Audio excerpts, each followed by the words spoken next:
We're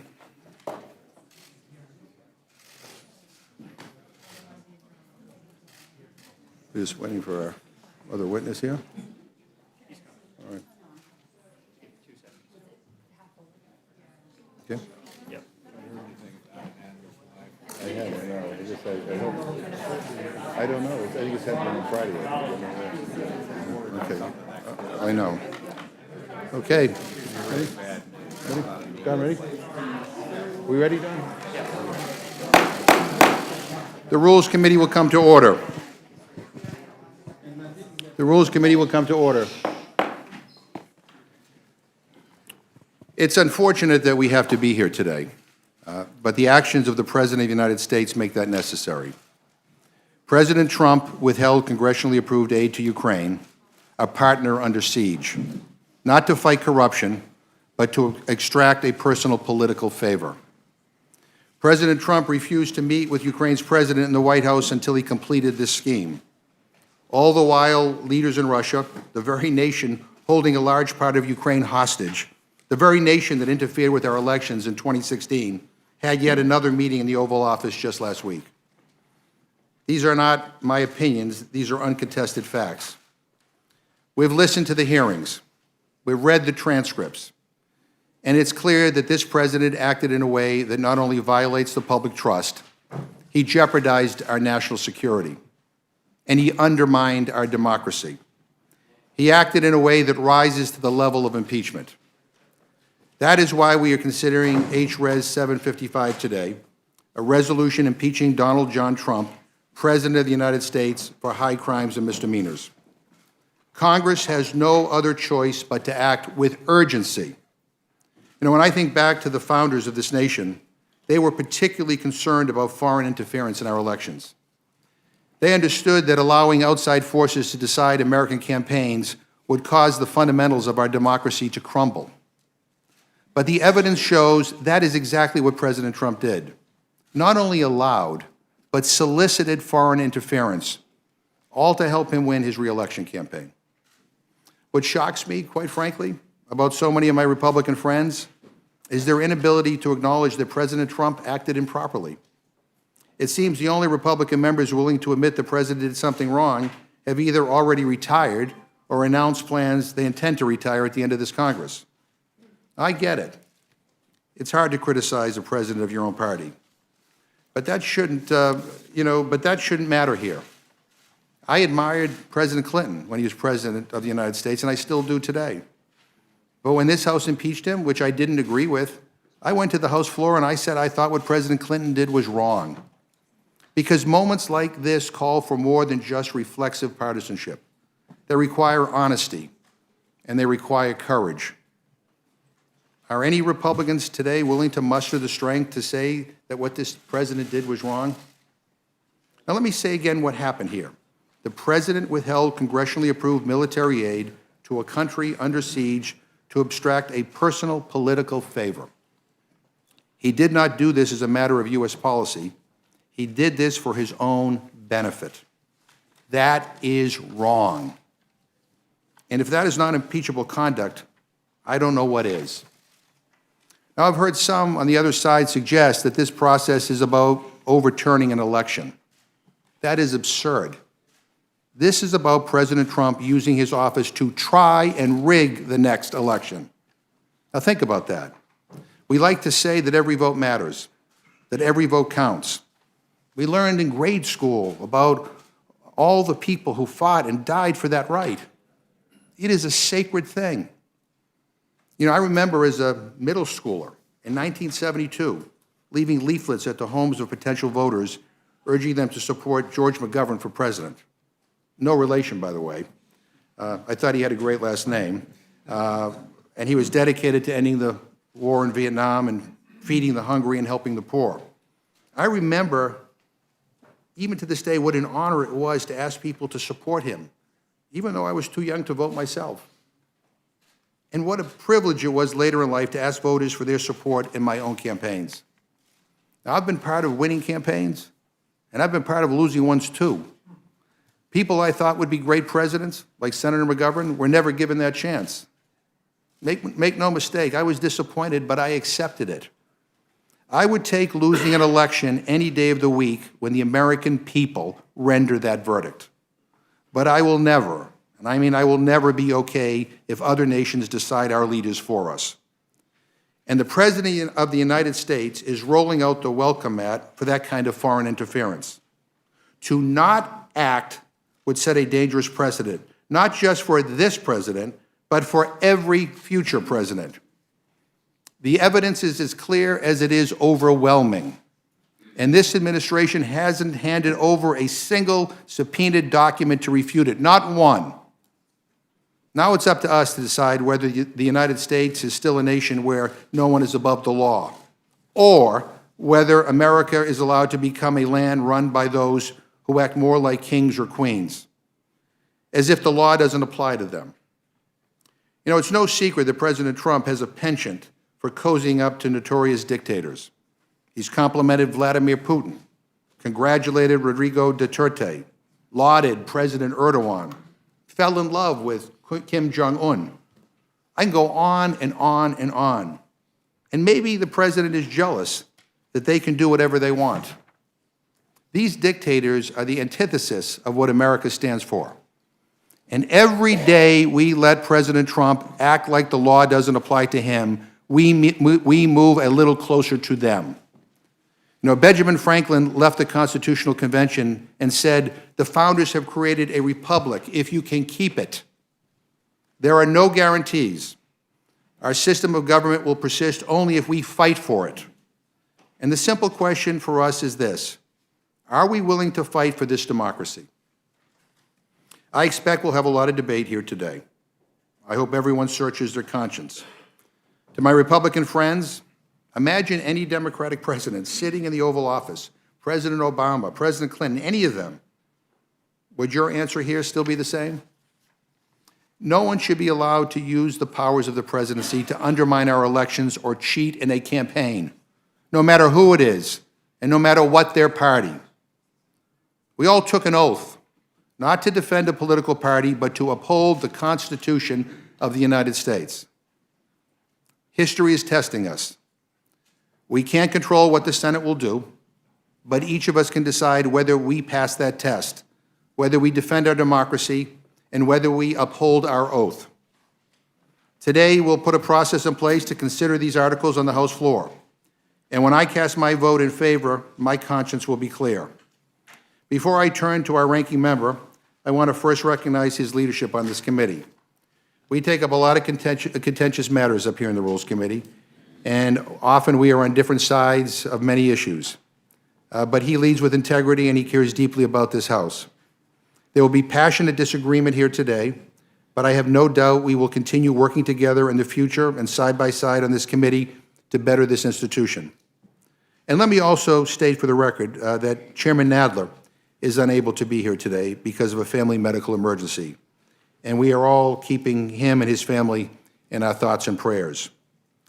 Testifying instead today is Congressman Raskin. He is not only a valued member of this committee, but also the Judiciary and Oversights Committee. In addition, Congressman Raskin is a constitutional law professor, so he has a very comprehensive and unique understanding of what we're talking about here today. And I appreciate him stepping in and testifying this morning. I also want to welcome back Ranking Member Collins, a former member of the Rules Committee, someone who I don't often agree with, but someone who I respect nonetheless and appreciate all of his contributions to this institution. Having said that, now we'll turn this over to our ranking member, Mr. Cole, for any remarks he wishes to make. Thank you very much, Mr. Chairman. Let me begin by reciprocating personal and professional respect for you and the other members of this committee as well, because I do think very highly of each and every person on this committee, and particularly of you, Mr. Chairman. But this is a day where we're going to disagree, and disagree very strongly. It is, as you referenced, Mr. Chairman, a sad day for me personally, for the Rules Committee, for the institution of the House, and for the American people. We're meeting today on a rule for considering articles of impeachment against a sitting President of the United States on the floor of the House of Representatives. This is not the result of a fair process, and certainly not a bipartisan one.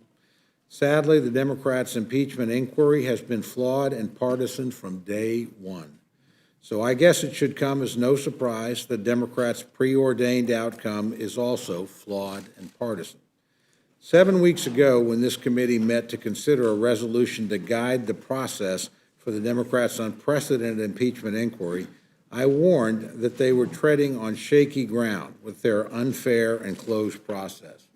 Reflecting on how things have played out since then reaffirms my earlier judgment that this flawed process was crafted to ensure a partisan, preordained result. Unfortunately, this entire process was tarnished further by the speed with which my Democratic colleagues on the Judiciary and Intelligence Committees have rushed to deliver their predetermined judgment. To impeach the president for something, anything, whether there are stones left unturned or whether there is any proof at all. There's no way this can or should be viewed as legitimate. Certainly not by Republicans, whose minority rights have been trampled on every step on the way, and certainly not by the American people observing this disastrous political show scene by scene. As I've said before, unlike any impeachment proceedings in modern history, the partisan process prescribed and pursued by Democrats is truly unprecedented. And it contradicts Speaker Pelosi's own words. Back in March of this year, she said, quote, "Impeachment is so divisive to the country that unless there's something so compelling and overwhelming and bipartisan, I don't think we should go down that path because it divides the country," unquote. The key word in that quote is bipartisan. Indeed, during the Nixon and Clinton impeachments, the process for even opening the inquiry was considered on a bipartisan basis.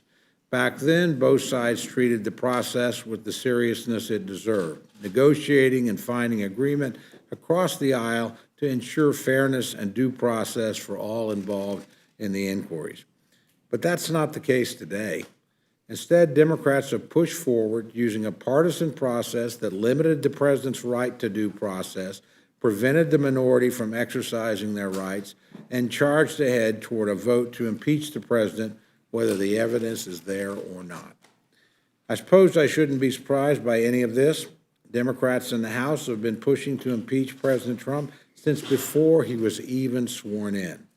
In December of 2017, when a current Democratic member of the House forced a vote on impeachment resolution, 58 Democrats voted then to impeach the President Trump, even without an investigation, without any evidence to point to. And those numbers have only grown since then, to the point where the majority is now pushing forward with a final vote on impeachment, heedless of where it takes the country, and regardless of whether they have proven their case. Mr. Chairman, it didn't have to be this way. When she became entrusted with the gavel over the House, this Congress, Speaker Pelosi assured us all that she would not move forward with impeachment unless it was bipartisan and unless there was a clear consensus in the country. Neither of those two commissions are present here. Indeed, the latest Real Clear Politics average of polls on impeachment shows the country evenly split, with 46.5% of Americans in favor of impeachment and 46.5% against. That is hardly what I would call a national consensus in favor of impeaching President Trump. When half of Americans are telling you that what you're doing is wrong, you should listen. I think this is especially the case given how close we are to the next election. In 11 months, the American people are going to vote on the next president of the United States. Why then are we plunging the country into this kind of turmoil and this kind of trauma now, when the voters themselves will resolve the matter one way or another less than a year from today? All it does achieve is make the political polarization and divisions in our country even worse. That makes no sense to me. Though we may be moving forward with a vote, I certainly do not believe the majority has proven its case or convinced the American people that the weeks of wasted time was worth it. And personally, I believe the articles themselves are unwarranted. The majority is seeking to remove the president over something that didn't happen, the alleged quid pro quo with the president of Ukraine. Never mind that the foreign aid went to the Ukraine as it was supposed to, and never mind that no investigations were required for the Ukraine to get the aid, and never mind that the two participants in the famous conversation, President Trump and President Zelensky, said nothing inappropriate happened. According to the majority, however, a quid pro quo that never existed is an appropriate basis for removing the president from office. And yet, even though the majority has not proven its case, and even though there's no basis for impeachment, they're still moving forward today. What I cannot discern is a legitimate reason why. Why the majority is moving forward when the process is so partisan, why they are moving forward when the American people are not with them, why they are moving forward when they haven't proven their case, and why they are moving forward when there is no basis for impeachment. Why? Why put the country through all this? It makes even less sense to me when we consider the realities of the United States Senate. We already know that the votes to convict and remove the president from office simply aren't there. Bluntly put, this is a matter that Congress as a whole cannot resolve on its own. Yet the majority is plunging forward, regardless of the needless drama or of the damage to the institution and to the country, knowing full well that at the end of the day, the president will remain in office. And for what? Scoring political points with their party's base? Again, Mr. Chairman, this does not make any sense to me. We didn't need to go this route. We didn't need to push forward on a partisan impeachment process that had only one possible result. But we are here anyway, regardless of the damage it does to the institution and regardless of how much further it divides the country. As I said at the beginning, Mr. Chairman, this is a sad day for all of us, but it is especially sad for me knowing that this day was inevitable, preordained from the start. No matter what happened, no matter where the investigations led, the Democratic majority in the House of Representatives was pushing since the day they took over to impeach President Trump. The facts don't warrant that, Mr. Chairman, and the process is unworthy of the outcome.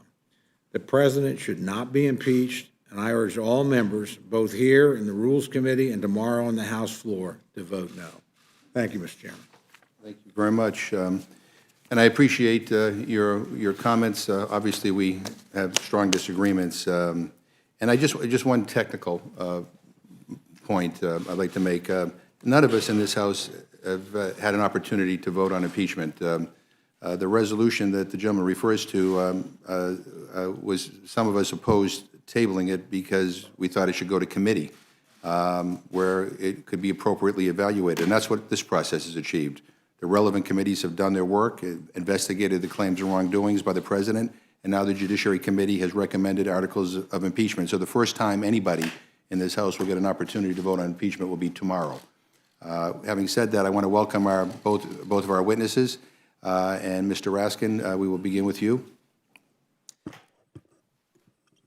Thank you very much, Mr. Chairman. Good morning, Chairman McGovern. Good morning, Ranking Member Cole. Good morning to all of our distinguished colleagues on the House Rules Committee, and good morning to my friend, Mr. Collins. It is my solemn responsibility this morning to present for your consideration House Resolution 755 and the accompanying House Judiciary Committee report concerning the impeachment of Donald John Trump, President of the United States, for high crimes and misdemeanors committed against the people of the United States. I'm appearing, as you said, Mr. Chairman, this morning in place of Chairman Nadler, who could not be with us. I am sure I speak for all the members of both the Judiciary Committee and the Rules Committee in sending strength, love, and prayers to Chairman Nadler's wife, Joyce, and all of our hopes for a speedy recovery. The Judiciary Committee, along with the other committees which investigated President Trump's offenses, the Permanent Select Committee on Intelligence, the Committee on Foreign Affairs, and the Committee on Oversight and Reform, bring these articles with a solemn purpose and a heavy heart, but in active faith with the constitutional oaths of office that we have all sworn. The investigating committees conducted 100 hours of deposition testimony with 17 sworn witnesses and 30 hours of public testimony with 12 witnesses. The Judiciary Committee is now in possession of overwhelming evidence that the President of the United States has committed high crimes and misdemeanors, violated his constitutional oath to faithfully execute the office of the President of the United States and to the best of his ability preserve, protect, and defend the Constitution of the United States, and violated his constitutional duty to take care that the laws are faithfully executed. We present 2 articles of impeachment supported by hundreds of pages of detailed evidence and meticulous analysis. The evidence and analysis lead inescapably to the conclusions embodied in these articles of impeachment. First, President Trump has committed the high crime and misdemeanor of abuse of office.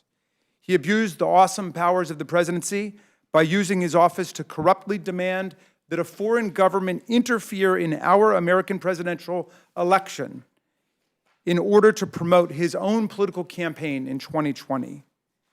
He corruptly conditioned the release of $391 million in foreign security assistance that he held back from the Ukrainian government, along with a long-hoped-for White House presidential meeting. He conditioned those on Ukrainian President Zelensky's agreement to go public with 2 statements. One statement was announcing a criminal investigation into former Vice President Joe Biden, a leading presidential candidate and rival of the president. The other statement was announcing an investigation that would rehabilitate a discredited pro-Russian conspiracy theory by showing that it was Ukraine and not Putin's Russia that tried to disrupt the last American presidential election in 2016. This scheme to corrupt an American presidential election subordinated the democratic sovereignty of the people to the private political ambitions of one man, the president himself. It immediately placed the national security interests of the United States of America at risk, and it continues to embroil the nation and our government in conflict. Second, after this corrupt scheme came to light, and numerous public servants with knowledge of key events surfaced to testify in our committee investigations about the president's actions, President Trump directed the wholesale, categorical, and indiscriminate obstruction of this congressional impeachment investigation. He did so by ordering a blockade of administration witnesses, by trying to muzzle and intimidate witnesses who did come forward, and by refusing to produce even a single subpoenaed document. In the history of the Republic, no president other than this one has ever claimed and exercised the unilateral right and power to thwart and defeat a House presidential impeachment inquiry. Yet that would have been the final and unavoidable result of the president's outrageous defiance of Congress had 17 brave witnesses not come forward in the face of the president's threats and testified about the Ukraine shakedown and its scandalous effects on our national security, our democracy, and our constitutional system of government.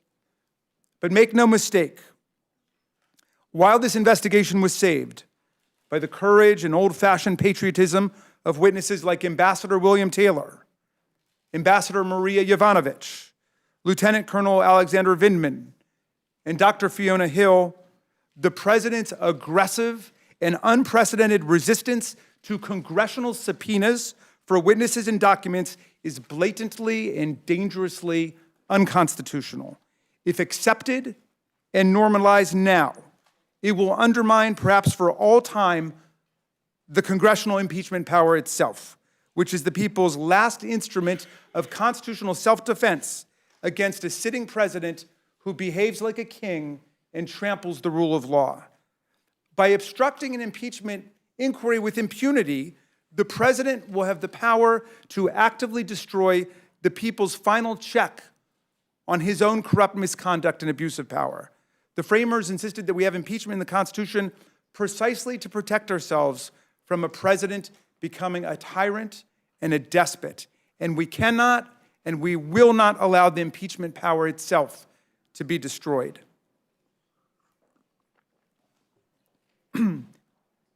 These articles charge that President Trump has engaged in systematic abuse of his powers, obstructed Congress, and realized the worst fears of the framers by subordinating our national security and dragging foreign powers into American politics to corrupt our elections, all for the greater cause of his own personal gain and ambition. Article 1, Section 4 of the Constitution provides that the president shall be impeached for treason, bribery, or other high crimes and misdemeanors. This is the essential check that the people's representatives maintain over the executive branch. As our constitutional expert witnesses testified, the framers sought to capture a broad range of presidential misconduct and wrongdoing through this provision, but the commanding and comprehensive impulse for including the impeachment power in the Constitution was to prevent the president's abuse of power, which the framers saw as the very essence of impeachable conduct. In Federalist number 65, Hamilton wrote that impeachable offenses are defined by abuse of some public trust. From the Federalist Papers and the records of the Constitutional Convention and the ratifying conventions, we find that the framers feared principally three kinds of betrayal of office by abuse of power. Abuse of power by exploiting public office for private political or financial gain, number one. Number two, abuse of power by betraying the national interest and the public trust through entanglement with foreign governments.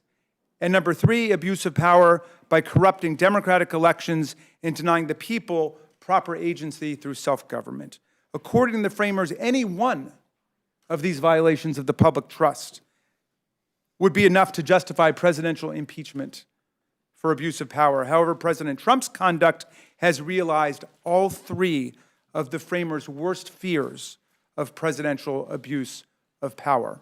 Never before in American history has an impeachment investigation crystallized in findings of conduct that implicate all of the major reasons that the framers built impeachment into our Constitution.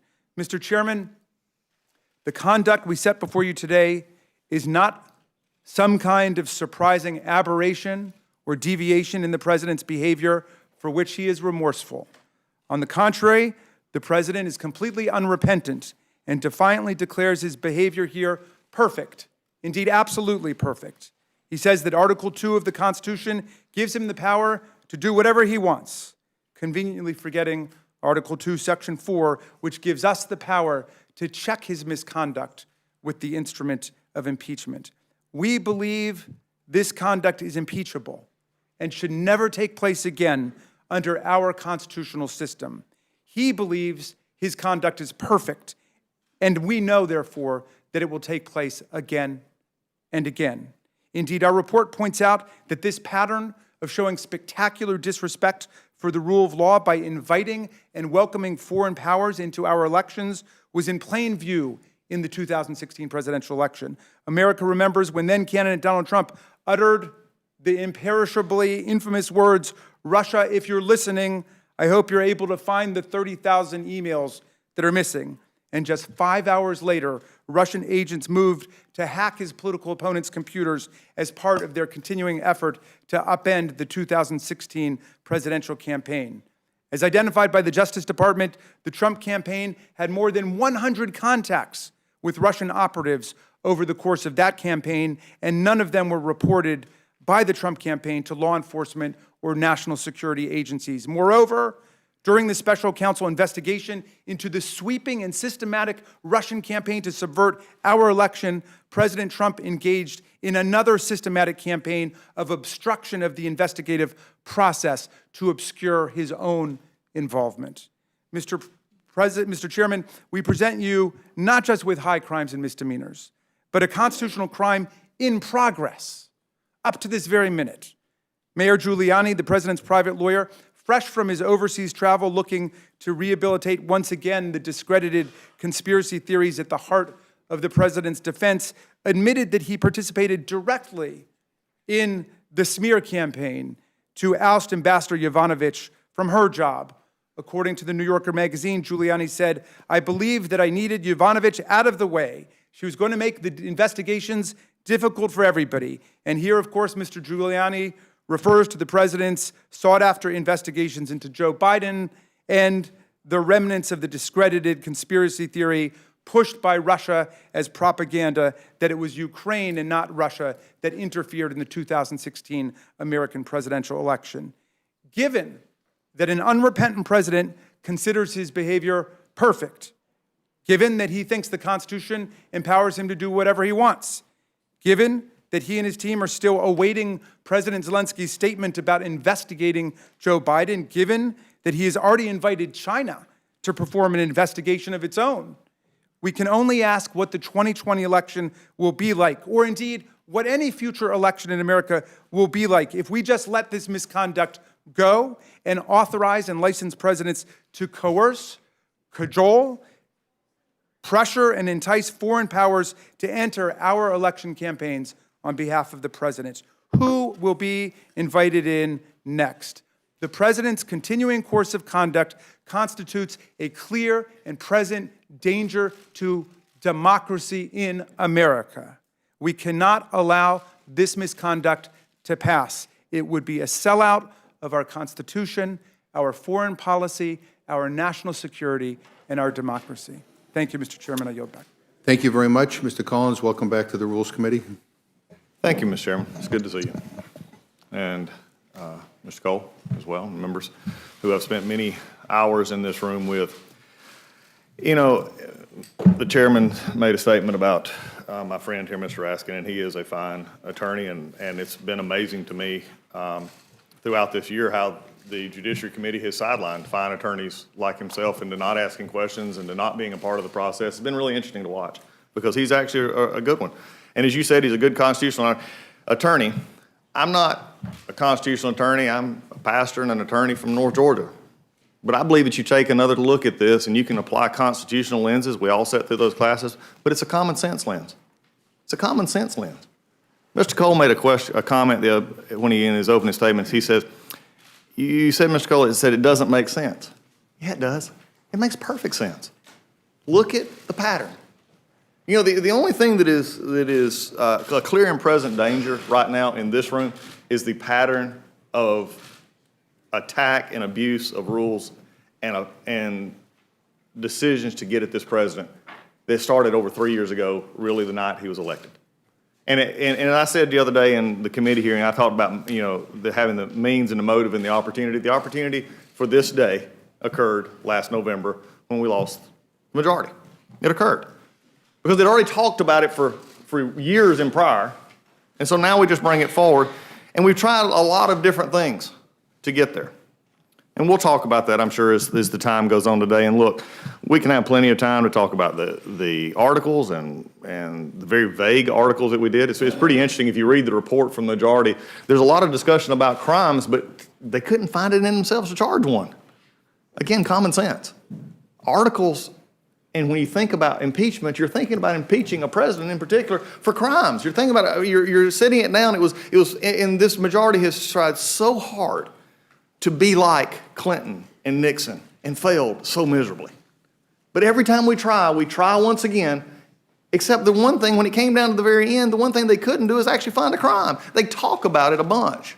If you read the majority's report, it is well written. It is some of the best work you'll see, frankly, in some ways, of fictional accounts of what this actually is, but it actually talks about it. That the problem here is a majority bent on finding something for this president. So, Mr. Cole, it's not a surprise. In fact, it's a sad day, for not only for the Rules Committee, but for the Judiciary Committee. You know, it's telling that the articles of impeachment, to show you how partisan this is, and really the concerning part that I see, and Mr. McGovern is a friend, and we disagree, and you're exactly right. We disagree probably on a lot of things. Is this glass half full, half empty? And that's fine. That's what we're supposed to do. That's what our voters send us here for. But to find ways to actually work, well, we have worked together. The question I have here, though, is if this was, as the Speaker said, should be overwhelming, bipartisan, and the American people understand it, then why are we in the Rules Committee today? When it was with Clinton, it was a UC straight to the floor. It didn't have to come to the Rules Committee because both sides could see there was something needed to be discussed, and that's not true here. And so we're having to bring it up here to the Rules Committee, a place that I have spent many hours, and many of us on this group have discussed many things, but this should not be one of them. You know, it's interesting that I hear a lot today, and I've heard already from Mr. Raskin and from the chairman as well, the discussion of the founders. And it's interesting, we cherry pick the founders, and that's okay. That's what, you know, partisans do. When you're in a partisan impeachment, you cherry pick the founders. If you like this partisan work, you do that one. If you like the other partisan. But the one that's not mentioned is the very thing that we're here for. And that was found, I believe it was in Federalist, I think it was 65. It was Hamilton. When he said this, he said, the founders warned against a vague, open-ended charge because it could be applied in a partisan fashion by the majority of the House of Representatives against an opposition president. Alexander Hamilton called partisan impeachment regulated by more of the comparative strength of parties than the real demonstration of innocence or guilt, the greatest danger. And additionally, the founders explicitly excluded the term maladministration from the impeachment clause because they did not want the subject presidents to the whims of Congress, their words. James Madison said, so vague a term will be the equivalent to a tenure during the pleasure of the Senate. And I would say it would be a tenure to the pleasure of this House. When we understand what's going on here, when we look at the discussions here, there are many things that I want to talk about, but the first I want to do is when we talk about how we get to a certain place, proper process leads to proper results, and we've not had any of that in this process. I have always said, and I've said it many times in our discussions lately, is that this is all about a clock and a calendar. It has been for a while. Since January when we were sworn in, it's about a clock and a calendar. Why do I say that? Because we had to get to it by the end of the year, because if we went into the next year, it would be really too close, especially from the House's perspective, to the elections that they're trying to interfere with. And yes, they're trying to interfere with elections, the 2020 election, by actually beginning this process and been going forward. Now, the conduct is not conducted that respects the American people. The clock and the calendar know no masters except themselves. You see, our committee held its first hearing on December 4th, literally the day after Schiff publicly released his report. In the first minutes of the hearing, Mr. Sensenbrenner furnished the chairman with our demand for a minority day of hearings. The chairman also set a deadline of December 6th for Republicans and the president to request additional witnesses. But it wasn't until Saturday, the day after the deadline, that Chairman Schiff transmitted 8,000 pages of material to the Judiciary Committee. And we still haven't gotten everything, not that it matters to the majority. For institutionalists, this should bother you. You can still go ahead and vote for your yes tomorrow and vote for yes today and do that, but it should matter for this institution that while I was in Georgia, I received a call from my staff saying they've just released 8,000 documents, some drives, some of which were going to be kept in a secure holding. And when I asked the chairman about these documents, where are they going to be used, he said, well, we're not going to read them either. We're not going to have a chance to go through them. We're just going to go ahead with what we're doing. That was from my chairman, who I respect greatly. We've done a lot of things together, but it has been very difficult when in a hearing of this magnitude, how can anyone, Republican or Democrat, actually go back and look at their constituents in the face and say, we looked at all the evidence. I looked at everything and I came to this conclusion. No, we cherry-picked the evidence and we only used what we wanted to do because that material, which by the way is still not all been released, there's the Inspector General IG report that is still transparent, has not been released. Now, whether it's good or bad is irrelevant. But when you're talking about impeaching a president, shouldn't the underlying evidence sent to Judiciary Committee actually matter? Again, it doesn't take constitutional experts coming in and telling us about it. It takes common sense to know that you don't impeach somebody without at least making all the evidence proper. But you know, that's what happens when you're to the tyranny of a clock and a calendar. When you're the tyranny of a clock and a calendar, nothing else matters. It's like what's going to happen here in the holidays is you're getting close to that day and you're supposed to give that gift. Nothing else matters. You just got to go get it. And it's the last minute. If you don't have anything, Mr. Hayes, I bet you've done this. You go out and you just buy the first thing you get. And this is what was happening. The clock was running out, so they found a phone call they didn't like. They didn't like this administration. They didn't like what the president did. They tried to make up claims of that there was pressure and all these other things that they've so outlined in the report. But at the end of the day, it's simply last-minute Christmas shopping. They ran and found something and said, we can do it, but no crimes. None in the articles. Abuse of power, in which any member can make up anything they want to and call it an abuse of power.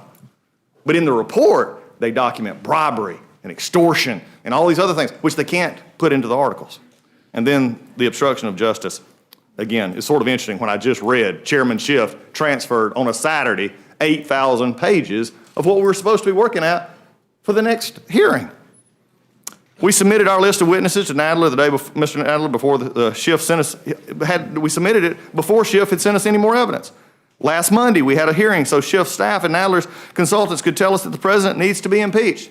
Again, nothing from Chairman Schiff, who had made the reference to himself being like Ken Starr. But for those in this room who have at least opened a history book, Ken Starr actually came and testified and took questions from everyone, including the White House counsel. On Monday, the chairman rejected all of our witnesses out of hand. And on Tuesday, the morning after the presentation of articles were unveiled. Remember, think about this. No factual-based witnesses. We had a bunch of law professors, one for us. By the way, I did ask for another one. Didn't get it. No reasoning. We just went back, and we were in impeachment hearings, and we went back to the normal 3-1 ratio. I asked for one more and basically didn't get it. It was an interesting conversation between the chairman and I. Didn't get it. Then we came in and got our witness list summarily dismissed. We get information dumped to us in the middle of what we're supposed to be doing, right before we're having to have hearings, before we had to, after the fact, we had to turn in our witness list. Judge, I don't think this would fly in any regular, normal court proceeding, because I know this is not. So before anybody wants to tweet or say anything, we're not in a court. I know that. We're in a kangaroo court, it feels like, in this place. Because all of this is backwards. What's up is down and down is up. We're more Alice in Wonderland than we are House of Representatives. Because whether you agree that he needs to be impeached or not, do you not think there needs to be a modicum of process and rights? All of this is true. The rules completely aside, the minority hearing day, broken. Access to committee records rule, broken. Due process rights for the accused in impeachment, completely out the window. Rules for decorum in debate, well, we've seen that broken even on the House floor. H.Res 660, the authorization for this whole thing, the chairman could have used it to run a fair process. Unfortunately, we didn't. The problem comes down today is there's several things that I'm going to leave you with, Mr. Chairman. And this is it. After all that has been said, all that's been talked about, and all that is within that wonderfully written report, there's 4 facts that will never change. Both the President and Mr. Zelensky say there was no pressure. The call transcript shows no conditionality in aid and an investigation. By the way, Mr. Sondland, their key witness, the only thing they ever quote is his opening statement. They don't like to quote when he actually was questioned, when he said, well, yeah, I presume that. And then when he talked about Mr. Yarmouth, Mr. Yarmouth said, we didn't have any conversation about conditionality of aid. That was just come out just the other day. I'm not sure where we're getting this, but it's definitely wasn't a call transcript. Ukrainians were not aware the aid was withheld even when the president spoke, and Ukrainians did not open investigations, didn't get a meeting, and still got their aid. But what did we see last week and over the past 2 weeks? We saw Mr. Zelensky, President Zelensky, pillared in our committee. He's either a liar, a pathological liar according to the majority, or he is so weak he shouldn't be governing that country. That's tragic. We actually did that to this sitting leader, world leader in our committee. These are the kind of things that bother many of us. But also I know this is also on a clock and a calendar too. We'll have a few hours here, we'll talk about it. But I will remind my majority friends, and I do consider you friends, the clock and the calendar are terrible masters, and they lead to awful results. And yes, there will be a day of reckoning. The calendar and the clock will continue. But what you do here and how we have trashed the process in getting here will live on, and it will affect everything that we've come for. And so whatever you may gain will be short-lived, because the clock and the calendar also recognize common sense, which has not been used in this proceeding. And with that, Mr. Chairman, I yield back. Thank you very much. I want to thank both of you for your opening statements. Mr. Collins, you raised the issue of why we're here in the Rules Committee today. Let me just state for the record that, as you know, the Constitution gives the House the sole power of impeachment and the power to determine its own rules. When President Nixon, during the time he was going to be impeached, the chairman of the Rules Committee, Chairman Madden, actually spoke on the House floor and announced that there would be a rule governing how that proceeding would move forward. When the Clinton articles of impeachment were brought forward, there was a unanimous consent request to kind of govern how we conducted ourselves.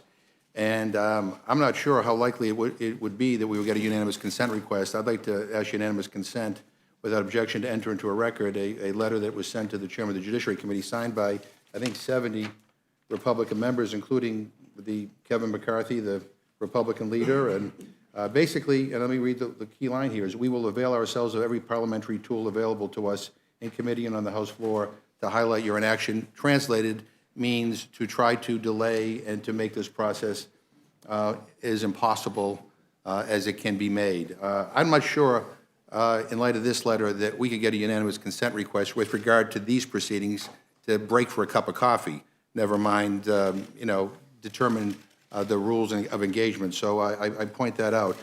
In terms of process, I just want to, again, state for the record, because I think it's important, that I think the House is engaged in a fair impeachment inquiry process. Democrats and Republicans have had equal opportunity to participate in the months-long impeachment inquiry. Members of both parties have been involved at every stage in this process, from sitting in and asking questions in closed-door depositions to questioning witnesses in open hearings. The committees took more than 100 hours of deposition testimony from 17 witnesses, held 7 public hearings, which included Republican-requested witnesses. They produced a 300-page public report that laid out their findings and evidence. The Judiciary Committee then took that report and conducted 2 public hearings evaluating the evidence and legal standard for impeachment before reporting the 2 articles that we are dealing with here today. And I should also point out that President Trump was provided an opportunity to participate in the Judiciary Committee's review of the evidence presented against him, as President Clinton was during his impeachment inquiry. President Trump chose not to participate. President Trump, to date, has not provided any exculpatory evidence, but instead has blocked numerous witnesses from testifying about his actions. And so I just thought it was important to point that out. Mr. Raskin, I saw you scribbling furiously while Mr. Collins was testifying. I don't know whether there is something that you wanted to respond to. Well, thank you, Mr. Chairman. You know, my friend Mr. Collins speaks very fast, so it's hard to keep up with everything that he's saying. But a couple of things. Slowest I've ever. That's all right. I'm from Massachusetts, and people say the same thing about my accent. So. I mean, I'll take most anything, but today you guys need to give me credit. That was as slow as you've ever heard. I give you credit that you were making an effort at the beginning, and so was I. So they accuse me of the same. He raises some really important points, and I'd love the chance to briefly address them. One thing that we've been hearing is that we didn't charge crimes. And in some sense, that just duplicates a basic confusion that people have about what the process is. We are not criminal prosecutors prosecuting a criminal defendant in court to send to jail. That's not what we're doing. We're members of Congress who are working to protect the country against a president who's committing high crimes and misdemeanors, that is, constitutional offenses against the people of the country. Now, lots of the conduct that we plead in our specific articles alleging abuse of power and obstruction of Congress themselves could become part of criminal indictments later on. But it's been a curious thing for me to hear our colleagues across the aisle repeatedly make this point and kind of spread this confusion that there are not crimes in there, when they were the very first ones to be saying and continue to say the Department of Justice cannot prosecute the president. The president may not be indicted. The president may not be prosecuted while he's in office. That's the position they take. They then cannot turn around and say, oh, and you can't impeach him because you haven't charged him with any crimes and prosecuted him and indicted him. You see, heads I win, tails you lose is the essence of that argument. And of course, if you go back to the Richard Nixon case, we didn't have to see that Richard Nixon had been convicted of burglary in the District of Columbia by ordering the break-in to the Watergate Hotel before he was charged with abuse of power as a high crime and misdemeanor. That's exactly what we're charging President Trump with here. We don't have to first go out and prove that he committed bribery or committed honest services fraud or committed extortion, all things that he really could be prosecuted for later. We simply have to allege the course of constitutional criminal conduct he was engaged in. And so I think that we can set that one aside.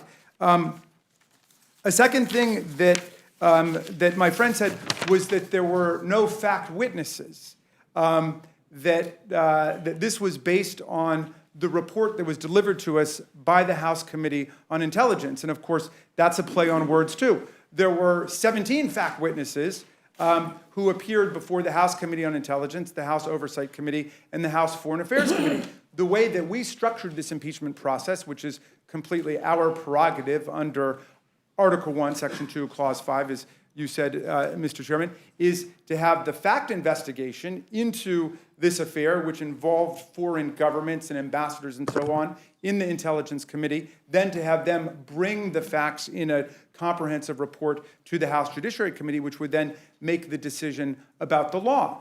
Do all of these events rise to what we think is impeachable conduct? And of course, we did. So there are lots of fact witnesses. The fact we also had the counsel for the House Intelligence Committee come in to deliver the report and defend the report, and all of my friends on the other side of the aisle had the chance to question, as we had the chance to question. When you say there were no fact witnesses, that's also a perfect description of what took place during the Bill Clinton impeachment, because all of that took place as part of the independent counsel investigation by Kenneth Starr. There were closed-door, secret depositions taking place there. Then Kenneth Starr came to deliver the report, and remember all the boxes of material they brought over in a U-Haul truck, and gave it to the House Judiciary Committee. That was the end of it. Monica Lewinsky didn't testify before the House Judiciary Committee. There were not witnesses who had been there who were brought before the House Judiciary Committee. So we're following the exact same pattern, I think,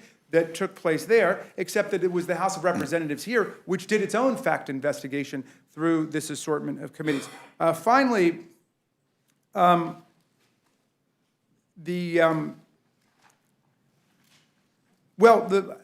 me just say a word about the fairness of the process. And, we all know what they teach you in law school, which is if the facts are against you, you pound the law. The laws are against you, you pound the facts. If the law and the facts are against you, you talk about process and you pound the table. And I'm afraid I've seen a little bit of that in the performance of our colleagues here, and I don't blame them because they're dealing with the hand that they were dealt. We have 17 fact witnesses, and all of their depositions and all their testimony was published, all part of the report. Everybody can find it, and all of their testimony is essentially unrefuted and uncontradicted. It tells one story, which is the President of the United States conducted a shakedown of a foreign power. He used $391 million that we in Congress had voted for a besieged, struggling democracy, Ukraine, to defend itself against Russian invasion and attack, to coerce the president of that foreign government, President Zelensky, to get involved in our election campaign. What did he want him to do? Well, he wanted President Zelensky to make an announcement on television that Joe Biden was being investigated. Now, what does that have to do with the foreign policy of the United States? What does it have to do with what Congress voted for? What does it have to do with any legitimate interest of the U.S. government? Mm-hmm. But the other thing that he wanted President Zelensky to do was to rehabilitate the completely discredited conspiracy theory that it was Ukraine and not Russia that had interfered in our election. Our entire intelligence community, the NSA, the CIA, the FBI, the Senate Committee on Intelligence issued a report about this. All of them say the same thing, which is that it was Russia that conducted what the Department of Justice called a sweeping and systematic campaign against our election in 2016. You remember, Mr. Chairman, they injected propaganda into our polity through social media, Facebook and Twitter and so on. They directly conducted cyber invasion and attack and espionage against the Democratic National Committee, the DCCC, Hillary Clinton's headquarters, and they directly tried to get into our state boards of elections. Not 2 or 3, all 50 of them they tried to get into. That's what Russia did.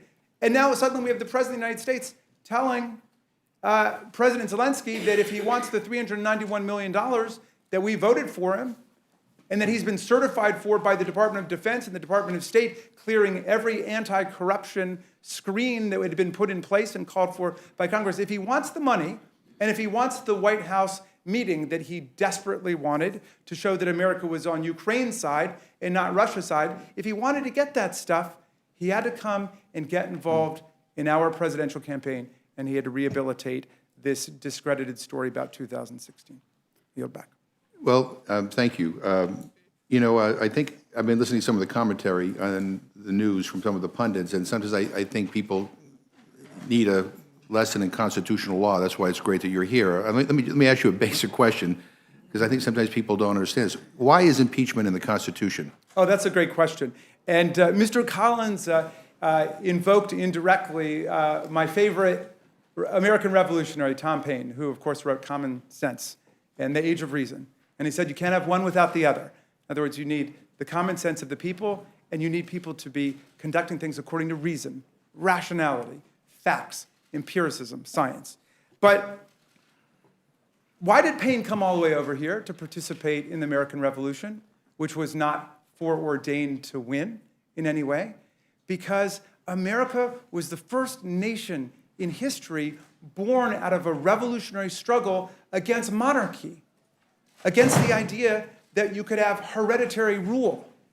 Paine said a hereditary ruler is as ridiculous as a hereditary mathematician or hereditary artist, right? He said the people have got to decide on their own leaders. Now, impeachment is an instrument that our founders put into the Constitution, informed by the British experience. There was impeachment that Parliament had, but it wasn't against the king. It was only against royal ministers. Why? Because of the British doctrine, the king can do no wrong, right? That's kind of like the king can do whatever he wants. The king can do no wrong, and therefore the king couldn't be impeached. But our founders insisted that impeachment be in there, not just for other civil officers who might commit high crimes and misdemeanors against the people, but against the president himself. And of course, the president, in the domestic emoluments clause, is limited to a fixed salary in office, which can be neither increased nor decreased by Congress, and he can't receive any other emoluments from the government itself, any other payments. The president is effectively an employee of the American people. That's the way he's designed. He's not above the people. He's a servant of the people like all of us are. And the president's core job is what? To take care that the laws are faithfully executed. And if he doesn't faithfully execute the laws, if he thwarts the laws, if he tramples the laws, and he commits crimes against the American people, then we're not going to send him to prison. He's not going to go to jail for one day, but he needs to be removed in order to protect democracy. And for the record, why is abuse of power an impeachable offense? Well, abuse of power is the essential impeachment offense. That's why it's in there. What it's about is elevating the personal interests and ambitions of the president above the common good, above the rule of law, and above the Constitution.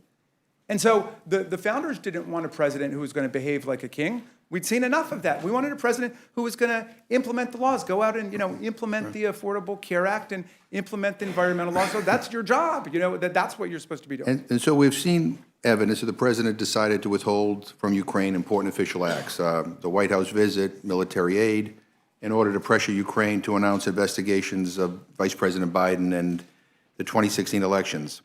Why does that constitute an impeachable offense? Well, it basically implicates every single one of the concerns that were raised by the founders at the Constitutional Convention.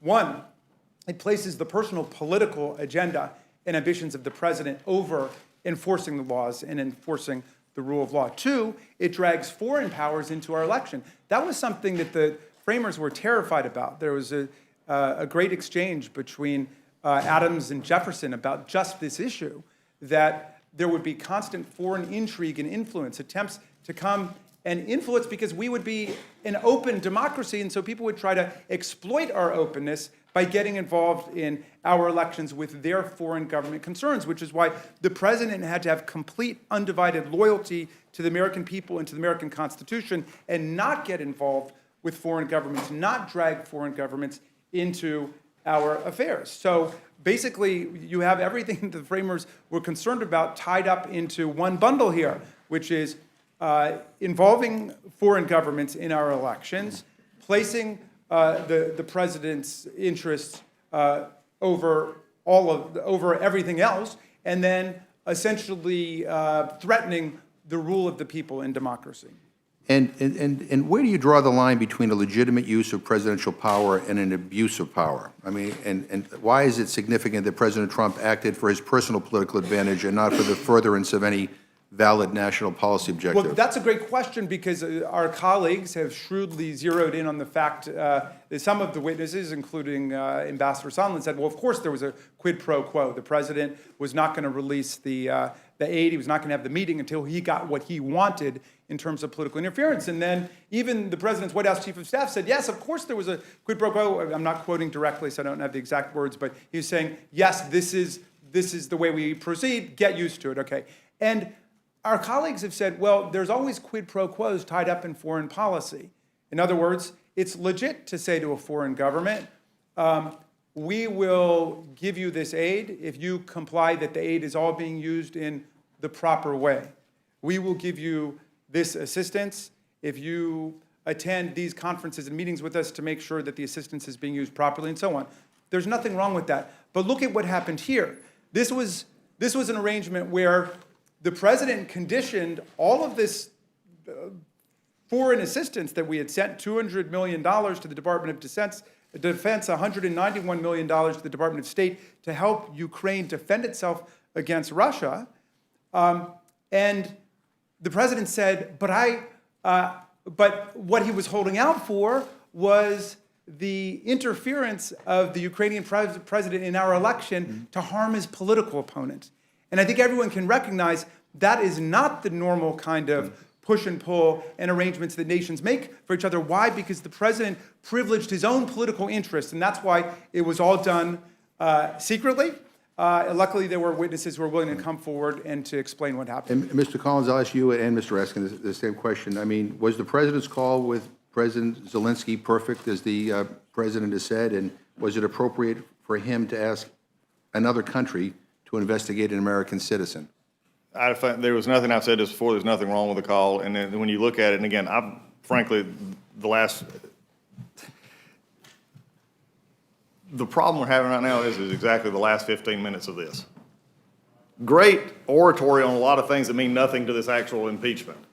I mean, we get down to the bottom line here, and I'll just leave it at that. Let him answer that question. I'll get back to it later, because everything that's been thrown out here is exactly what the problem we've had in the discussion. And this idea of throwing law and fact, we've disproven the facts. We've talked about the law wasn't broken. They didn't put it in the Constitution. So I can yell on both of them. I can talk about both of them. The problem we have here is this is the very problem we have. And I'll just address one thing before I let it back, or if you want me to switch right now, I will. No, I mean, that's Okay. fine. Mr. I'll give it to him. I mean, yeah, that's fine. I mean, I'm looking at, the president and the transcripts. I would like you to do us a favor, though. I mean, do you think it was a perfect call? Well, Lieutenant Colonel Vindman actually said it was perfectly okay for the president to ask for political call, and I can actually, that was in his testimony. Yeah, and do you think it's So appropriate he for... said, Lieutenant Colonel Vindman said, would it ever be U.S. policy in your experience to ask a foreign leader to open a political investigation? He replied, certainly, the president is well within his right to do that.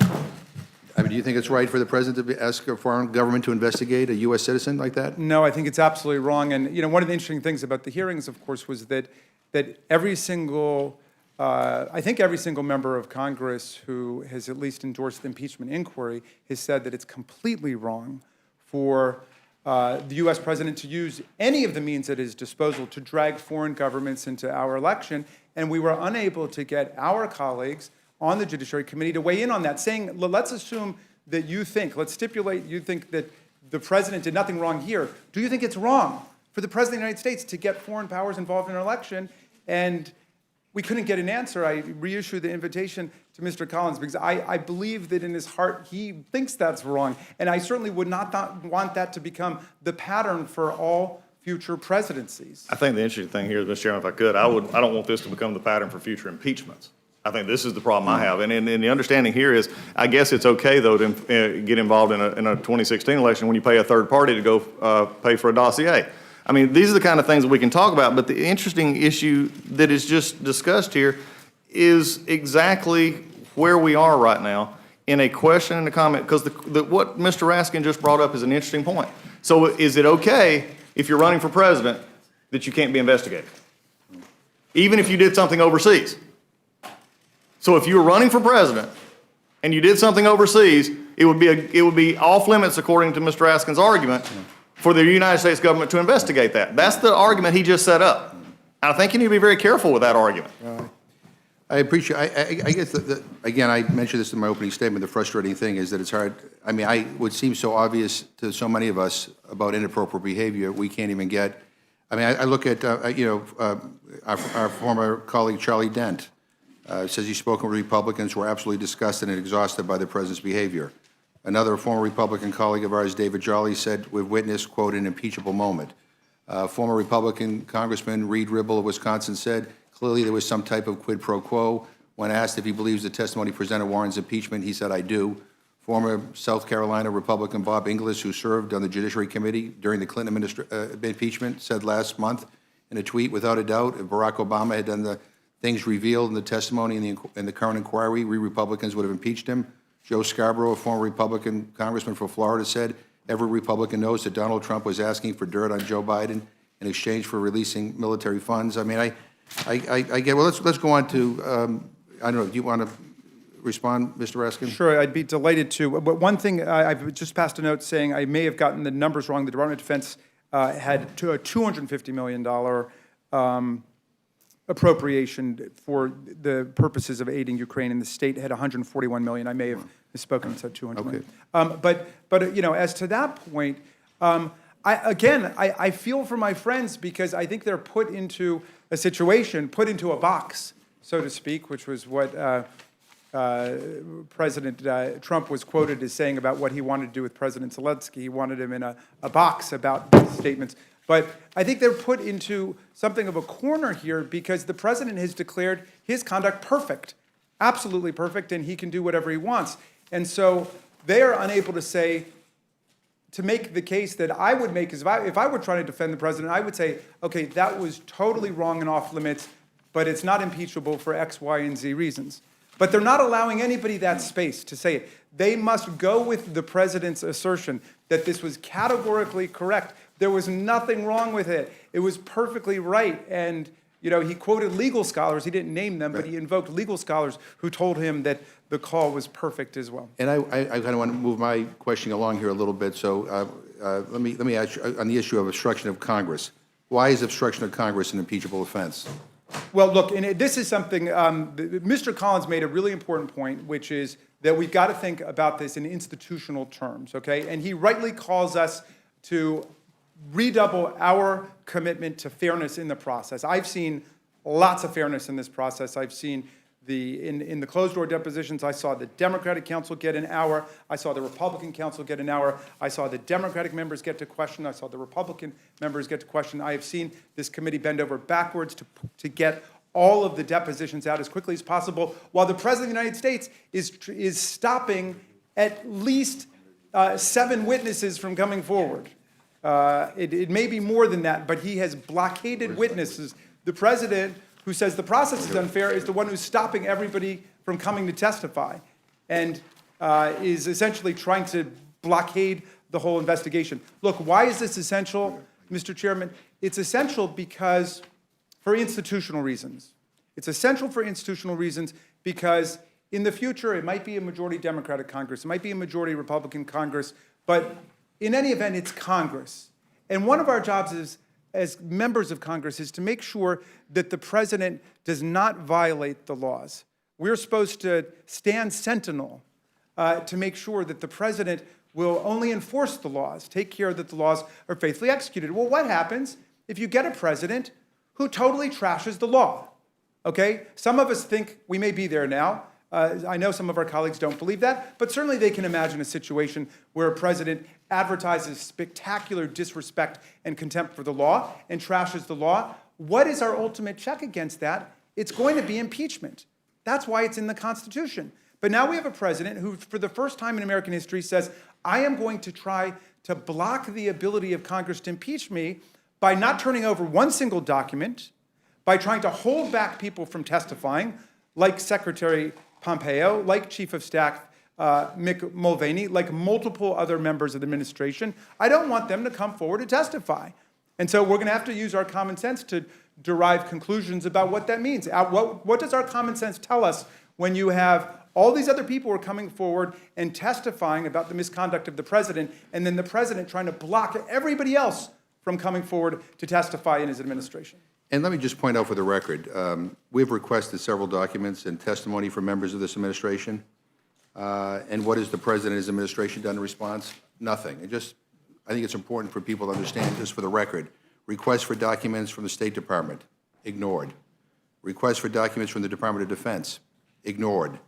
Requests for documents from the Vice President, ignored. Requests for documents from Giuliani associate Lev Parnas, ignored. Requests from documents from Giuliani associate Igor Fruman, ignored. Requests from documents from the White House, ignored. Requests from documents from Rudy Giuliani, the president's lawyer, ignored. Requests from testimony of former National Security Advisor John Bolton, ignored. Requests from the testimony of White House Chief of Staff Mick Mulvaney, ignored. And here's a list of all the requests that have been made. The red marks are basically to demonstrate noncompliance, that they have been ignored. I think this is what you call obstruction, plain and simple. And in fact, the only people that have complied with our requests have been patriotic public servants, many of them defying instructions that they not comply. I mean, I guess I would just ask, what presumptions should we make when the president prevents witnesses from complying with congressional subpoenas? Well, let's use our common sense. People who have exculpatory evidence, which is just a fancy way of saying evidence that shows their innocence, want the court to see the evidence.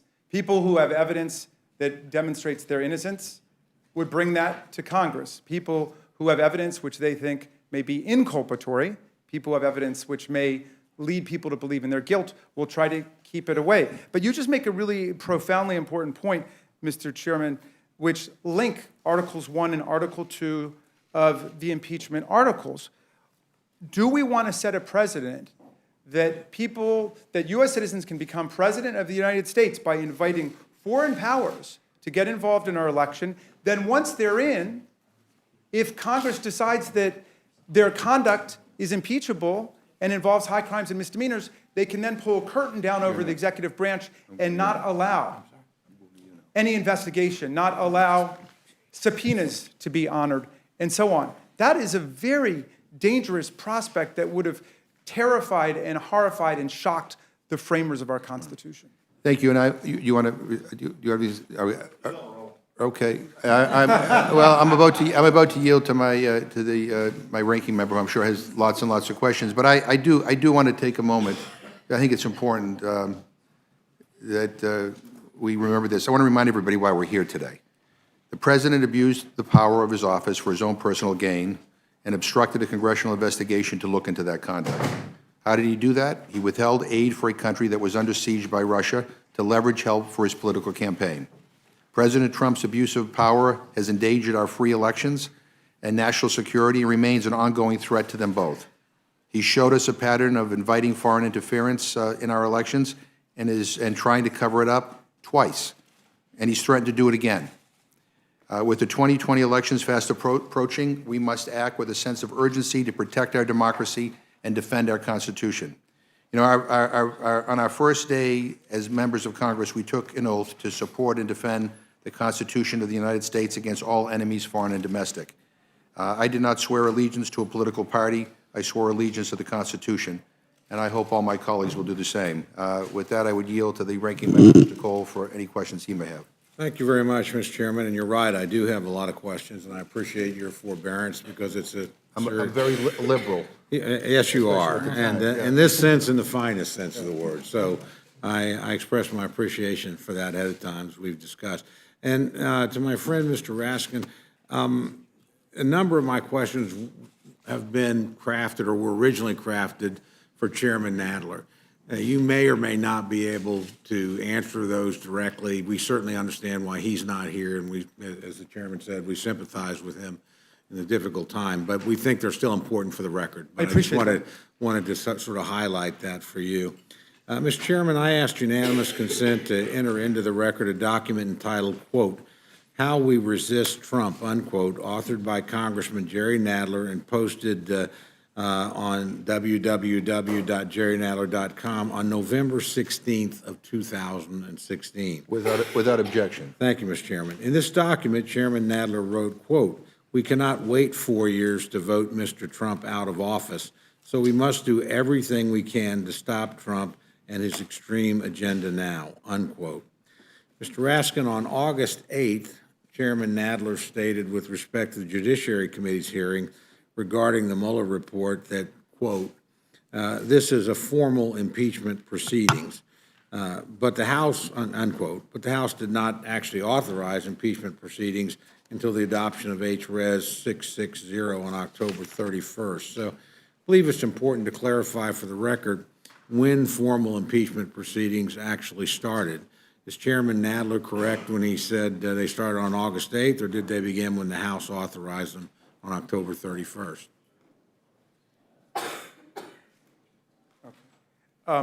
Forgive me, Mr. Cole, I was not actually prepared to answer that question, but I think that the Judiciary Committee has taken formal positions which we can track about this question. I would just direct you to again, Article 1, Section 2, Clause 5.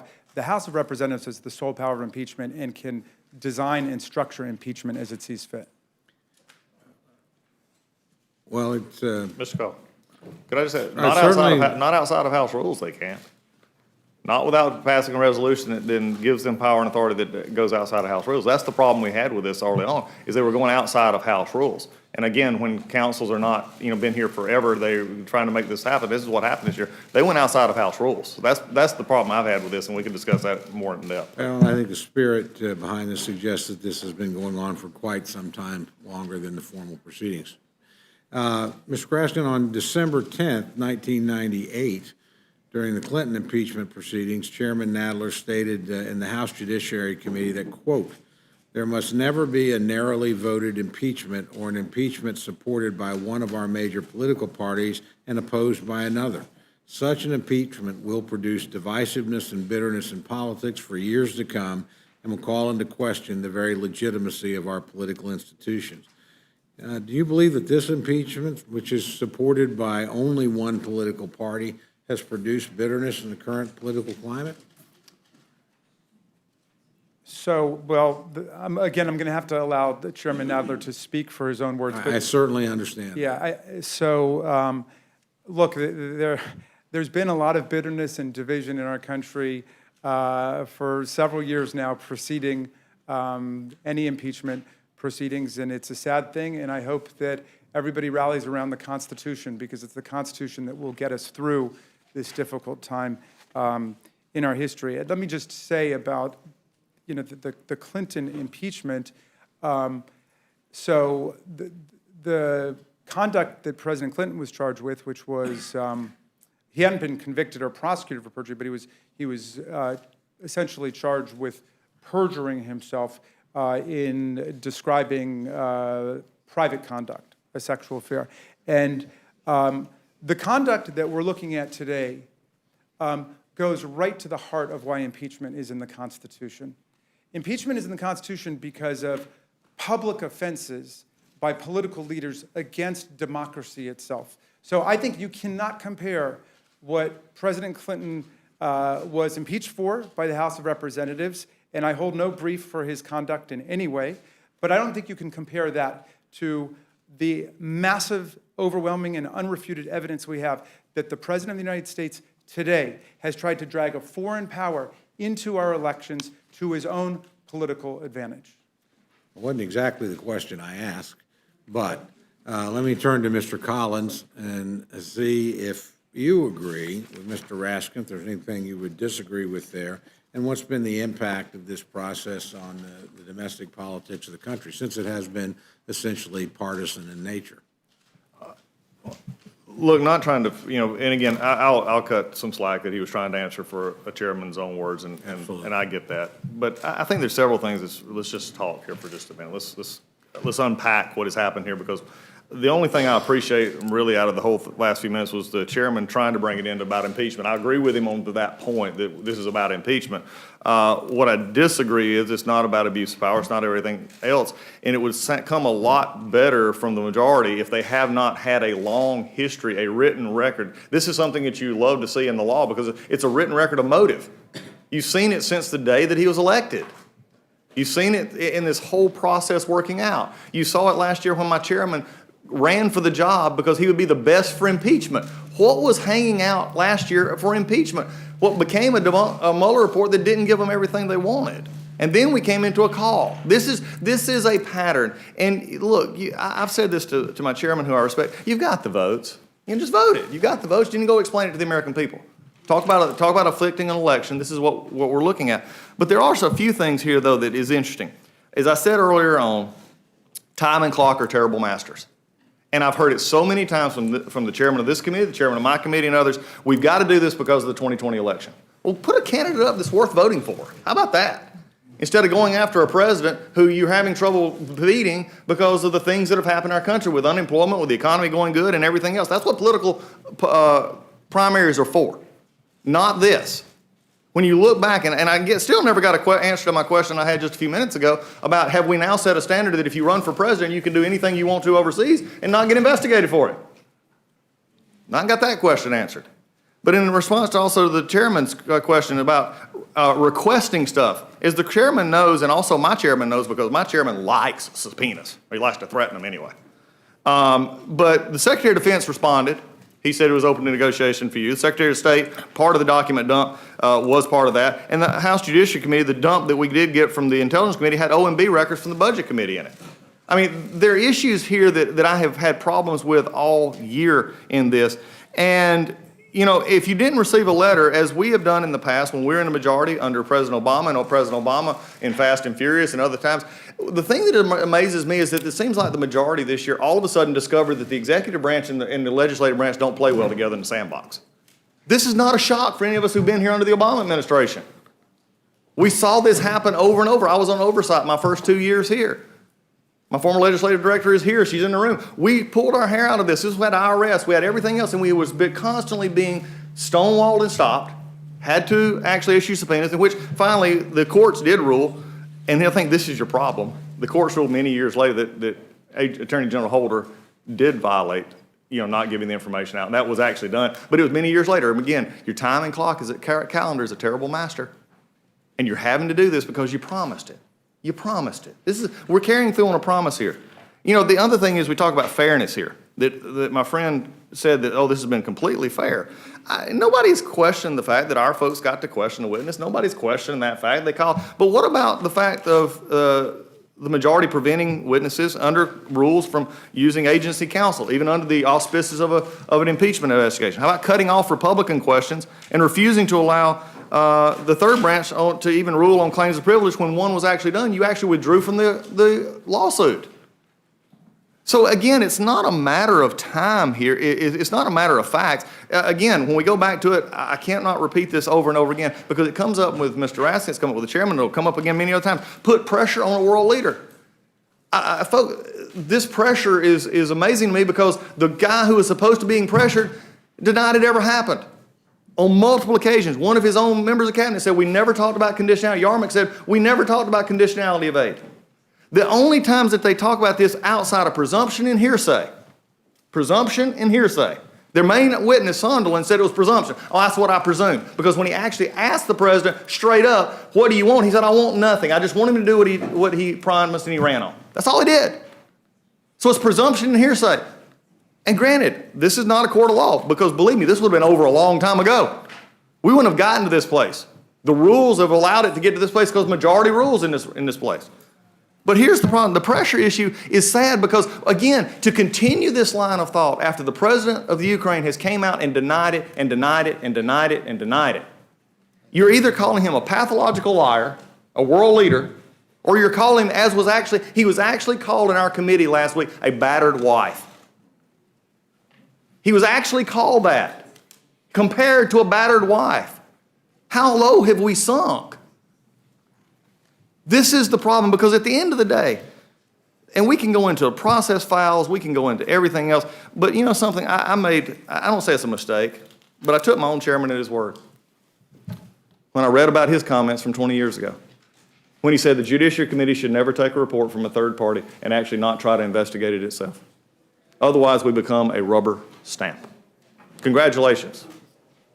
Our Judiciary Committee became a rubber stamp. I hope we recover. Because that's all we're doing right now. It's just rubber stamping what Adam Schiff did under his own rules, under his own time frame, under his own ways. Again, a man who has also been out for this president since day one and would not come and testify. That's the most amazing, shocking thing to me in this whole process. But when you understand where we're at here, I can understand why Mr. Raskin, who is eloquent in his discussion of Constitution and why we have an impeachment, let's just cut to the fact. You don't like the guy. You don't like the conversation. You don't like how he does business because at the end of the day, when you start talking about the pressure on a foreign power to do something for you personally, again, to even get to that remotely, you're having to change words in the transcript. Instead of do us a favor for our country, do us, you have to change it to me. You have to change the facts.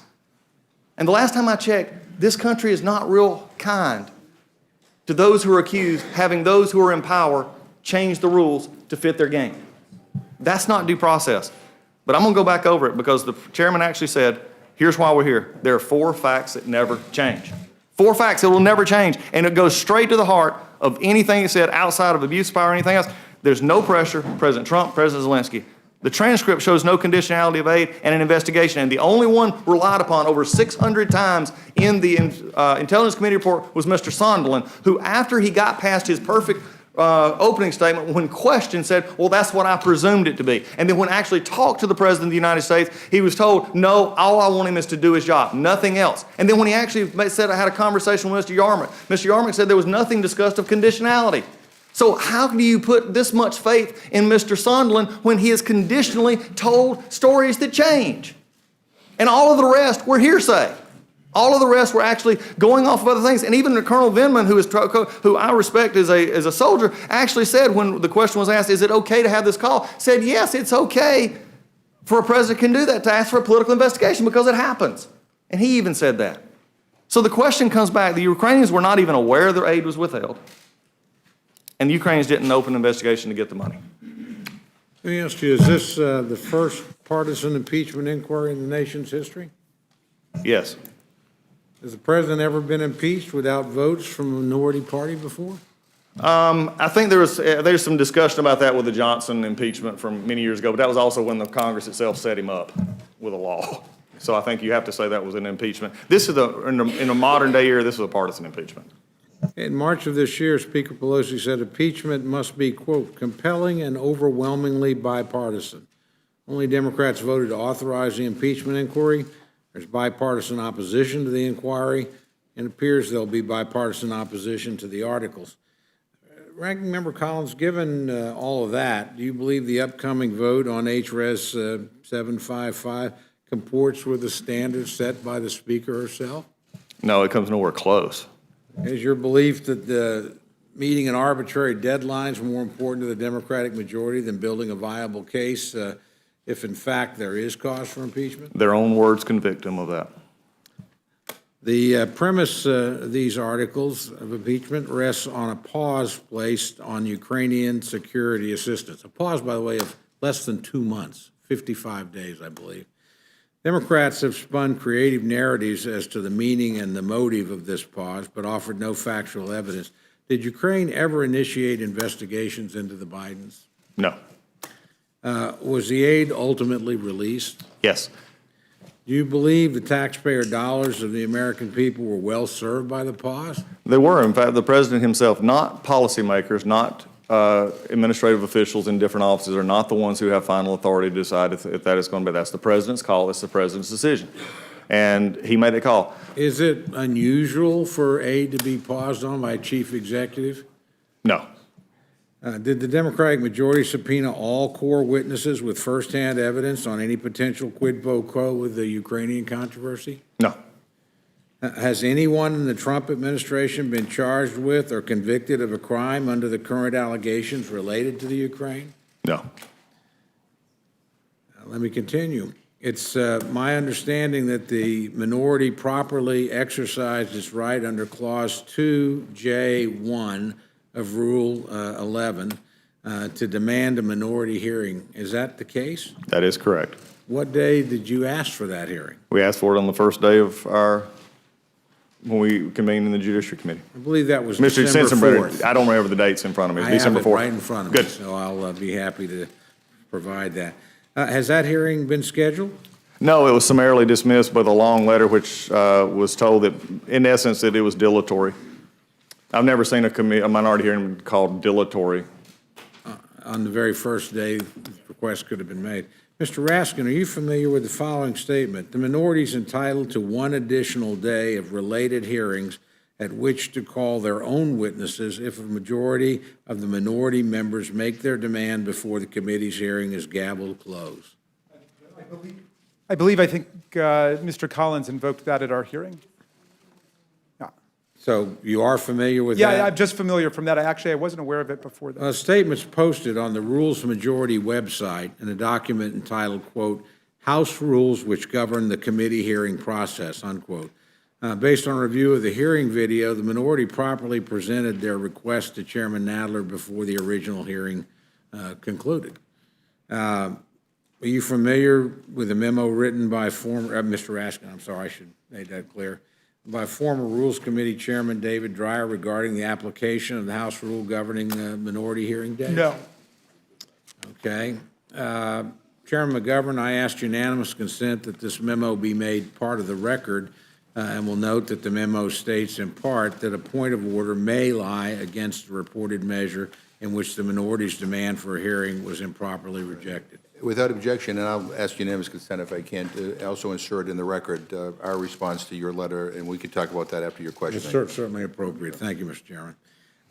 During the markup of H.Res. 755, Chairman Nadler overruled the ranking member's point of order against consideration of the resolution and interpreting that the rule requires that the minority hearing day occur prior to the consideration of the relevant measure or matter would permit the minority to improperly delay proceedings. Were you trying to improperly delay proceedings, Mr. Collins? No, I was actually, at one point in these hearings, actually have a proper following of rules. So again, you made this request the very first day of hearing, is that correct? We did. Okay, the hearing at which the demand was properly made was entitled in part, quote, "The Impeachment Inquiry of Donald J. Trump," unquote. My colleagues on the other side of the aisle have offered a number of reasons why Chairman Nadler's refusal to schedule the minority hearings appropriate. I'd like to take a moment to respond to those. My colleagues claim that the legislative history of the rule suggests that it was designed as a backstop to ensure the minority gets at least one witness at a hearing. I do not find this reasoning to be compelling. If that indeed was the purpose of the rule, the plain reading of the text and reason itself would say otherwise. While traditionally it's been used as a negotiating point between the majority and minority regarding the number of witnesses, the mere fact that the minority has a witness at a hearing does not mean that there's an implicit waiver of the right to demand a minority day hearing. There are times in which the minority waives the right to a majority day hearing. For example, our discussions regarding Medicare for All hearing, we waived that right to a minority day hearing in order to secure 2 more witnesses. Mr. Collins, at any time, did you waive your rights under Clause 2J1 of Rule 11? No, I did not. And I believe that's why we're here today, actually. Yeah.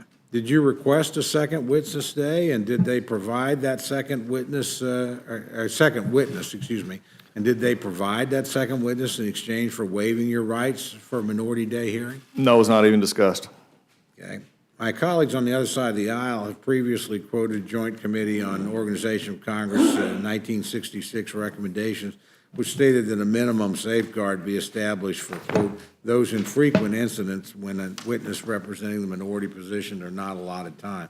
Perhaps in 1966, the majority was more willing to provide witnesses to the minority. However, that's not the case today. Witness was allotted time in this case, but not witnesses. In other words, we didn't get anything in exchange for our right not being exercised. And while this may have been one reason for the adoption of the minority hearing day provision, it doesn't render meaningless the plain reading of the text. So we spent a lot of time on this, but we think it's very important. We simply weren't given something that we think by right we should have had, and would actually subject this to a point of order. My colleagues also claim that Chairman Nadler is not required to schedule the minority hearing day before the matter is reported out of committee. You got to be kidding. In other words, we cannot agree that the House intended that the right for the minority hearing day can be fulfilled by scheduling a hearing on a measure after the measure is voted out of the full committee. I mean, that just doesn't make any sense. So, Mr. Collins, with presumed passage of these articles of impeachment, isn't the minority hearing day now irrelevant? I believe it is, and I believe that's the concern that many of us have who institutionally love this place.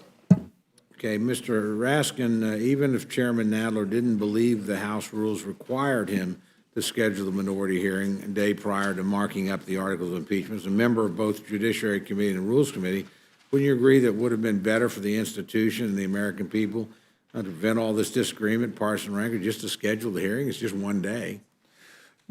Thank you, Mr. Cole. Again, I just learned of it the other day when Mr. Collins raised it, and I looked at the rule, and the rule does say that the chair of the committee is not required to schedule the minority hearing as a condition precedent to the continuing course of legislative action. And I, having been in the minority for my first term here, I feel your exasperation about that it might not happen before the bill passes. And if we want to make a change to that rule, I think that's absolutely something that we should talk about for future Congresses. Well, I appreciate that. I appreciate the sentiment behind it because I know it's sincere. Again, I can go on on this, but we do believe, Mr. Chairman, it's a violation of the spirit and law. We appreciate your letter very much, which is very respectful. We tried to make ours respectful when we made the request. It But was. to us, the facts are clear. Chairman Nadler ignored a right of the minority in committee. It's being ignored by the Democratic majority now, and by doing so, it fundamentally alters the tools available for the minority and all future minorities. So I do hope the Rules Committee will correct this misguided decision, refrain from waiving all points of order against the bill, and at the very least have the matter debated on the House floor. Mr. Raskin, after the adoption of H.Res 660 and before the Judiciary Committee's first hearing pursuant to that resolution, Ranking Member Collins wrote 7 letters to Chairman Nadler on the subject of the committee's consideration of impeachment. On November 12th, he wrote Chairman Nadler regarding the manner in which the Intelligence Committee conducted their investigation. On November 14th, he wrote Chairman Nadler demanding that the same transparency and fairness that existed in prior impeachment required inquiries be prioritized in the current inquiry. On November 18th, he wrote Chairman Nadler regarding the credibility of a particular witness and Chairman Schiff's coordination with certain witnesses to conceal basic and relevant facts. On November 21st, he wrote Chairman Nadler asking that he obtain all documents and information from Chairman Schiff pursuant to House Resolution 660 and its accompanying procedures. On November 30th, the persistent Mr. Collins wrote Chairman Nadler asking for an expanded panel and a balanced composition of academic witnesses to opine on the subject matter at issue during the December 4th hearing. On December 2nd, he wrote Chairman Nadler asking for clarity on how he plans to conduct the impeachment inquiry, referencing 5 previous letters he had sent to questions that were never answered. And on December 3rd, he wrote Chairman Nadler reminding him of his recent letters requesting the Judiciary Committee provide the President due process with the Intelligence Committee, and Chairman Schiff did not. It's my understanding that Chairman Nadler never provided a response to any of these letters. To your knowledge, does Chairman Nadler generally not respond to letters from ranking minority members? No, and I will concede that Mr. Collins, like the aforementioned John Adams and Thomas Jefferson, is a prolific letter writer. I don't know whether or not they engaged in conversation to follow up on any of those, but of course, you know, we're all together on a daily basis pretty much. So I can't speak for the chairman. Okay, well, I just want to note for the record, when we sent a letter to my chairman, he did respond, and we appreciate that very much. Mr. Cole? Yeah, I'm turning to you next. Go Thank right you. ahead. Oh, yeah, it's regular in my committee. We don't get a lot of answers. And this was very true. We got one answer on our witness list. That was it. The other one was a discussion that I had when I asked for another witness, and it turned into an interesting conversation on, were you asking for 3 to 2? Or we're asking for ratios, and all I was asking for was another witness. And told me it was too late and that he could add it. You know, it was just, that's the only, I got. I appreciate the chairman's under a lot of pressure. That time and calendar do kill you at times. I do too, and I recognize that, and that's true of all of us, but, you know, this committee does, in a sense, have a special responsibility to make sure the other committees, you know, operate according to our rules and just common courtesy. Mr. Collins, articles of impeachment are based on a report written by the Chairman Schiff and transmitted to the Judiciary Committee, correct? That's correct. Did that impeachment report rely on hearsay to support their insertions? Yes. What explanation does Chairman Schiff provide when asked why hearsay rather than firsthand testimony evidence was incorrectly presented as evidence? Well, besides his own discussion of making up the phone call to start with, but also he's not really provided one because he didn't come testify in my committee. Well, did you ask Chairman Nadler to invite Chairman Schiff to come testify? I did. Just to be clear, you were asked to vote on articles of impeachment against our Commander-in-Chief based on a report full of unsubstantiated allegations and hearsay, and you were not permitted to ask the author of the report any questions? That is correct. All I got was a staff member. I'd like to note for the record, Mr. Chairman, that Chairman Schiff refused to discuss the report with the minority, yet he was more than willing to appear on Fox News Sunday, just 2 days ago. It's unfortunately abundantly clear the Schiff report's made for television documents rather than the result of a transparent, thorough, bipartisan investigation. It's also worth noting for the record, and I'll ask you this, Mr. Collins, was the president represents, you know, this is a really odd thing for us, because generally the Judiciary Committee is the main committee of impeachment. That's historically been the case. That's clearly not the case here. The Committee on Intelligence is the main committee of impeachment. The president have any counsel there? No, and somewhere along the line, we lost our right to be the impeachment, you know, to work on impeachment. We got it at the end to finish it, but we lost it. You know, there's a difference between window dressing and substance. I mean, 2 or 3 hearings at the end where you don't even question the author of the report on, or you're not allowed to question the author of the report on which impeachment is based. The president never had representation there. In the past, we always had representation. You were at Judiciary. The president was there. He could ask questions. He could, but the main place where all these things come out of, the president was specifically excluded, and you were not in what's supposed to be the main committee on judiciary. You were not allowed to ask the author of the principal report any question. Mr. Cole, you've just presented in a short summation, which I've always admired by you, the crux of this whole problem. By the time it got to Judiciary Committee, this was a done deal. The train was on the front, not even on the track. The train was past the station. They just had to run to catch up to it. It was already decided what they wanted to do. And so here it is, and I've heard this argument, and you can dress this up when to dress it anyway, but I think when we go to the institutional integrity problem that we have here, when you do whatever you think of H.Res 660, the only place it truly provided the opportunity for fairness for the president and the administration was in the Judiciary Committee.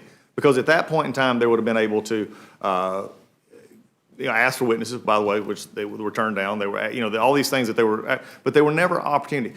There's no way, and I don't care how much the majority pretties this up, there's no way you can calling 4 law school professors, 2 staff members, and that's the only hearings you have, to provide any opportunity for the president to question and get anything out of them. But I have heard from my majority colleagues, which as a former defense attorney I think is pretty funny, well, if he's innocent, just tell him to come prove it.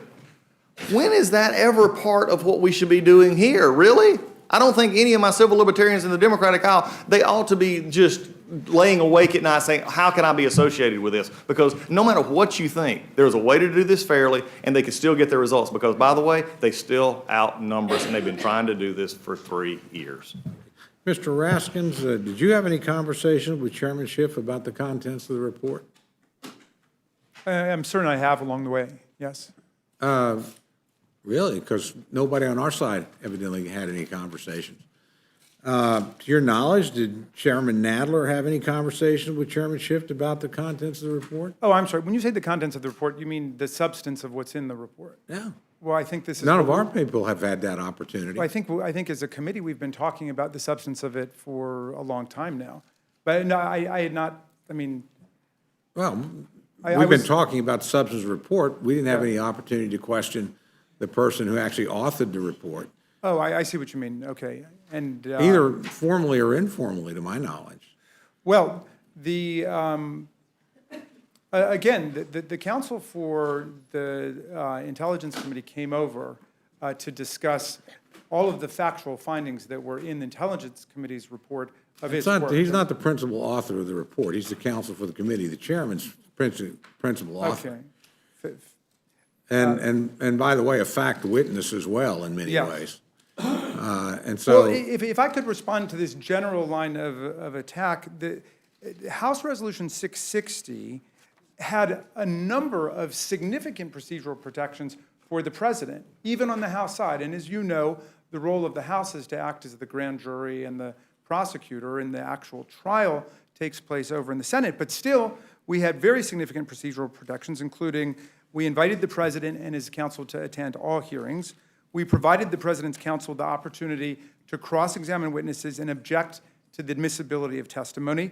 And we provided the president's counsel the opportunity to make presentations of evidence before the full Judiciary Committee, including the chance to call witnesses. Now, the president chose not to avail himself of any of those opportunities. So it reminds me of, the president blockading all these witnesses and saying, you don't have enough people with direct firsthand evidence of what I did. First of all, were those rights provided only in Judiciary Committee? Because you're not the principal committee of impeachment here. That's just the reality. But you're sort of the final stop. So did the president get those rights in the in the Intelligence Committee? I believe not. I'd have to go back and check, but. I can assure you not. Well, but then let me explain. Well, you may not accept this analogy, but here's the analogy that we proceeded on, because this is the first modern impeachment where the fact finder was the House of Representatives itself instead of a special counsel or an independent counsel.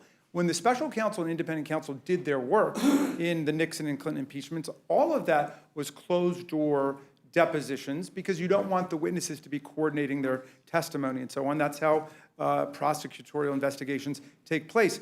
The House Committee on Intelligence was our fact-finding committee. That's why they performed closed-door depositions, because they wanted to avoid witnesses coaching each other and coordinating their testimony. Let me give Mr. Collins an Yeah, opportunity to this is, respond. I mean, we're driving down an interesting hole here, because this is, I also am ranking member of the same committee that said early on when we were, quote, doing impeachment, that if the president saw something he didn't want, he could write us a letter just like everybody else in the world. This was actually said, that he could write us a letter. That would be how he would be taken care of. But let me hit a couple of these things.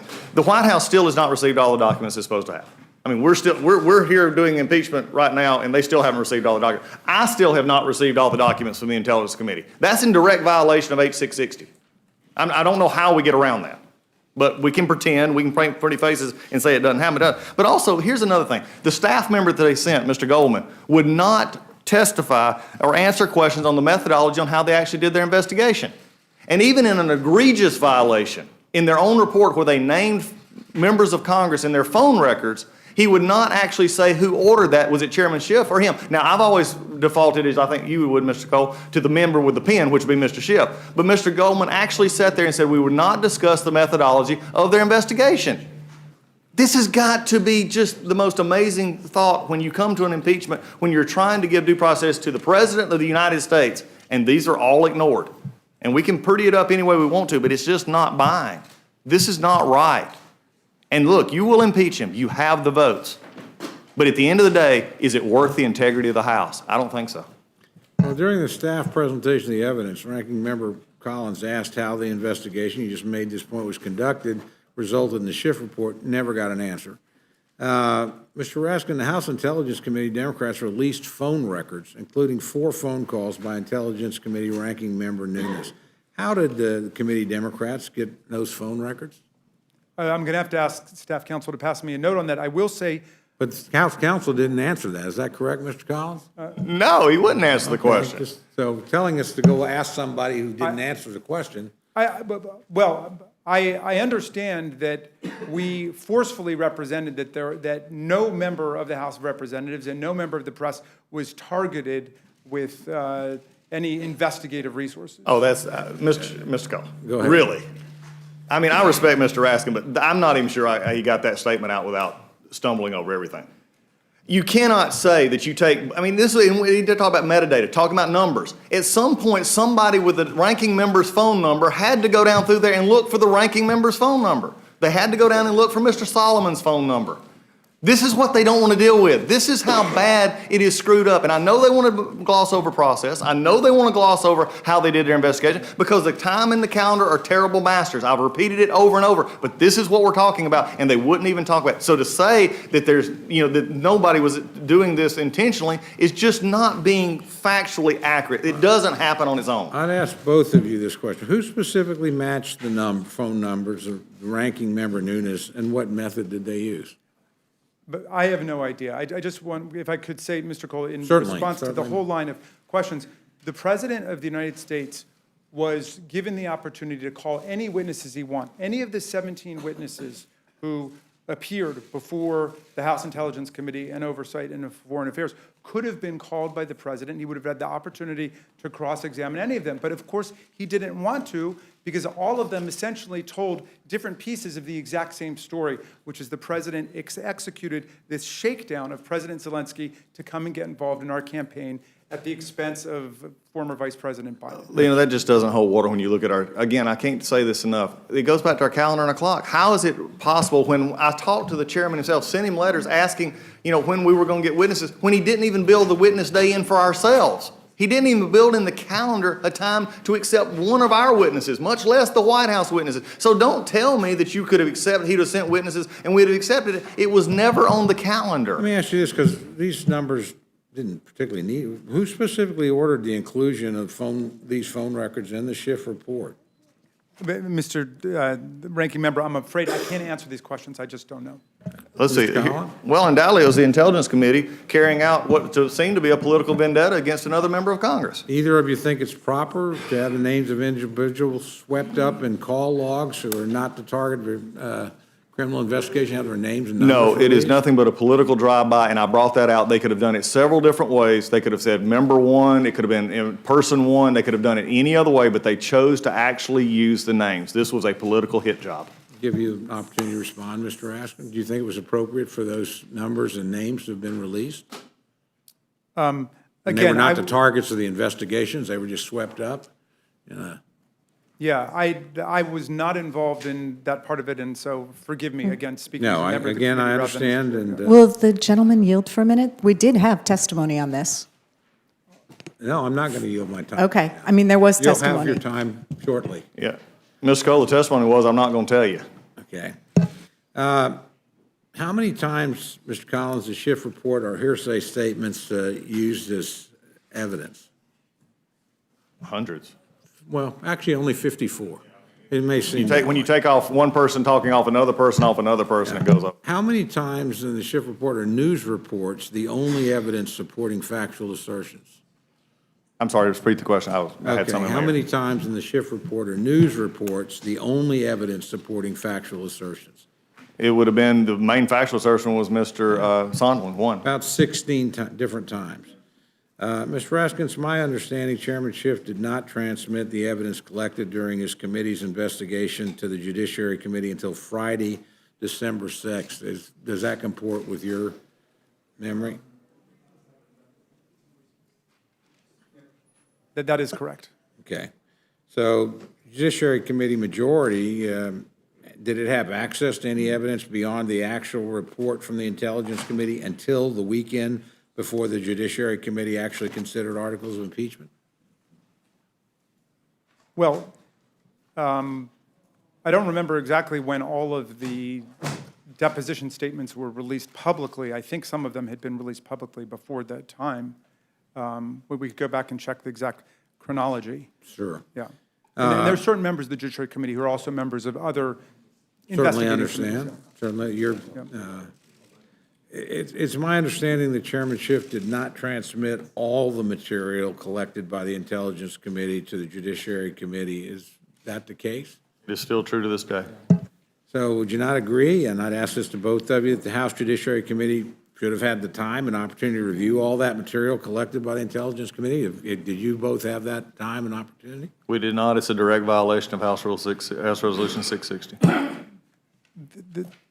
Mr. Cole, all I can tell you is the vast amount of what we ended up getting was what was being produced, released publicly along the way. I know the Intelligence Committee made the commitment to release those deposition statements publicly. And so I've considered it a very fair and transparent process. I don't think I got to see a single thing through the Judiciary Committee that I was not just seeing come out and being released by the Intelligence Committee. In any event, all of it is in the final report. It's there for all of America to see, and I don't want us to lose sight of the big picture. We of the really story don't know if it's all there in We the don't. final report. If you haven't seen them yourselves. No, we do not know. That's a statement that is assuming something, facts not in evidence. That we don't know what this is the old classic case of evidence being given from a prosecutor to in a trial. We don't know what we've not seen. We do know we know a few things we know have not been transferred, but we'd also have heard of other things that's not been transferred. And can't be in the report if it's not been transferred, because then we could at least say it was in the report. Let me move on to the articles themselves, because in my view, we've established the Intelligence Committee process was substantially flawed and procedurally defective. That's my view, I underline. Judiciary Committee failed to create an evidentiary record sufficient to justify moving forward on articles, but you basically relied on the Intelligence Committee, again, where the president was unrepresented. That violated rules of the House, in my view, and the entire circus has been politically motivated from the very beginning. On the obstruction of Congress charge, it's uncommon for the is it uncommon for the, and I ask this to both of you, uncommon for the executive branch to push back against requests for information from Congress? Well, no, it is not uncommon for the executive branch to push back on the production of this or that document or the timing of a particular visit. What was absolutely breathtaking in its unprecedented and radical nature was this president's determination to shut down all discovery. They did not produce a single document to us, Mr. Cole, that was subpoenaed in this process, and the president essentially ordered everyone in the executive branch not to cooperate with us. Yes. Excuse me, I don't want to cut you So, off. but I think that's a dramatic escalation in kind and in degree over anything that's ever been seen before. And that includes Richard Nixon, who I think tried to block 7 or 8 particular requests, like the Watergate tapes. And that in itself became part of the case against him for abuse of power. But, you know, President Trump makes Richard Nixon look like a little leaguer when it comes to obstruction.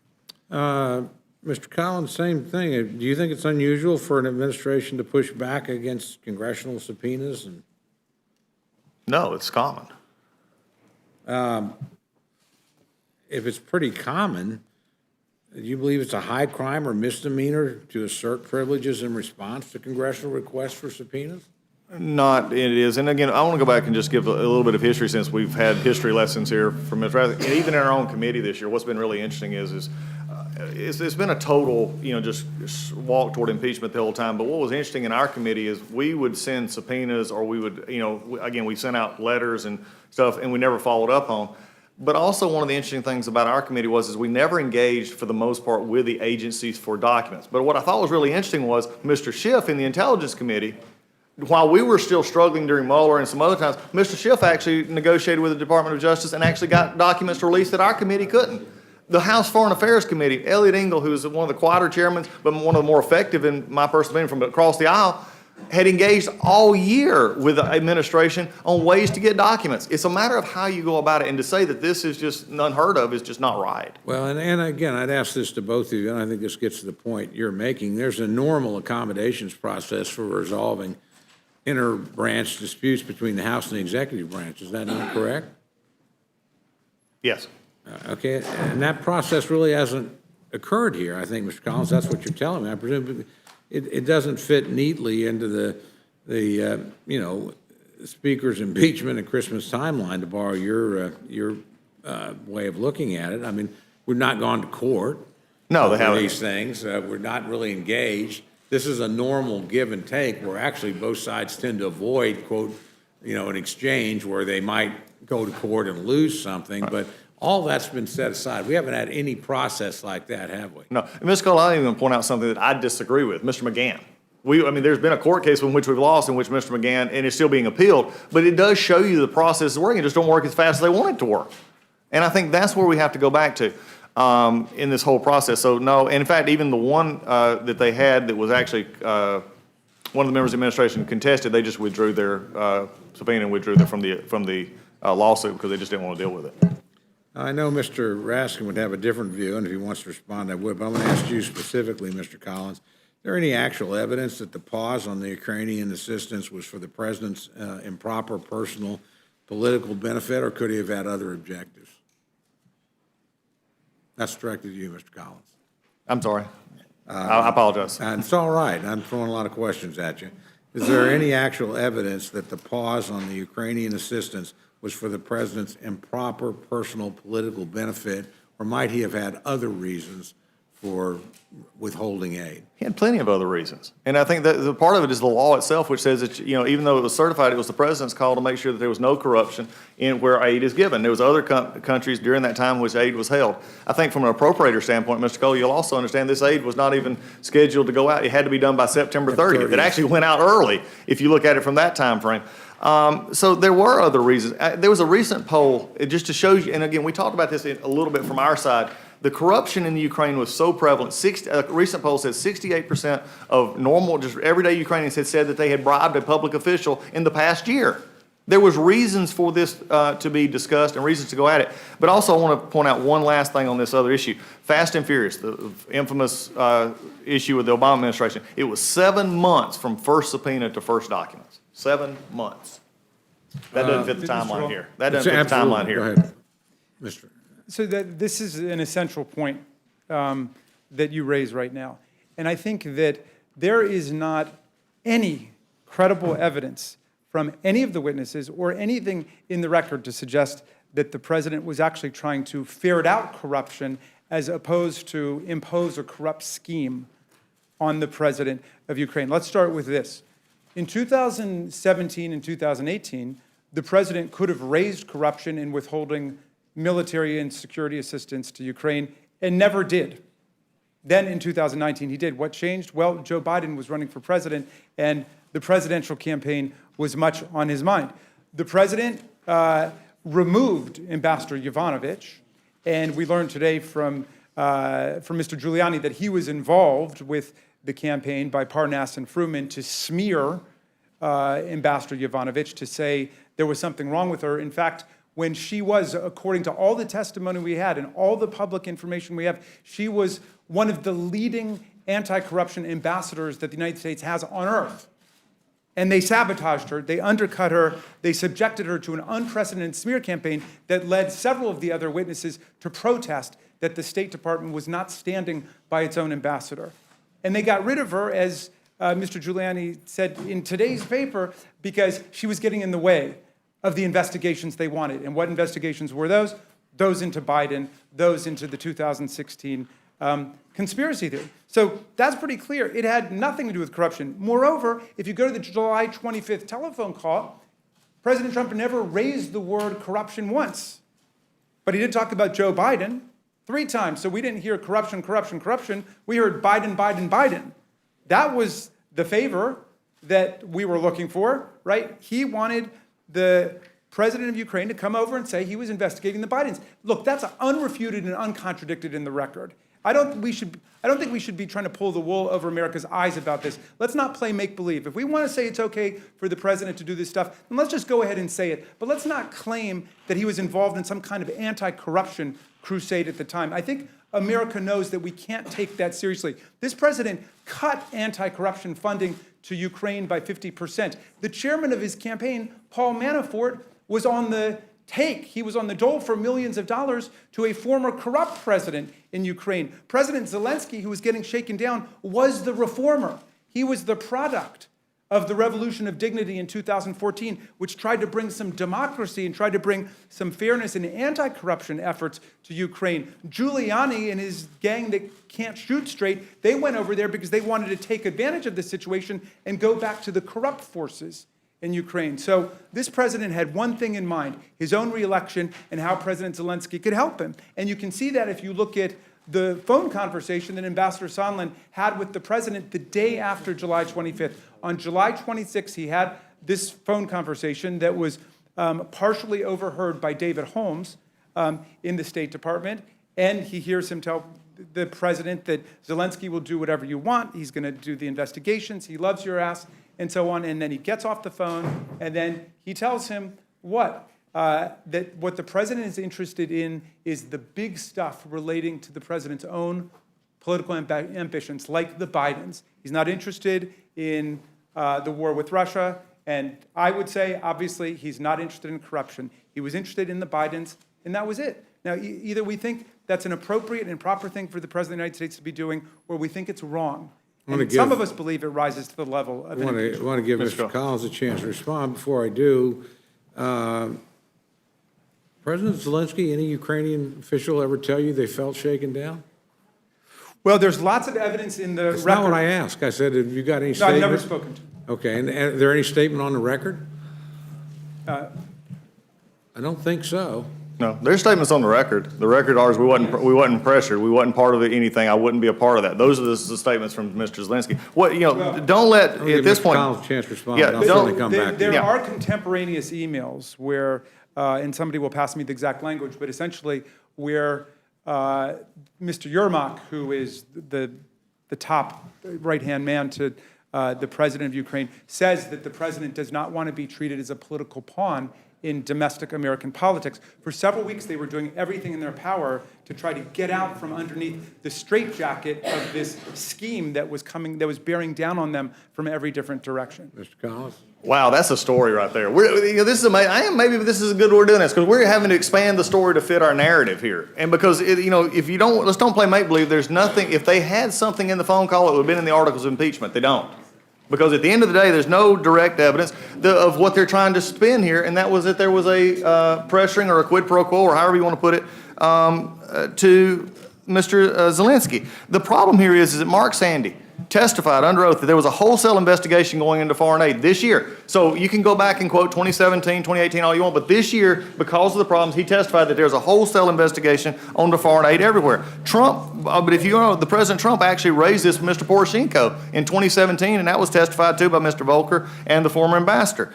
So when you look at this, there's no direct evidence of what was said here, and to try and then come back and put this into a different perspective. And again, going back to Mr. Yarmouk, who Mr. Yarmouk said there was no connection ever discussed between the aid and a investigation.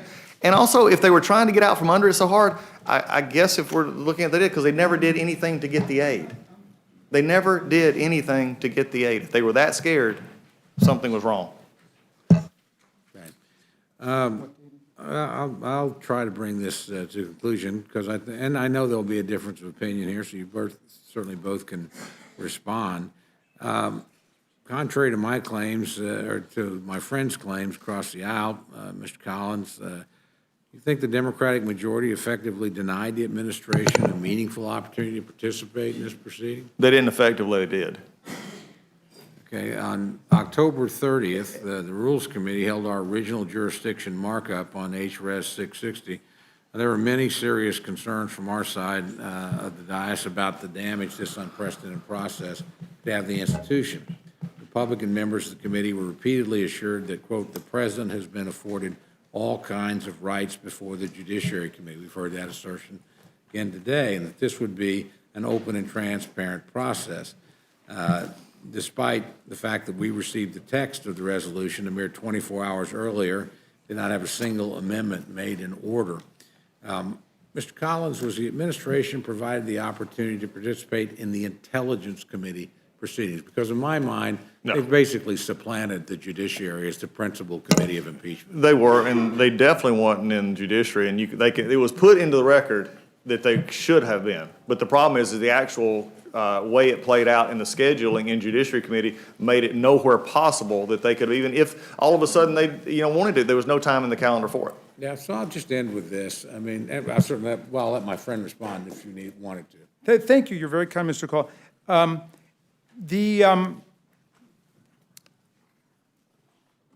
When Lieutenant Colonel Vindman testified, he said that this request for a favor was not, in any sense, a friendly request. It was a demand in the context of the hundreds of millions of dollars that were being held up, the request for the White House meeting, and so on. For weeks, the Ukrainians pushed back on the demand of the president and his agents and advised U.S. officials they did not want to be, quote, an instrument in Washington domestic re-election politics. You recall the testimony of Dr. Fiona Hill, who said that this was a domestic political errand that the president's team was on in order to extract this commitment from President Zelensky to come and give this interview. And in fact, they had publicly announced, or they were going to publicly announce the investigations in an interview that President Zelensky had scheduled on CNN.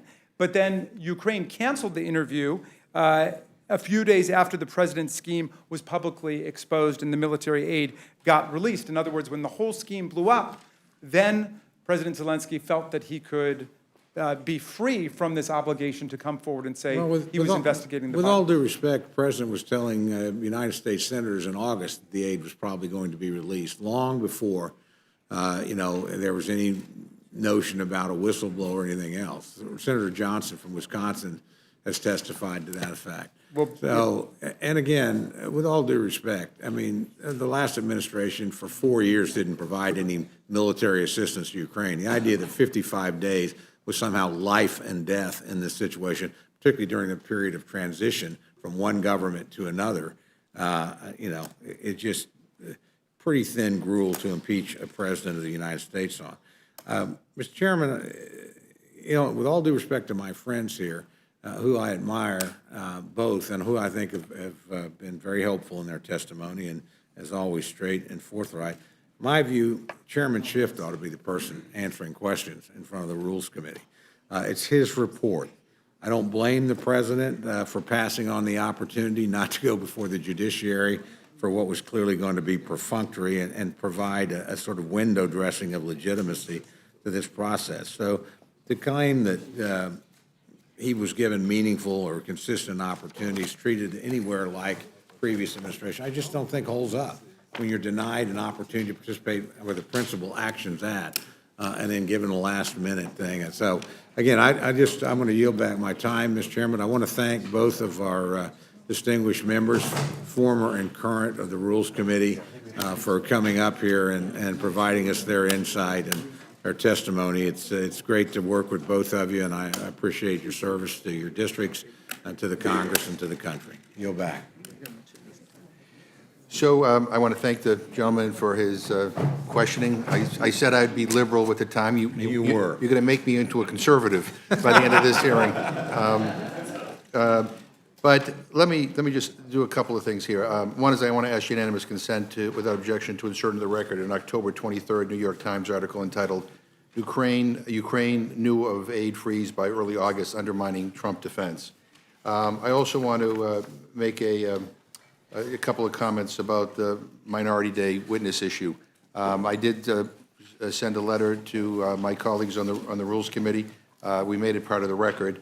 Mr. Nadler has confirmed that he would work with the minority to schedule their hearing day on constitutional grounds of impeachment, notwithstanding the fact that he already allowed a minority witness. And we did a lot of history. We looked at the history of this whole rule, and basically it was designed to ensure that the minority was not shut out of witnesses, that they were not completely shut out of hearings, as had occurred in the past. And the minority did get a witness. I tried not to watch the judiciary proceedings as much as I could, but I did see him. He was there. But I would just say that that this notion that somehow that the minority has this superpower ability to be able to not only name the witnesses, but set the day and to be able to slow down progress on any bill. If that were the case, having been in the minority for 8 years, we would have used it to stop most of the agenda that my Republican friends have put forward. So I put that, I would, again, I will make that letter available to anybody who's interested. Mr. McGovern. Yeah. Mr. Chairman, I do have a question. You made a statement, and I'm not sure if how you were wording it, if it was a paraphrase or not, but I was never promised by Mr. Nadler that he would work with us on a minority hearing day from now to infinity. I mean, he just basically said, no, we're not having it. Well, he did not. My understanding is that he said that in committee. Maybe I'm wrong, but we can find that out during the break. We've had a little issue of consultation lately. We will look that up, and by the time we get back, we will get you that answer. But let me again remind everybody here why we're here today. I mean, because it's easy to get caught up into the weeds and to talk about process. And I just was handed it. Now they're in a statement, I'm willing to work with the minority to schedule the hearing. I'll pass that on to the gentleman if you. We have consultation issues in our committee, and sending that and not talking about it and taking all of our witnesses out is not true. Yeah. And to put it into letter is fine, but it's still not true. Well, it's what he said. Right. So I will ask that to be part of the record as well. Look, let me just remind everybody why we're here. As I said over and over again, the president abused his power of office for his own personal gain and obstructed a congressional investigation to look into that conduct. And we all know how he did it. He tried to shake down the government of Ukraine to basically get dirt on his political opponent to help him in the upcoming 2020 election. And he engaged in a systemic pattern of denying any documents of any cooperation with Congress. That is obstruction of Congress. And Mr. Collins, you kept on saying something that I actually agree with. You talk about how the clock and the calendar is important. From my vantage point and from the way I look at what has happened here, it is important because I believe, as Mr. Raskin stated at the beginning of his testimony, that there is a crime in progress. I mean, we have an election coming up in less than a year, and the president is openly trying to encourage foreign interference in that election. I mean, that is a big deal. That should shock everybody, not only in this committee, in this chamber, all throughout this country. It is just wrong. It is so wrong. And so we will continue this hearing. We just had votes, and we will recess and come back at the beginning of the last vote, where we will then turn to Mr. Hastings. The Rules Committee stands in recess.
The Rules Committee will come to order. Let me welcome back our two witnesses, and at this time, I am happy to yield to my distinguished colleague from Florida, Elsie Hastings. Thank you so very much, Mr. Chairman. Mr. Chairman, with your permission, I would like very much to yield to our colleague, Ms. Scanlon, for some questions that she may have of our witness. Without objection. Okay, thank you. I just wanted to clarify one thing. We had a line of questioning from Mr. Cole right before we broke, and it had to do whether or not there'd been subpoenas issued for Ranking Member Nunez's phone records. And, you know, there seemed to be some confusion from our two witnesses here, but I recalled the testimony that we had in judiciary, which was that, in fact, no subpoenas had been issued for any member of Congress or for any journalist, that the Intel Committee has subpoenaed metadata, so just call records, not actually phone taps, of 4 people who'd been involved in this scheme to abuse the power of office and smear Ambassador Yovanovitch, after each of those people had been subpoenaed individually. So that was Giuliani, Parnas, and Fruman, and Sondland. 2 have been indicted for crimes now related to this investigation. So once those phone records were brought in, patterns were noticed around particular events. And that was when Ranking Member Nunez's phone number was identified. It wasn't that his number was sought. He just happened to be in conversation with the co-conspirators there. So if people are interested in that, in addition to the testimony we heard in judiciary, that information can be found in the Intel report that was filed on pages 45 through 47, and then at footnote 76, which is on page 155. And I would just note particularly there, it says the committee did not subpoena the call detail records for any member of Congress or staff. So, you know, to the extent that we were getting distracted by some notion that people were trying to improperly investigate members of Congress, I think we should put that to bed and call it out for being a distraction and just not the truth. Mr. Raskin, did that refresh your recollection on any of that? Ms. Scanlon, thank you very much for adding the details. My primary recollection of our conversation about that was precisely this, that the Intelligence Committee targeted no member of Congress. It targeted no journalist. It did not direct subpoenas against any of them. And I believe that the names that came up in the normal course of standard investigatory procedure. So there's nothing untoward there that I can see. Okay, and also there was testimony from Mr. Nunez, or not testimony, questioning of Ambassador Taylor by Mr. Nunez indicating that in fact he had been phoning folks in the Ukraine, right? So he had acknowledged that? That he, Mr. Nunez, Yes. Nunez said, yes, I believe that's in the transcript as well. I mean, he basically has said that he was conducting a kind of investigation of his own into what happened there. Okay. Hopefully that puts that to bed, and I'd yield back to Mr. Hastings. Yes, I yield to, certainly yield. to Yeah, I Ms. appreciate it. It doesn't put it, I appreciate the gentlelady bringing it up, but it had nothing to do with the questions that was asked.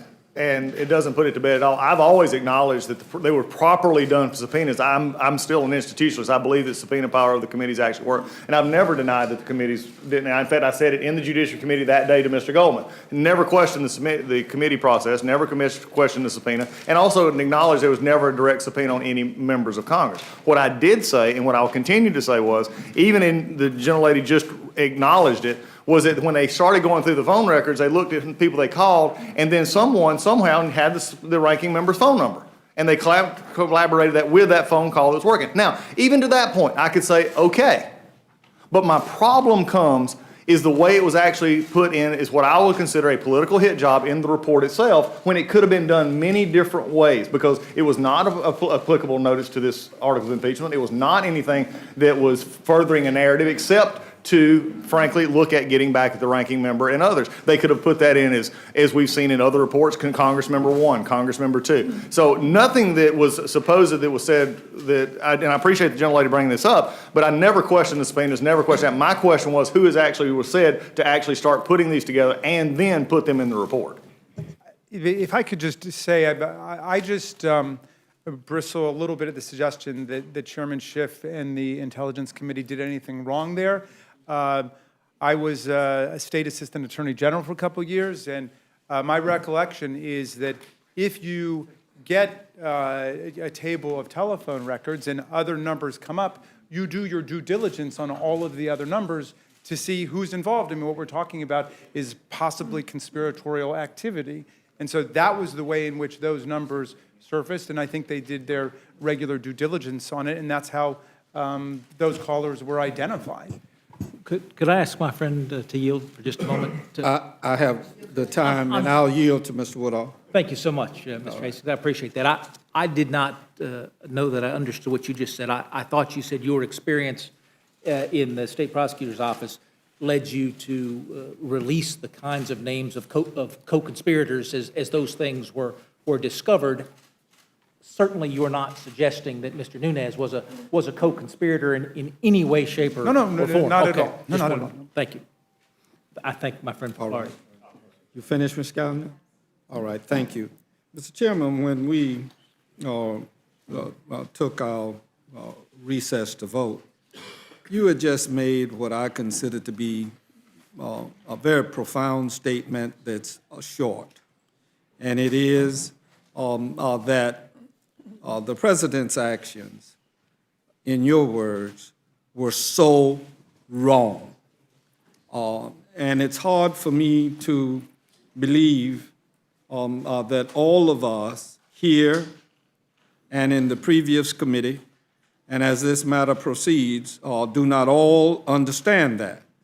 But the die is pretty much cast.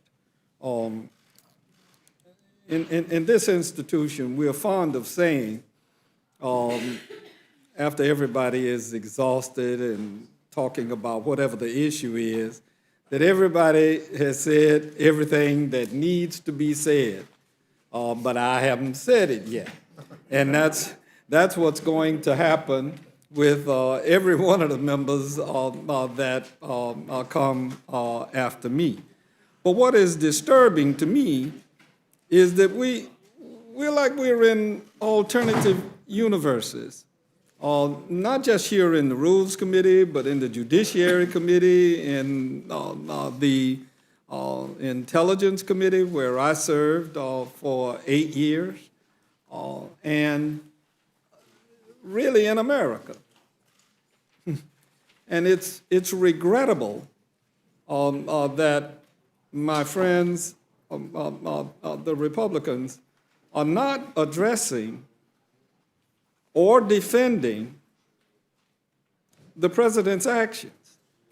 What you're doing is talking about the process. I might add footnote right there. You haven't seen nothing yet if you listen to Lindsey Graham and the majority leader, McConnell, about how if and when this matter gets to them, how they're going to act. How dare somebody say that they aren't going to pretend that they are fair, and the other one is going to collaborate with the White House. So I would assume that the managers that are Democrats, when they get over there, are going to be talking about process, because if you're talking about unfairness, just the mere fact that both of those people who should recuse themselves, in my judgment, made those kinds of statements indicates where they are. But to turn back to you, Mr. Chairman,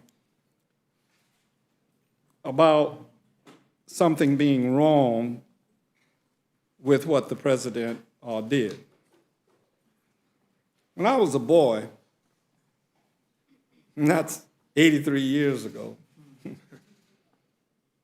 my dad, who never went to school a day in his life, when I had crucial issues over the course of time, both as a child, little boy, and he lived long enough to see me become a lawyer, and the difficulties along the way in college and what have you.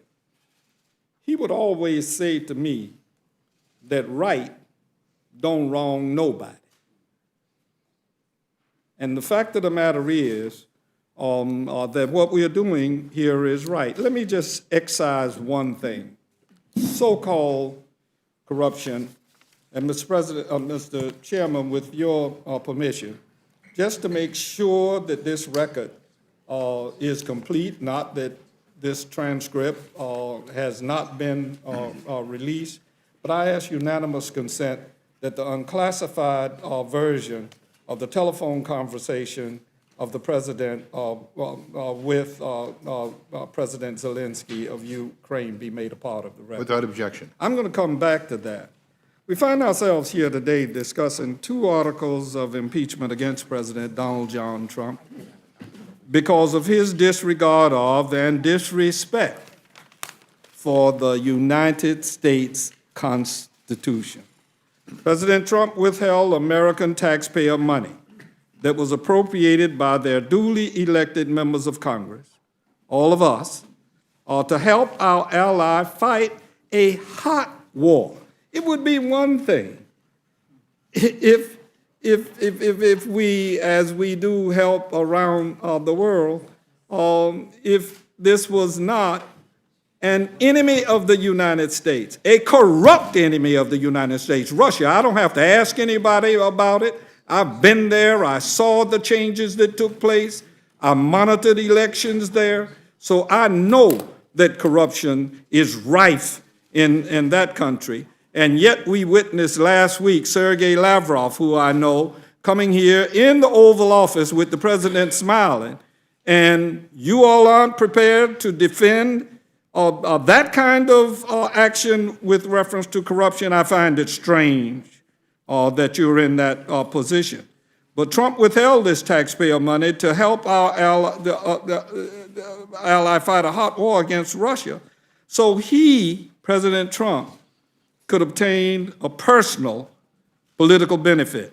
And I'm going to get back to this document I asked UC on at some point to talk about that. And just in case folks think that the facts, which my colleagues will not discuss, are a bit too tenuous, a bit too hazy, please remember that on October 3rd, 2019, President Trump went out on the White House lawn, stood in front of a bunch of reporters and television cameras, and advised President Zelensky to announce the investigation.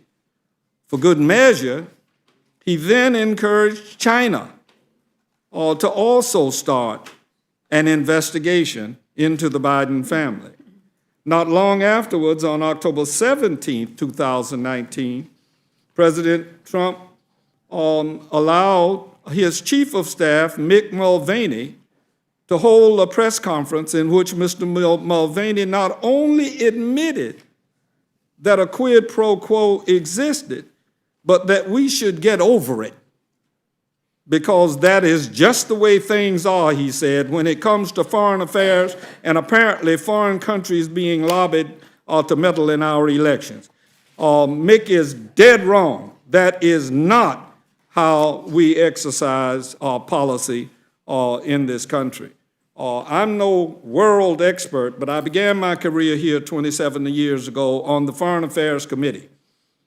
I was appointed by Newt Gingrich, along with Doug B. Ryder, to study the reversion of Hong Kong to and Macau to mainland China.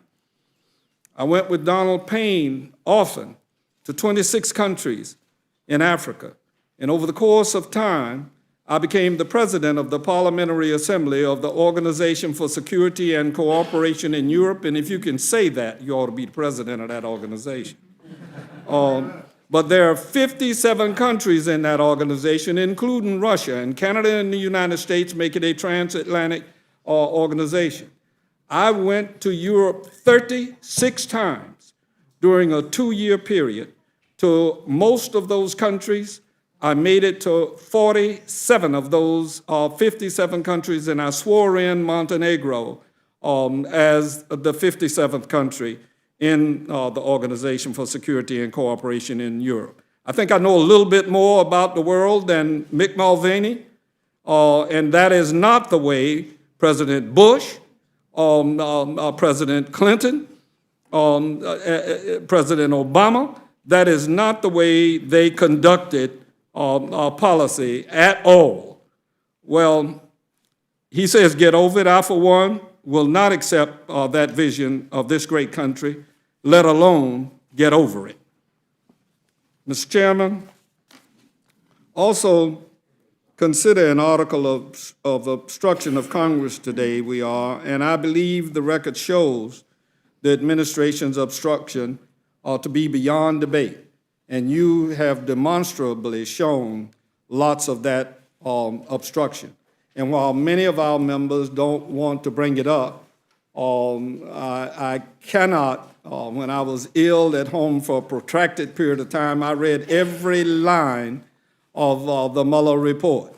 And the Mueller report clearly reflects that the president obstructed justice long before we get to this particular matter that we are dealing with. We are stewards of the House of Representatives.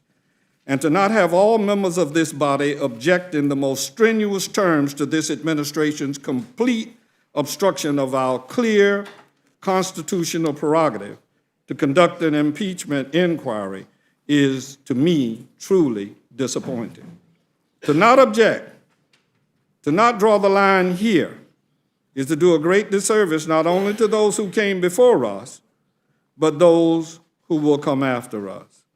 With that, Mr. Chairman, I have a few questions for Mr. Raskin. Mr. Raskin, did President Trump solicit Ukraine's interference in our country's 2020 election? It is overwhelmingly clear that he did. Did President Trump solicit this foreign interference in order to obtain a personal political benefit? He absolutely did. Did President Trump condition the release of taxpayer money appropriated by Congress on President Zelensky announcing an investigation into President Trump's political opponent? All of the evidence we have says that he did. Did President Trump's actions undermine the national security of the United States and that of a key ally, namely Ukraine? I believe that they did. Ukraine had been invaded and attacked by Russia. There had been more than 13,000 casualties in that war. The president was desperate. The president of Ukraine was desperate to get security assistance, and that was provided by Congress. Congress decided that this money was a good investment to defend a besieged ally, that we needed to contain the continuing imperial designs of Vladimir Putin to expand Russian power and to control nations in the neighborhood there. On January 20th, 2017, Donald John Trump took an oath to preserve, protect, and defend the Constitution of the United States.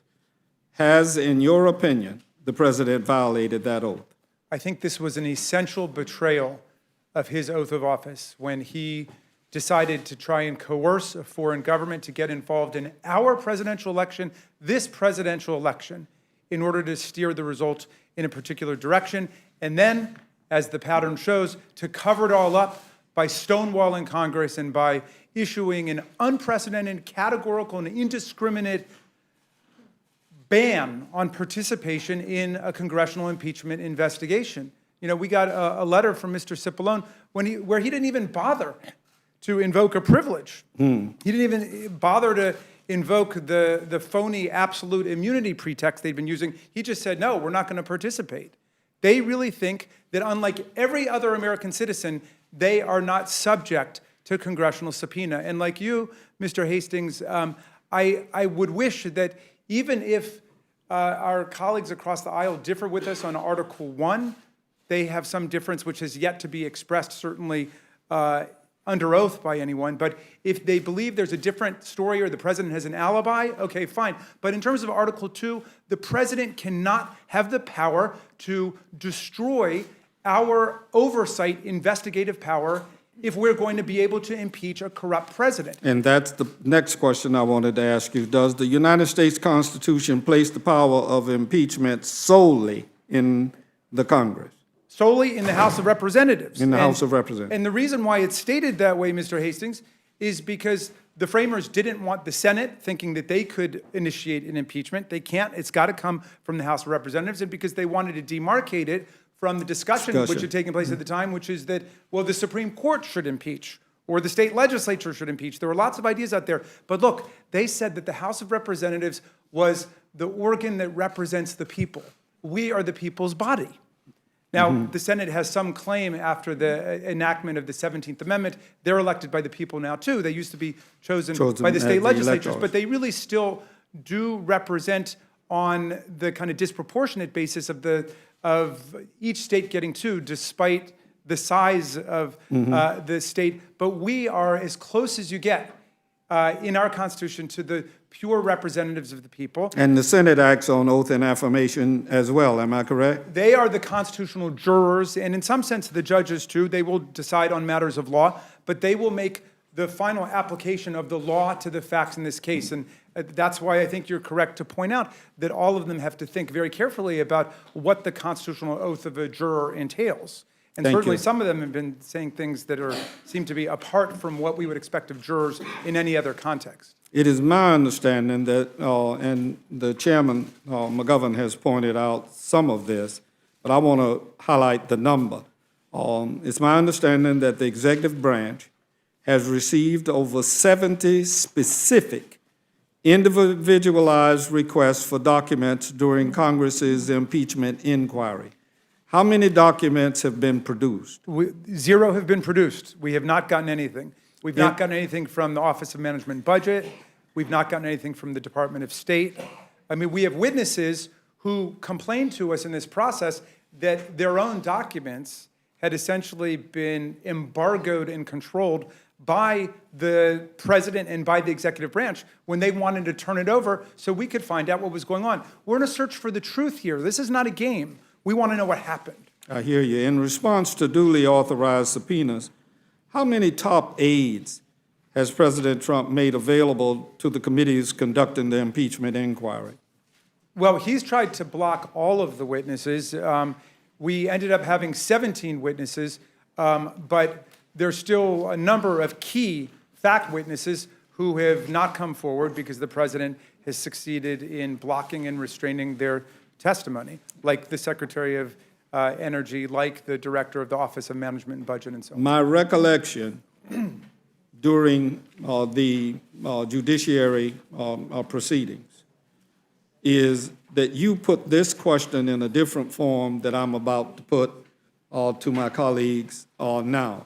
And that's all of us in this room.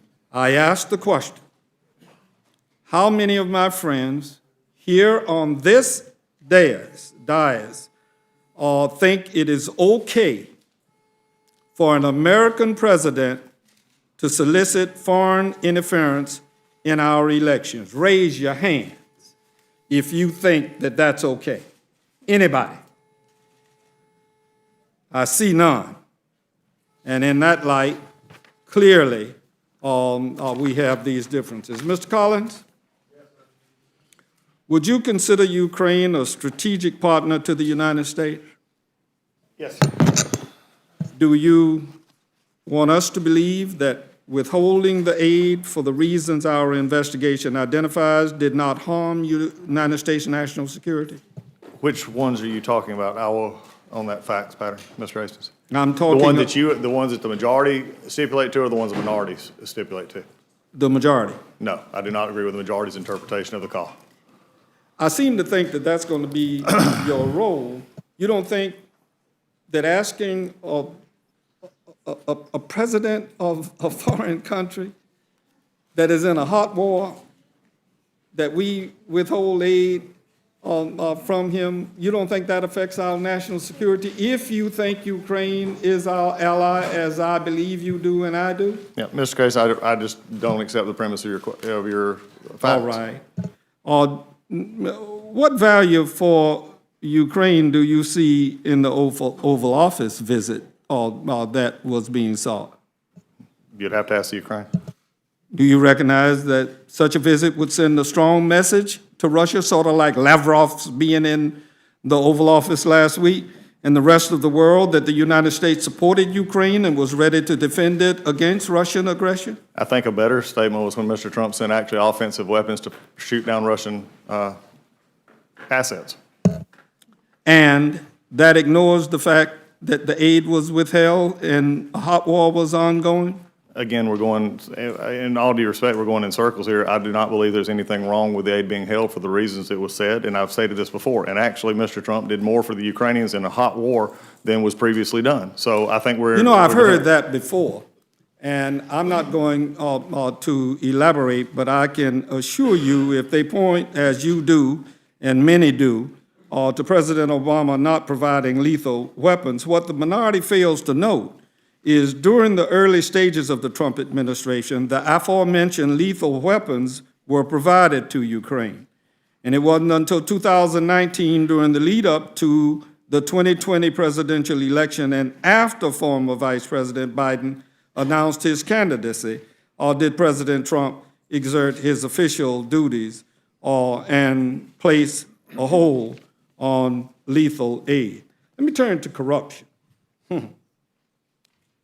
Ostensibly, this July 25th transcript reflects, according to my friends on the other side, both in judiciary and to the extent that the report from intelligence reflects it, that in this particular matter, that corruption was what was being sought to be determined. Let me urge President Trump to look around the world if he wants to talk about corruption, and have him answer for me why he cozies up to Russia and all roads lead to Russia when we all know how corrupt they are and what they have done, not only in the previous election, but what they are doing even as we are in the run-up to this election. And yes, my county, my state, had 2 counties that hackers from Russia were successful. And he has the audacity to go out and say now they don't talk about Russia in the elections, they're talking about Ukraine. Why is it that the president, as the chairman has pointed out, cozies up to a dictator like Duterte in the Philippines?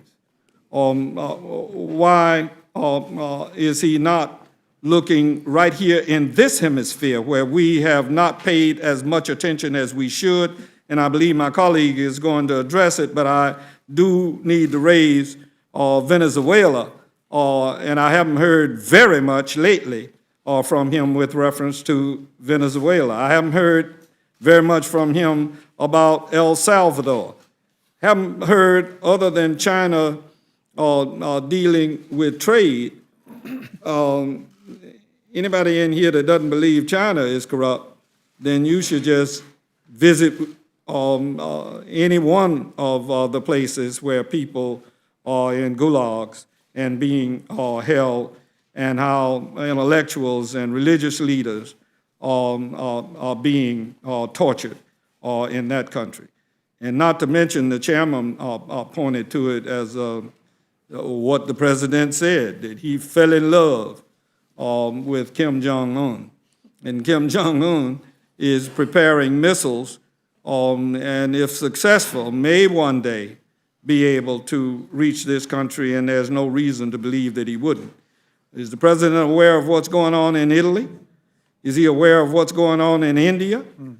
How about Iran? I haven't heard him say a mumbling word about what's happening in Iran. Is he aware of what's going on in Lebanon? Is he aware of the corruption that's being identified and how Chile is on the bubble? I just can't believe you people. And let me turn now to this. and ask you all, and I already know the answer. Can anybody in here, particularly those of us on the Rules Committee, name any other president in the history of the United States that has asked a foreign government or its leaders to investigate an American citizen for political purposes? Can anybody in here identify any president that has done that? Seeing none, I'll proceed. The simple fact of the matter is that my colleagues have determined that they're going to go down the road of distraction and are not going to discuss the facts in this matter. Let me tell you some of the people that you all should have heard from, and some would argue that we should wait until the courts, and I'm sure that the administration would fight all the way to keep Secretary Pompeo from testifying, John Bolton from testifying, Mick Mulvaney, Dan McGahn, Don McGahn, the man that the president told to go and fire the FBI director. How about Robert Blair and Michael Duffy, the guys from Mick Mulvaney's shop where the aid has been withheld? Now let me turn to this document. First off, let me ask both of you whether you know if a full verbatim transcript exists of this July 25th call. Ms. Collins, do you know? I know that all the witnesses testified that this was clear and accurate transcript. Mr. Raskin, do you know whether a verbatim transcript exists? For the July 25 call? Yes. Well, that is not a verbatim transcript. Correct. That we have. That's a contemporaneous memorandum that was written by the White House. I've never seen a verbatim transcript. There's no witness testified, there was no witness that contradicted the statements in that, and on any of the witnesses did. Excuse me? They did not. They said that the transcripts was accurate. Well, what about all of those people that testified before your committee that discussed matters that they thought were wrong that the president did? Wow, Mr. Hastings, I wish we'd have had all those people testify before my committee, but they didn't. Okay. Let me turn to the footnote on this unclassified document that's in the record. It says a memorandum of a telephone conversation is not a verbatim transcript of a discussion. The text in this document records the notes and recollections of Situation Room duty officers and NSC policy staff assigned to listen and memorialize the conversation in written form as the conversation takes place. A number of factors can affect the accuracy of the record, including poor telecommunications connections and variations in accent and/or interpretation. The word, quote, inaudible, unquote, is used to indicate, it says, indicate portions of a conversation that the note taker was unable to hear. Do either of you know why the full transcript is in a classified server that can be accessed only by the highest of authorities insofar as classification of their ability? Do any of you know why this thing is in a server? This classified server? No, I cannot give you the full explanation of that. Mr. Collins? Mr. Morrison testified it was put there in administrative error. Mr. Morrison testified to that. Administrative error. That's his testimony, his words, not mine. Who is Mr. Morrison?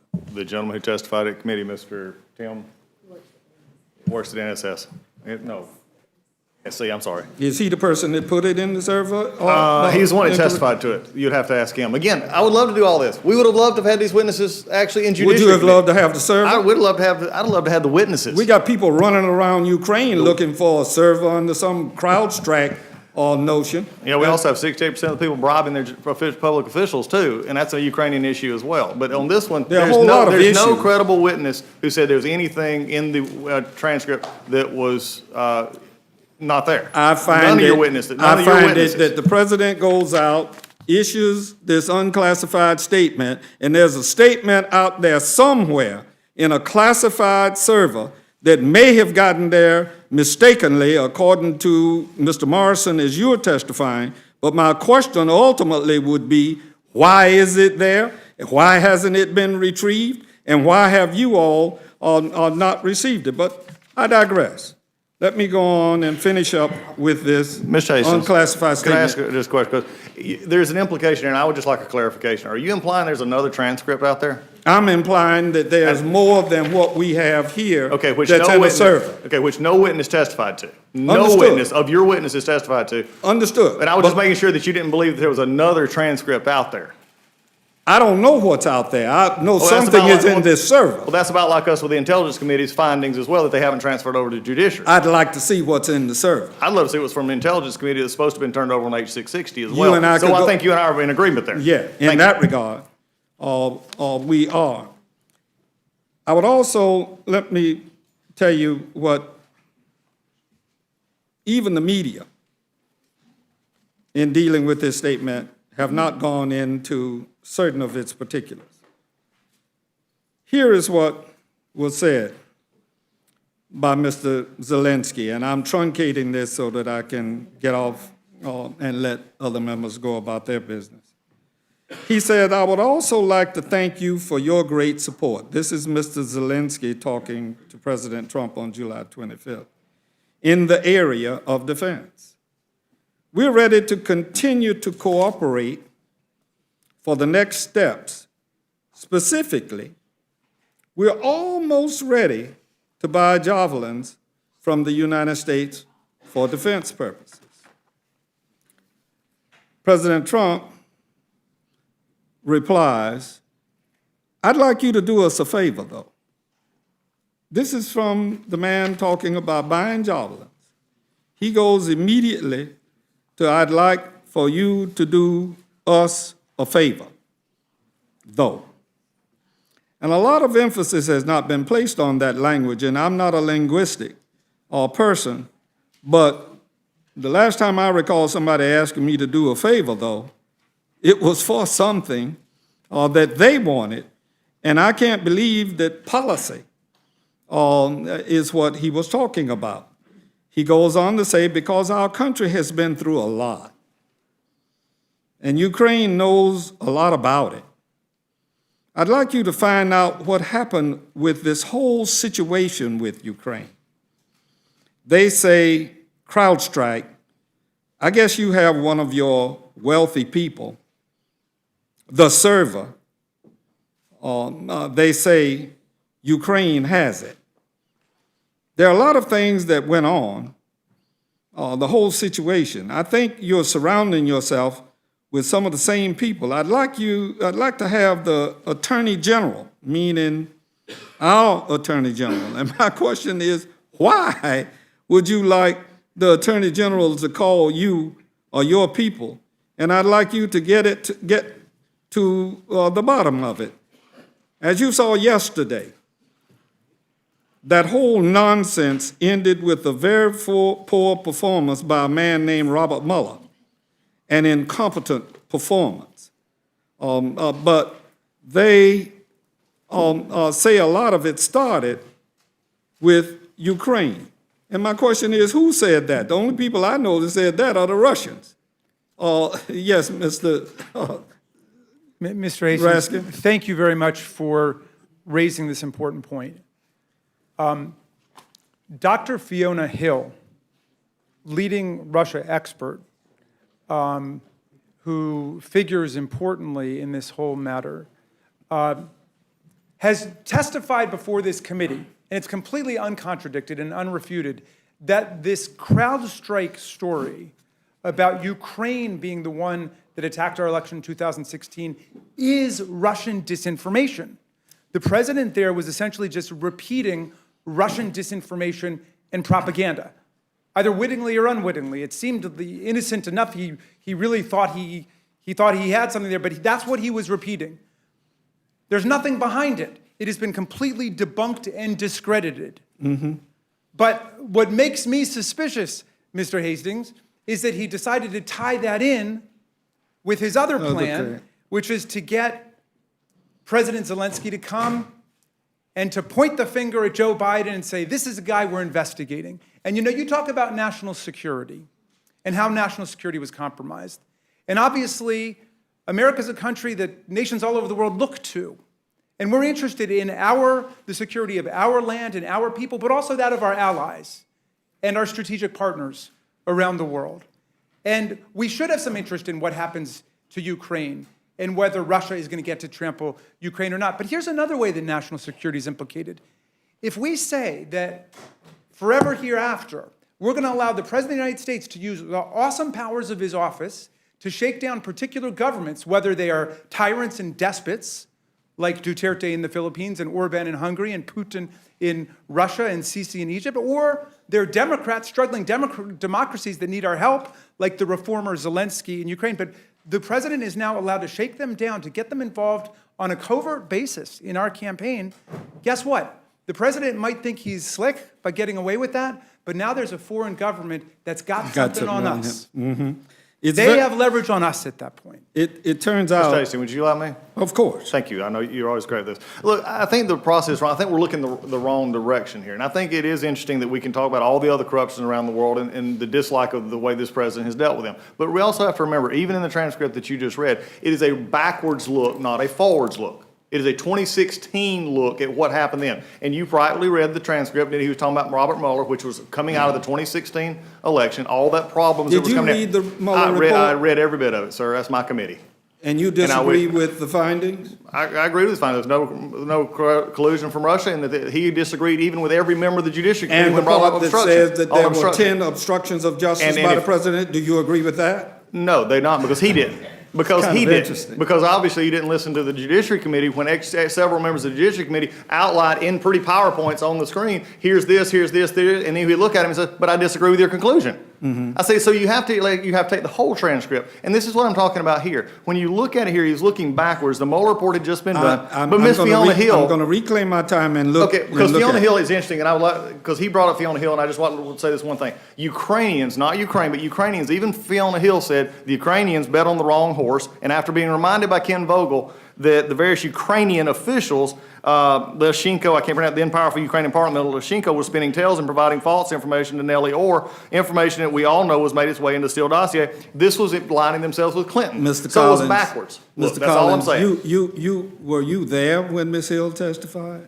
Not for Ms. Hill's testimony, no. All right, but you have seen. I'm happy to read the transcript just like you are. All I can tell you is she dropped a dime on President Trump's actions in Ukraine. But not enough to find it in the articles of impeachment. Well, perhaps standing And that's alone. where, and abuse of power is, again, we've disagreed on this, and this is where we can honestly just disagree. I disagree that abuse of power is a categorical All right. catch-all for this. I'm going to Yeah, this is reclaim where- my time and I because thank you you're going to filibuster, Thank and I'm you. going to reclaim my time from you as well. Both of y'all talk pretty fast. No, I might add, in defense of Mr. Collins for a minute. It's very continuing. What President Trump says is it's very important that you do it, if it's possible. Truncating again, because it's so much in here, but I'll try to start mid-paragraph with Mr. Zelensky's reply. I'd also like and hope to see him having your trust. He's talking about an ambassador that he's sending to the United States. And your confidence, and have personal relations with you so we can cooperate even more so. I'll personally tell you that one of my assistants spoke with Mr. Giuliani just recently, and we're hoping very much that Mr. Giuliani will be able to travel to Ukraine, and we will meet once he comes to Ukraine. My question there is, meet about what when Giuliani comes to Ukraine? And the president just recently said that Giuliani is a good man and a patriot, and he's doing this for love. Last time I bought an airline ticket, I didn't present something that said love. And the question becomes, who's paying Giuliani? I have a theory about it, but I won't go into it. He then goes on to say, I just wanted to assure you once again that you have nobody but friends around us. I'll make sure that I surround myself with the best and most experienced people. He goes on at some point, so we can continue our strategic partnership. I also plan to surround myself with great people in addition to that investigation.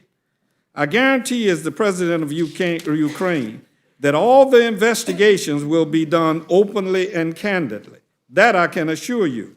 Then Trump says, good, because I heard you had a prosecutor, I think he's talking about Poroshenko, who was very good and he was shut down, and that's really unfair. A lot of people are talking about that. The way they shut your very good prosecutor down and you had some very bad people involved. Mr. Giuliani is a highly respected man. He was the mayor of New York City, a great mayor, and I'd like him to call you. I will ask him to call you along with the Attorney General. Rudy very much knows what's happening, and he is a very capable guy. If you could speak to him, that would be great. The former ambassador from the United States, the woman, was bad news, and the people she was dealing with in the Ukraine were bad news. So I just wanted to let you know that. The other thing, there's a lot of talk about Biden's son, that Biden stopped the prosecution, and a lot of people want to find out about that. So whatever you can do with the Attorney General would be great. Biden went around bragging that he stopped the prosecution. So if you can look into it, it sounds horrible to me. Now then, Zelensky says, truncating again, that since we have won the absolute majority in person, my candidate, who will be approved by the parliament and will start as the new prosecutor in September, he or she will look into the situation, specifically to the company. And my guess is he's talking about Burisma in that particular incident, mentioned in this issue. The issue of the investigation of the case is actually the issue of making sure to restore the honesty, so we will take care of that and we'll work on the investigation of the case. On top of that, I'd kindly ask you if you have any additional information that you can provide us. It would be very helpful for the investigation to make sure that we administer justice in our country with regard to the ambassador to the United States from Ukraine. As far as I can recall, her name was Ivanovich. Now that lady didn't deserve President Trump commenting that she was going to go through some things, and I quote him. I'll have Mr. Giuliani give you a call. And I'm also going to have Attorney General Barr call, and we'll get to the bottom of it. I'm sure you'll figure it out. I heard the prosecutor was treated badly. Now, everybody in the European Union, friends of mine, knew that Poroshenko was a crook, and there's nobody in this room that does not know that, and Trump very well knew that, or should have, or had poor staffing during that period of time. I'm going to end here where he says, good. Well, thank you very much, and I appreciate that. I'll tell Rudy and Attorney General Barr to call. And I just can't believe that Perry and Sunderland and Rudy Giuliani, or whoever the three amigos were running around in Ukraine in some fashion, aside from the diplomatic responsibilities that we have with any country. And yes, Mr. Collins, we do have an FBI.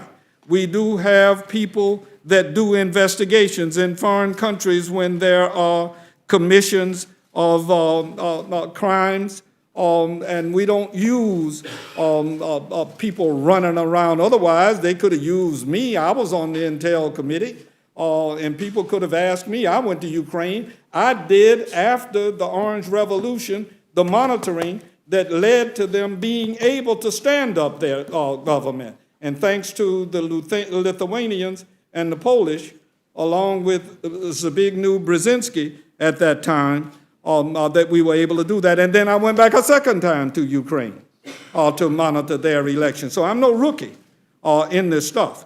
But when it comes to policy, what we have here is a corrupt president that wanted to do something to advance his political circumstances. And as the chairman said, that is so wrong. What say you, Mr. Ashton?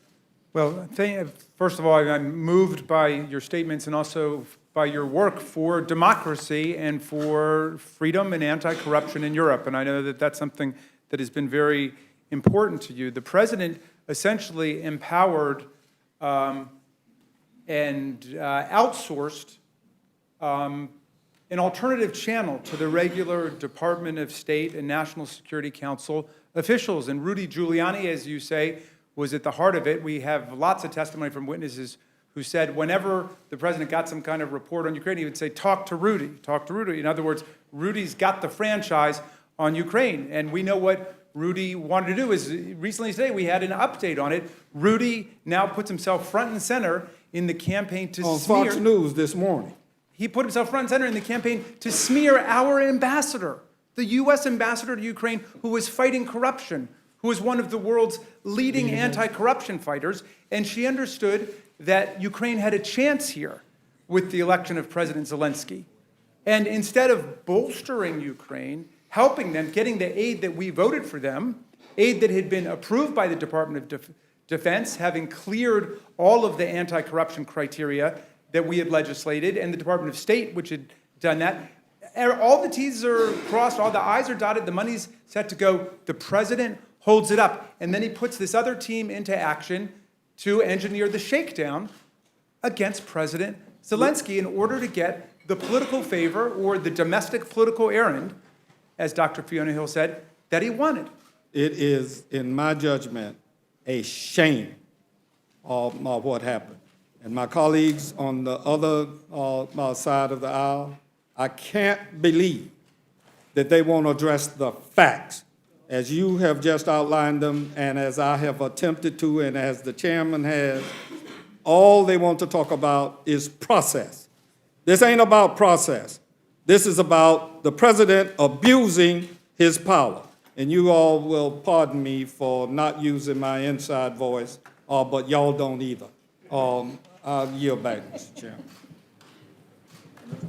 I'm happy to yield now to the gentleman from Georgia, Mr. Woodall. Thank you, Mr. Chairman. I rarely find myself in disagreement with my good friend from Florida. In fact, more often than not, I find myself educated by him. But I've got to disagree with him today because this is all about process. It's all about process. I don't know how many minds were changed when the gentleman from Florida read the transcript again. I suspect none.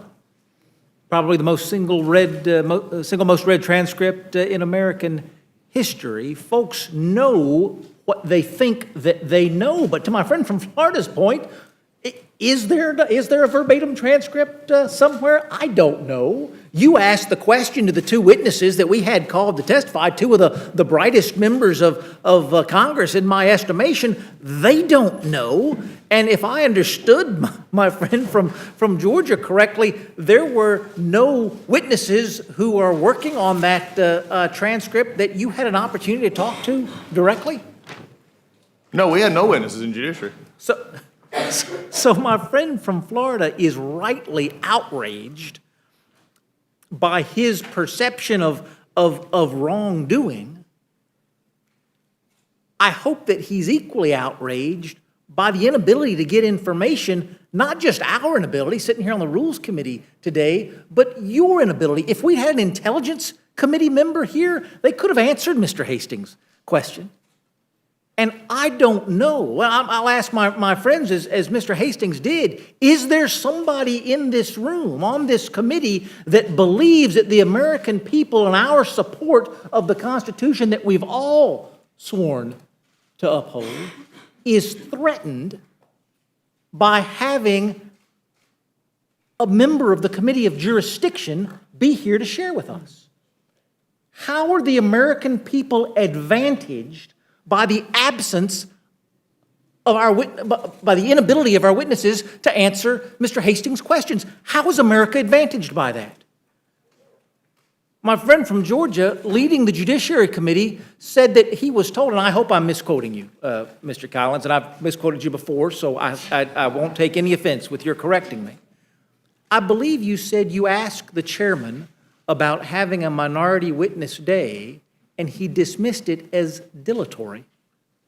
Well, that was part of including in the long letter that he read to us, yeah, that it was basically a dilatory task, very similar to the letter that was given to Mr. Cole in answer. I have the letter that was sent to Mr. Cole, and if we needed a finer chairman on the Democratic side of the aisle, then we might have some other choices on our side, but there is no finer chairman on the Democratic side of the aisle than my chairman on the Rules Committee and the staff that he has to support him. But I don't know if you've seen the letter. I'll share with you what it says, Mr. Collins. It says that not to worry. In this case, however, it says, Chairman Nadler has appropriately said that he will work with the minority to schedule their hearing. Will the gentleman yield to me? I'd be happy to yield. You know, and maybe he wasn't here when I referenced Mr. Neville's response before, but I'm quoting right here, where he says, "I'm willing to work with the minority to schedule such a hearing." All right? I mean, Yeah. My friend from Massachusetts misconstrues my statement. Oh, okay. I stipulate that what you're saying is absolutely true. Absolutely true. I Can I interject? was only going to ask. I was only know- going to ask my friend from Georgia what good it was going to do to hold the minority hearing 2 days or 3 days or 3 weeks after we voted to impeach the President of the United States. What in essence does it matter if you throw the person in jail and then say, oh, the Innocence Project will come around at some point and clear him? That's not what's happened here. You can't just say, oh, if Chairman Nadler came to me and said, you know, April 1st next year looks like a great day for your minority day hearing. What good does that do? Right. It does none. And again, it goes to the basic fairness. And I do want to say one thing, if you'll allow me, Mr. Woodall. Two things come up. One, there's no witness, period. No witness in the statement that said that there was, number one, another transcript, or number two, that the transcript we have was not accurate. Okay, that's just a fact. The other thing is here is I have talked about process a lot, will continue to, but I have also acknowledged, and I have very much of a factual defense of what I believe the facts are wrong here. You may disagree with my interpretation of the fact, but I have made a factual defense. I'll go back to it. We talked about the 4 things that we talked about that didn't change, the pressure, but there's also 5 meetings. 5 meetings. If you want to draw a correlation between the conditioned aid, and it should have come up. It would come up in these 5 meetings. On July 25th, we have the transcript of the call between the President and President Zelensky. On July 26th, Special Envoy Volker and Taylor met with President Zelensky. The alleged link in aid and investigations never came up. August 27th, John Bolton met with President Zelensky. Link in aid never came up. September 1st, Vice President Pence met with Zelensky in Warsaw. Link in aid investigations never came up.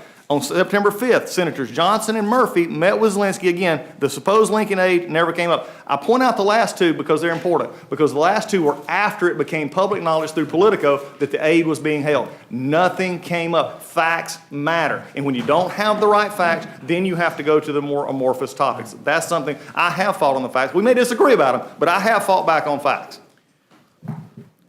Mr. Raskin appropriately points out that what we're doing is precedent setting. Hopefully it's not unprecedented, but it is certainly precedent setting. And I think he asked us to think of the right question. And his question was, if this were a Democratic president, would your answer still be the same? I care less about the Republican president and Democratic president. I know Mr. Raskin has a love of the law.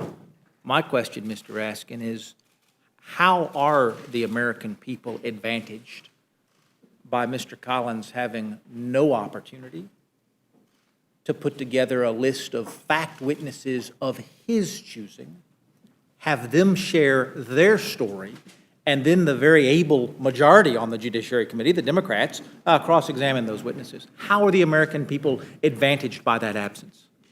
So, The first thing we need to say again is that the president and his team had the power to call whatever witnesses they wanted. Well, And- if I could reclaim my time for a Yeah. moment, you've said that several times. Yeah. The first time you said it, you properly caveated it with any of the 17 witnesses that the Democrats called on the Intelligence Committee, the president could have called any one of those Democratic witnesses back to testify again. I don't believe you mean the president has the right to call any witness that he wants in front of the Judiciary Committee. Well- For Pete's sakes, you wouldn't even give the ranking member the right Well, he to call certainly people in doesn't- front of the Judiciary Committee. He certainly did not have the right to call irrelevant witnesses, and so ultimately it would have been up to the chair to decide whether the person was relevant or not. So to be clear, there is the ability, because I'm misunderstanding, the president had the ability to call a witness into the Judiciary Committee other than the 17 witnesses that the Democrats on the Intelligence Committee decided they were going to deposition? He could have submitted names for anybody he wanted. Well, my ranking member submitted names, and the answer was no. No, we're not going to do that. But your definition of the fair and free process that advantages the American people is that the president could submit any name he wants to. The chairman just gets to say no. But my dear Mr. Woodall, you understand that we're in the process of collecting information to establish an indictment, in essence, charges against the president. These are articles of impeachment. The trial process takes place in the Senate. That's where they conduct a trial, where their rules will govern, and anybody presumably will be able to bring in whatever witnesses they want to bring in. Now, we have tried to run a completely open, fair, and transparent process Well, here. reclaiming my time for a Yeah. moment, because you have frequently, and you did when we established the rules for the impeachment process in this Yes. committee, you have frequently referred to the grand jury room. The grand jury room is not intended to be a place of fairness. It's intended to be a place of indictment. Mr. Woodall. You have said, be happy to yield to my friend from My Florida. goodness gracious, what did you just say? That the grand jury room is not intended to provide fairness to any defendant. It is intended to indict. As my friend from Maryland simply stated, the defense comes next. Understood. But are you saying that prosecutors don't have any other responsibility in the grand jury other than to indict? Of course not. Okay, of I just want course. to make sure. Of course not. Mr. Woodall. The prosecutor has an obligation to the people that the prosecutor serves in the same way that we have that same obligation. And the words, I want to quote him correctly, Mr. Raskin said there's been plenty of fairness in this process. And my question was, how are the American people advantaged by Mr. Collins getting absolutely no witnesses before the committee and the White House getting absolutely no witnesses in front of the committee? And the answer is, Mr. Woodall, this wasn't intended No, to that's be a not the answer. defense Then I of the misspoke. president. If This you was heard me to defen- say that, I clearly didn't make myself clear. The president and Mr. Collins and the Republicans could have called any of the witnesses who appeared, any of the 17 sworn witnesses. Any of your any of Wait, the, wait, I'm it's sorry. not yours or mine. These are American citizens. These These are the are- Department of State these personnel. are the- These are these are- National Security Council employees. Reclaiming my time. Let me just, These let are- me just say, we can't speak over one another because the stenographer can barely keep up with us because we all talk so fast. Yeah. So if we're talking over each other, so just, I caution everybody, the witnesses and members of the committee, just to ask a question, let the answer, and I'm hamstrung, Mr. Chairman, by the fact that Mr. Raskin isn't the decision maker on these issues. And again, to Mr. Collins' point about the clock being the master, Mr. Nadler, Chairman Nadler, has put in months of work on this, not as much time as Chairman Schiff has put in on this, but put in months of work, and we have neither of the two committee chairmen who have done all of the work here before us to answer our questions. And I have no doubt that Mr. Raskin is exasperated because he is an answerer, and he is a fact provider, and he educates this committee on a regular basis on matters of the law. But it offends my sense of fairness that my ranking member can't have a witness of his choosing. I'm not talking about 100 witnesses. I'm talking about a witness of his choosing to come, and that the process gets described over and over again as the White House had plenty of opportunity and everybody had an equal chance to question. Nonsense. nonsense. And to let that record stand perpetuates the myth that this is supposed to have been a fair process. I would argue it could have been a fair process. It simply wasn't, Mr. Collins. Just to be clear here, and I think the operative word that my friend from Maryland said was tried. And I think I'll give a try. It just wasn't a real good one, to be fair in this.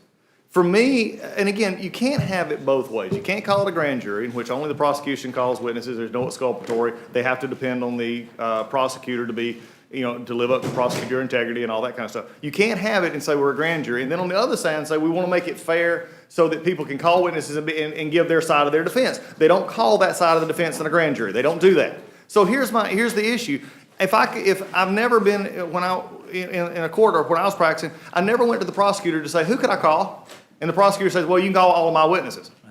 Well, at least at some point in that mix, Mr. Raskin, I believe, would at least, and others, even on the Democrat side, I believe at least they would have to acknowledge that having the chairman determine relevancy of my witnesses call, or even the White House, is a problematic exercise, because if they're determining relevancy, then they're discounting any possibility of exculpatory evidence coming from one of my witnesses. They're basically saying they're irrelevant, so we don't want to hear from them, and discounting any possibility, that they would be exculpatory. So let's make that very clear in this. That's why this was, again, we fell from a very unfair process. Now, Mr. Raskin, you said earlier, and I think rightly, you said some folks can't concede that the call was not perfect. Surely folks could concede that things were not perfect, and Mr. Collins did not characterize the call as perfect. My question is, can't you concede what Mr. Collins I haven't heard anybody say that. Who said that? Mr. Collins said he wasn't trying to describe it as perfect. He was trying to describe it as non-criminal. Right? I'm misquoting his statement. But my question to you is, can you not concede that having the chairman who is leading the impeachment inquiry determine relevancy of the, for lack of a better word, defense witnesses is flawed? Yeah. So this was the exact same process that took place in the Clinton impeachment. It was the same process that took place in the Nixon impeachment, which is the minority gets the right to request witnesses, and if they're relevant, they will be accepted. It's hard to know what to do otherwise, especially in an environment where people are bringing in all kinds of extraneous conspiracy theories to try to explain what's going on. Just to quote you back to you, because I want to use the best sources I can on this material. When you cited the House rule that required the minority witnesses be heard, you said, in your recollection, that's not a condition precedent to having the hearing and reporting the bill, and you are, of course, right. You're talking about the minority hearing provision. That's right. About having an independent hearing for the minority. That's right. There's absolutely no House rule that requires that we hear from the minority before not just the die has been cast, but the bill has been reported, passed on the floor, and sent to the president. That is not a requirement. And you are right that we should probably go back and look at that if we are truly trying to give the minority a voice. But you have to tell me how the American people are advantaged by hearing from exculpatory witnesses after the House has voted. Okay, first of all, if there is a name of an exculpatory witness, please put it forward. We've done nothing other than try to get all of the president's men to come in and testify. It's the president who's been blockading Secretary Pompeo and Secretary Perry and the Director of the Office of Management Budget and numerous other witnesses. It's just, to me, it's the height of irony that you guys are making the argument that somehow we don't want the evidence in. We want all the evidence. That's why we want to hold the president in obstruction of justice, because he's been preventing us from getting all It would not surprise me if you were right. So let me ask the gentleman from Georgia, is that right? You submitted a list of witnesses that you wanted to come to the committee, and the president said that those witnesses would not be allowed to testify? No, the president talked to me about that. No, that's not right. That's not right. The interesting thing is I found out something new today. This is why hearings actually are good, and maybe even recalling witnesses is good. This is the first time I've ever heard, and Mr. Raskin said it twice today, that if I'd have just called one of the 17, I'd have got him. That's been interesting. He said it a couple of times now, if not more, that if I'd have just called one, now they're having to correct him. But he said it several times, and I understand this is tough, and he's in a very tough position, and he's doing an admirable job for what he's doing. But it is interesting that would come out, because I know he is an integral part of that team, that if I'd have just called one of the 17, they would have been accepted.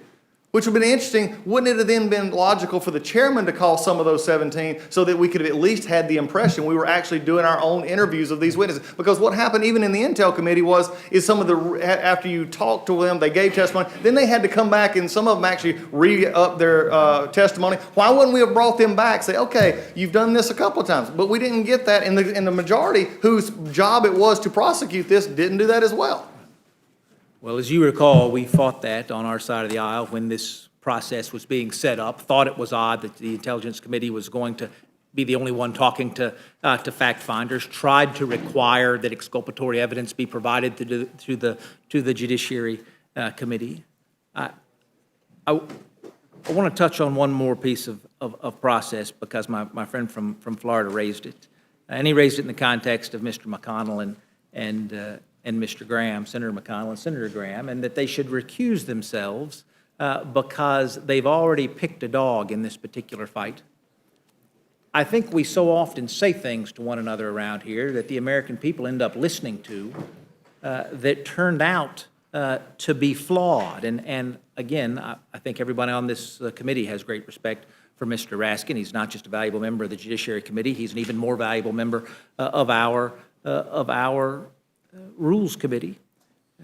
But because I didn't have a chance, when I found out I wasn't going to have a chance to talk to Mr. Nadler, I went and brushed up on Raskin policy, and I think they misquoted you, to be fair, Mr. Raskin, but Salon did an interview with you even before the president was elected, and their headline is at least one Democratic congressman is already preparing to impeach Donald Trump.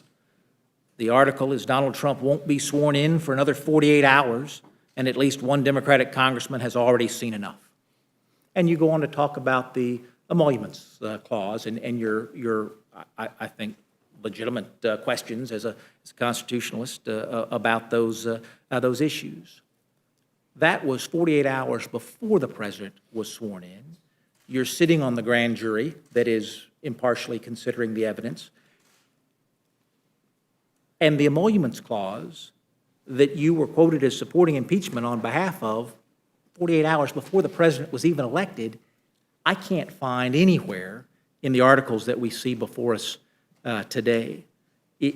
Have you changed your mind from then? Or do you think, as Politico is reporting, that we're going to see part 2 of impeachment come down the road, that this was just impeachment number 1, and there's going to be impeachment number 2 and impeachment number 3? Thank you very much for that question. And I would love nothing more than to have a separate hearing on my personal views about the meaning of the Foreign Emoluments Clause and the Domestic Emoluments Clause. I've written widely about it, including in the Washington Post. I've written several pieces about it. But I'm here to represent the Judiciary Committee because of the absence of Mr. Nadler. And it wouldn't be fair for me to get into that because I would not be representing the views of the entire Judiciary Committee. I think that's perfectly fair. When we voted to table, as Mr. Cole referenced in regard to Mr. McGovern's vote in December of 17, of course you opposed that motion to table as well, and at that time you said it was a vote out of frustration, and that what you wanted was a real inquiry into corruption and criminality in the Trump administration. Now, this was 2 years before this phone call ever happened. And so, again, I'm looking at articles of impeachment here. I've got members of the Judiciary Committee who were certain of corruption and criminality in the Trump administration that exists nowhere here. And Well, Mr. Woodall, please.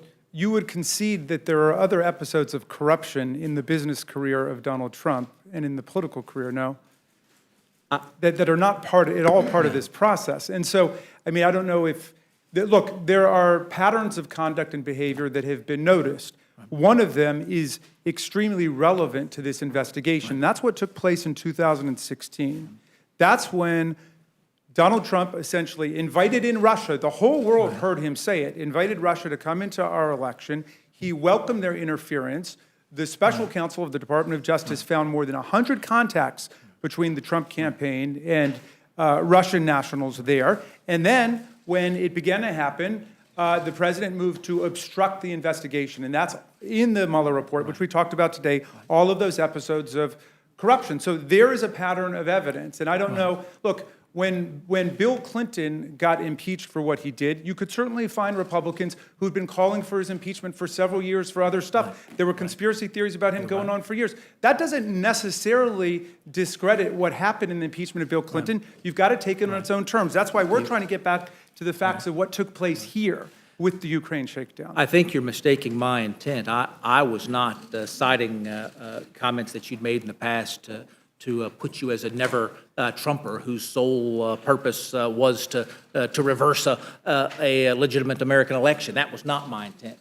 My intent was to mention you as someone who's a thoughtful legal mind who had other legal concerns going back for years. And when folks say, Rob, what do you mean this process is rushed? We've done it over just under 90 days. Isn't that long enough? Well, no, that's faster than any other process. That's faster than we've got a response from the Justice Department when we ask for our Fast and Furious documents. But what it isn't is a complete process, I think by your own testimony here, that there's more that we could have done that we didn't do. And my question then is, because I do think we're all about advantaging the American people and the Republic and the Constitution, are we advantaged? Are the American people advantaged? Because again, Politico is reporting that the investigations are going to continue, that the investigations do not stop with the House vote tomorrow. We will continue to investigate the potential impeachment of the president long after we have already voted to impeach the president, is the story that is out there today. Are we advantaged as an institution to have impeachment number 1 and impeachment number 2 and impeachment number 3 instead of, as we did in the Bill Clinton era, put all of the articles into a single document after a longer and more thorough investigation and have this process sent to the Senate just once? I believe, I'm going to ask my staff just to confirm this, I believe the Clinton investigation moved much more quickly after the Starr report arrived in Congress than we have so far, but we'll check the days on use. But I think they're approximately in the same ballpark. But look, your basic question is an excellent one. You ask an excellent question here.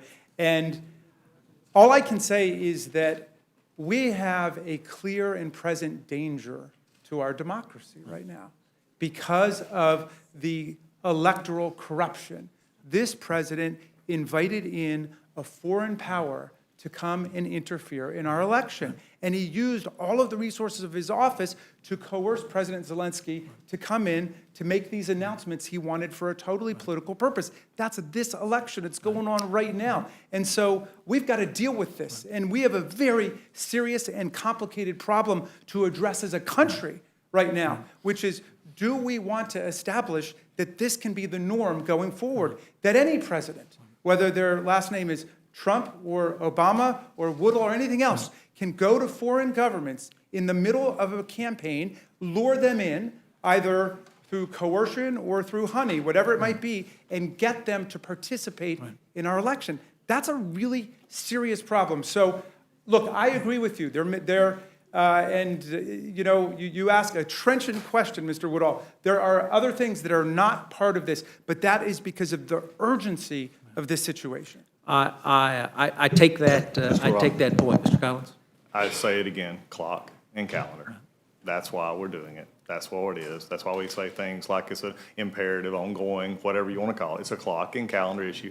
And look, we already know that when this fails, there'll probably be others. That has been reported widely, not just in magazine, straight out of the words of Mr. Schiff, straight out of the words of Mr. Green, other colleagues that we've had. And again, Press Turley said it this way: the current lack of proof is another reason why an abbreviated investigation of this matter is so damaging to the case for impeachment. It doesn't have the footing on it, and if you're doing it because you want to get into an election, when obviously the discussion was a previous one in which there was issues that was looking at, then I can't help you, and time and calendar will take over. Well, we're talking today about reversing America's last election. Candidly, I have every bit as much concern about the time that we will reverse the next election, or the election after that, or the election after that. To do this in a partisan way, of course there are always going to be differences of opinion. I disagree with my chairman about much more than I agree with him about, but that doesn't mean that we can't find a process to move forward on together. It is not more divided in this Congress today than it was in 1998, when folks found a process that they could work on together, because as much as we cared about the presidency then, we cared more about the Constitution later. And we found a way to move forward. And moving forward in a partisan way is going to have repercussions. I know my friend from Maryland knows that. He believes it's urgent enough that it's worth the risk. But it is a measurable and substantial risk. And certainly the 13 of us, 14 with Mr. Collins here today, are going to be judged on that front, because despite our own personal interest in the facts, we are not a fact committee. We are a process committee, and I don't believe America is going to judge us harshly because of the way the facts come out. I think America's going to judge us harshly because of the process that has come forward. And with that, I yield back, Mr. Well, I thank the gentleman. Let me just say, we keep on hearing a lot about the clock and calendar, but I would remind everyone that we are here because of abuse and obstruction.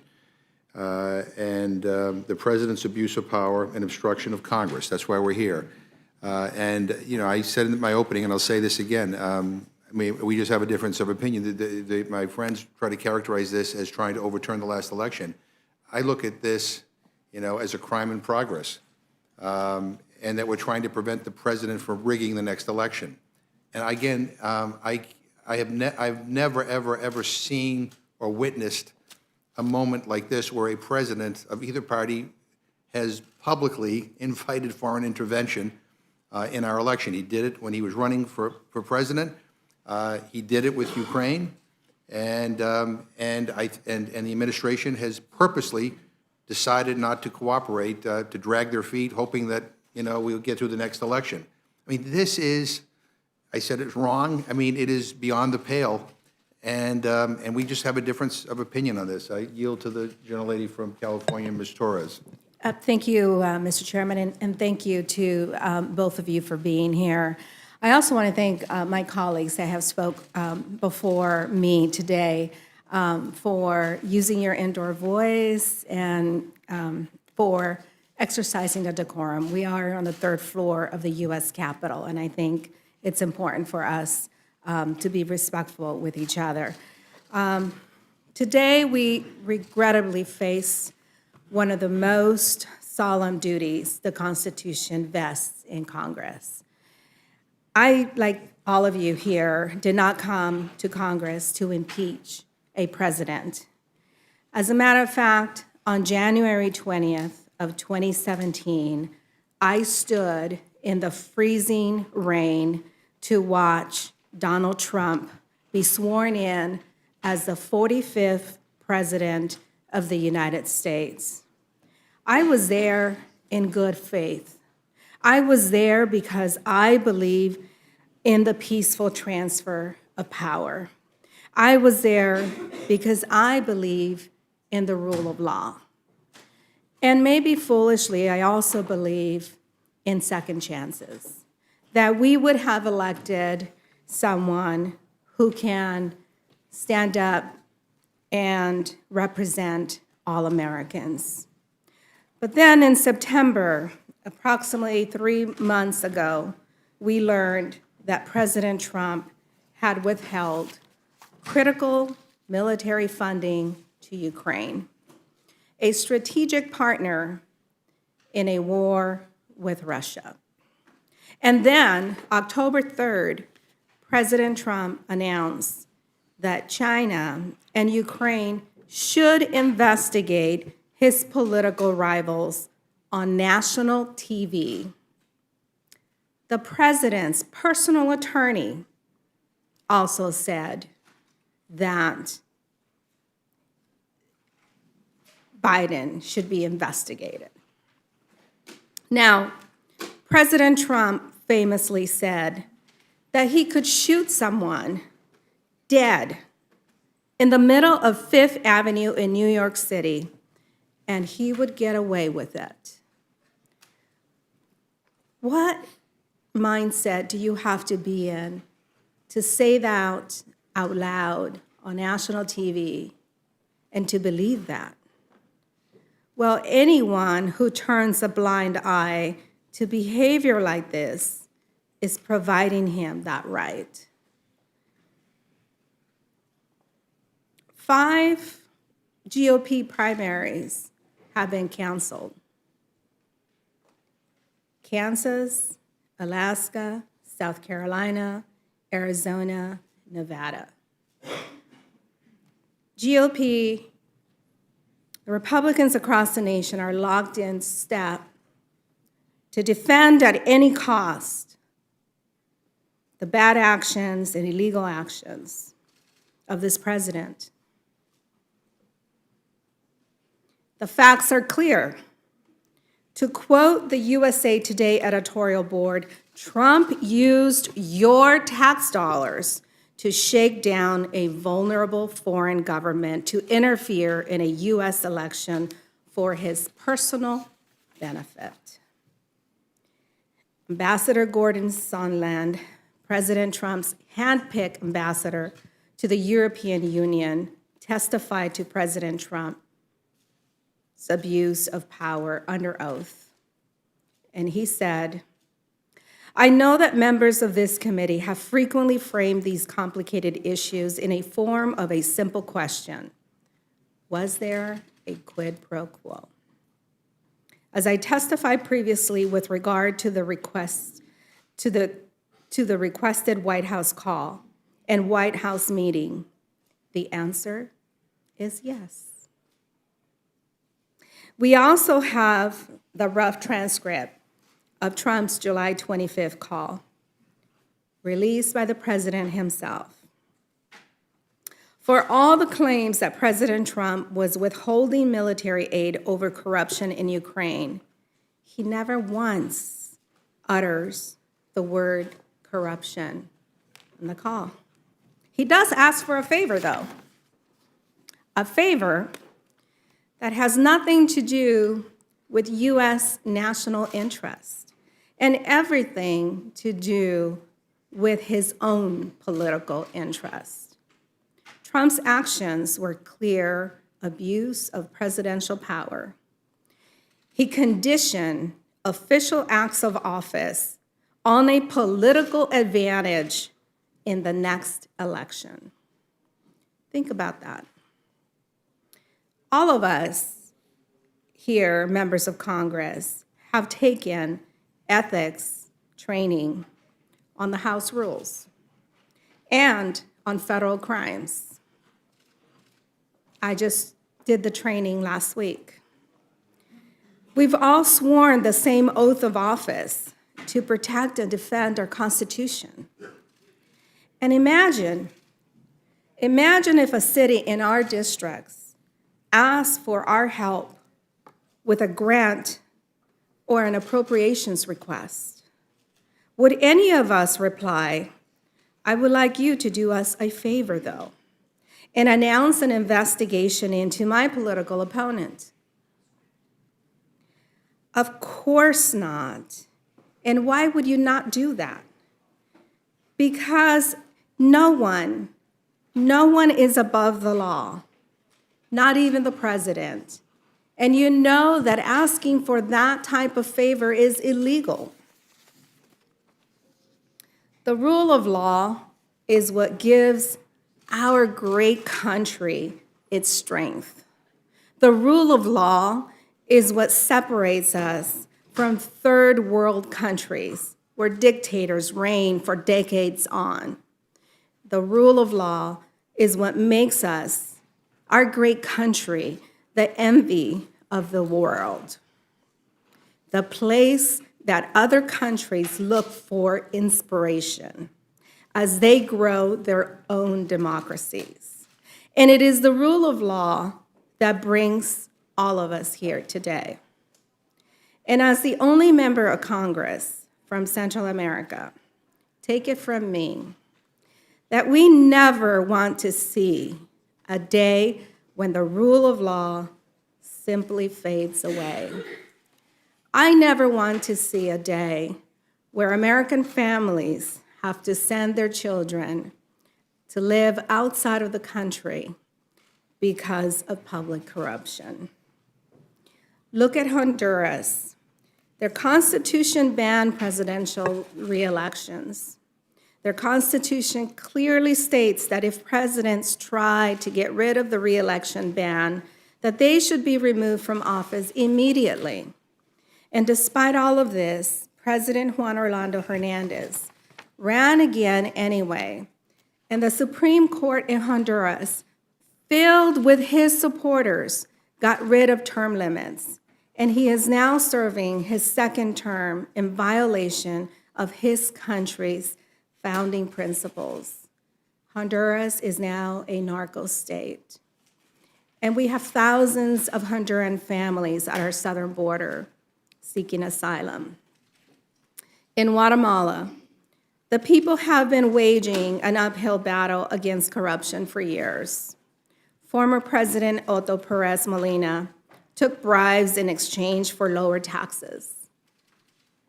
Millions of tax dollars lined the pockets of high-ranking officials instead of meeting the needs of the people in one of the poorest countries in Latin America. Today, President Trump said, after a meeting with President Morales, in Guatemala, they handle things much tougher than the US. Imagine that. CICIG, the anti-corruption organization formed to bring justice to Guatemala, brought hundreds of cases of corruption to light. But once they began investigating President Jimmy Morales for illegal campaign financing, he promptly shot down the commission. Does this sound familiar to anyone? President Morales even forced the former Attorney General, Thelma Aldana, who worked to fight corruption, to seek asylum in the United States because her safety is now at risk. Does this sound familiar to anyone? I bring these examples up to remind my colleagues that the future health of our democracy is not assured. We can slide back to tyranny, one corrupt act at a time. And until our democracy is like the fake village in North Korea that faces the DMZ, a nice-looking facade that masks the tyranny within, that's why the articles of impeachment are so important. Mr. Chairman, the Constitution did not come from a higher power. It is just a document, a piece of paper with words written on it. But we, the people, give the Constitution its power. We, the people, decide to follow and honor our laws. And today, we, the people, must agree that the laws apply to everyone, including the President of the United States. That is the president that we expect of all elected officials. And it is the president that we must reaffirm in these proceedings. 60 years ago, Martin Luther King issued a warning during the Civil Rights era, which resonates very much with the choice before us today. And Dr. King said, if you fail to act now, history will have to record that the greatest tragedy of this period of social transition was not the strident clamor of the bad people, but the appalling silence of the good people. Let's move forward. I want to ask you, do you know how many witnesses were blocked from testifying? I think I may have to ask help on that. I believe that there are 9 administration witnesses who received subpoenas who did not come forward. Oh, I'm sorry. Somebody will correct me if I'm wrong, but I believe that that there were 9 administration witnesses who were called who did not come forward. And if I might, Ms. Torres, I'm moved by what you had to say. I was not aware that there were GOP primaries being canceled. It allows us to refocus on the importance of elections and sovereignty of the people. I know some people would say, well, that's just a private affair, let them do their own thing, but forgive the law professor in me, but there's a whole line of cases, Smith versus Allwright, Terry versus Adams, it's called the white primary line of authority, which says that party primaries are actually essential for the voting rights of all citizens, and equal protection does apply there. So But I know Republicans in 5 states are being denied an opportunity to choose a Republican candidate to move forward and represent them. So Five. the general point there is that our system is based on the idea of popular self-government, so you need to have the channels of effective political participation open so people can participate and people can compete. Competition is good in economics, it's good in sports, it's good in politics too. We want to have a play of ideas and a marketplace of ideas so we're able to get the best ideas out there. But the other critical point you made, and thank you for pointing us to the Central American and the Latin American example, because there's been a lot of instability in democracy there where it's under attack by despots and dictators and corrupt forces, and we're seeing this all over the world now. What's taking place in America has got to be seen in a global context. There are dictators, despots, tyrants, kleptocrats, and Putin is one of the ringleaders, and Orban in Hungary, who's championing illiberal democracy, and Sisi in Egypt, and Duterte in the Philippines, and the homicidal crown prince of Saudi Arabia, and on and on. And they're all besieging democracy. And who is the beacon of hope for the world in terms of democracy? America is. And we've got to show how it's really done. I'm going to ask you one last question.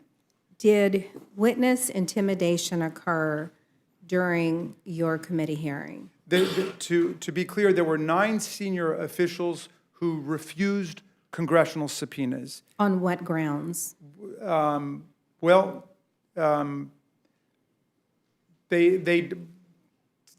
were different statements made by different of them. Some of them said that it was because of an executive branch policy.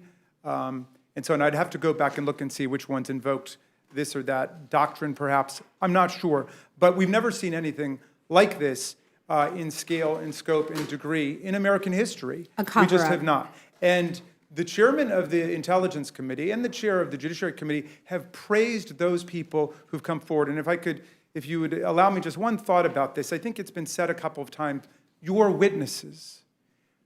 I think there were multiple witnesses there who totally recoiled and rebelled against the idea that they were anybody's witness. These are people who've devoted their lives to the State Department, the National Security Council, serving the American people. We have people in there like Ambassador Taylor, a decorated Vietnam War hero. We have the lieutenant colonel who was injured in Iraq, is a Purple Heart winner.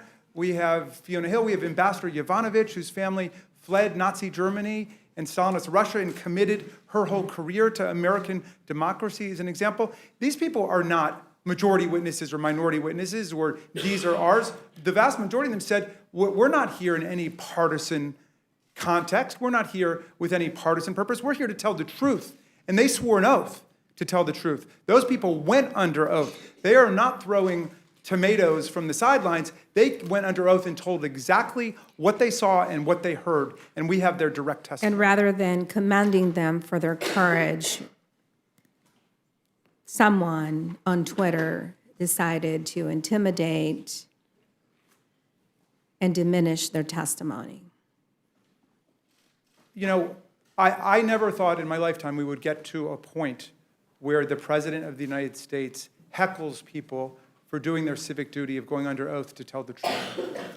Mr. Chairman, Would my friend yield just I one will moment? absolutely yield to you. I was similarly shocked, as Mr. Raskin was, when I heard folks were canceling their primaries.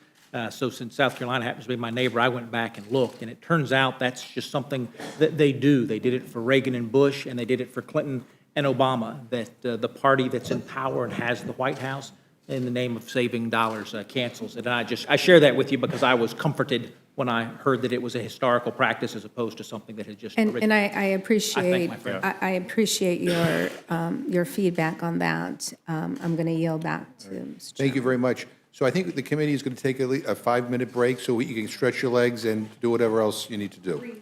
All right? Is there any cold pizza back there? Yeah, this is a strict 5 minutes if we can. All right. Without objection, the committee stands.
Thank you.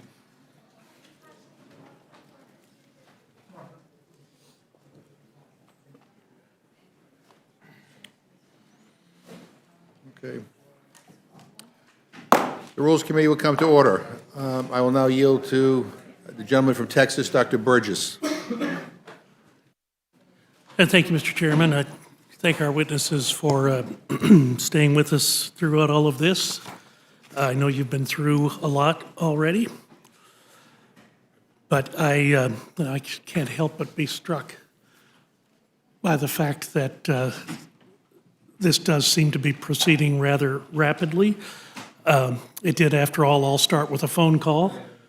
No, not with the phone call in July, but with a phone call in November, when Molly Hemingway overheard incoming Chairman Nadler talking to constituents on the telephone and said that impeachment of the president was going to be of the highest order. So although there's not a transcript of that call, it was well documented in social media, and that seems to be one of the things that we can now use as evidence that can be introduced. Mr. Collins, correct me if I'm wrong, but it does seem like this is an exercise, and I think this is reflected in your dissenting views that you submitted. This seems like impeachment first, build the case second. It does. And there's an inherent problem with that, of course, in that the old saying goes, when your only tool is a hammer, the whole world looks like a nail. And you've already alluded to the clock and calendar, and I would also submit that this does seem like we are busily trying to find the data that would actually define the crime so we can then prosecute the crime. The difficulty, and again, this is reflected in your minority views, the difficulties for future presidents and indeed future Congresses. It says in these dissenting views, if partisan passions are not restrained, the House of Representatives will be thrown into an endless cycle of impeachment, foregoing its duty to legislate and usurping the place of the American people in electing their president. And, you know, we have seen a week, or we are seeing a week this week, unlike any other that we have seen this year, in that today we voted on the appropriations for $1.4 trillion. We are going to vote tomorrow, I think, on articles of impeachment. And then on Thursday, we're going to vote on approving a significant and important trade authorization that has actually been basically agreed to for the past year, but we're just now bringing it up this week. And I guess it just begs the question, the committees of jurisdiction, certainly your committee has been involved in this. A lot of time in your committee has been taken up with this process. No question, the Intelligence Committee has been doing this work. I don't know if they had other work they should have been doing this fall, but they've been doing this work exclusively.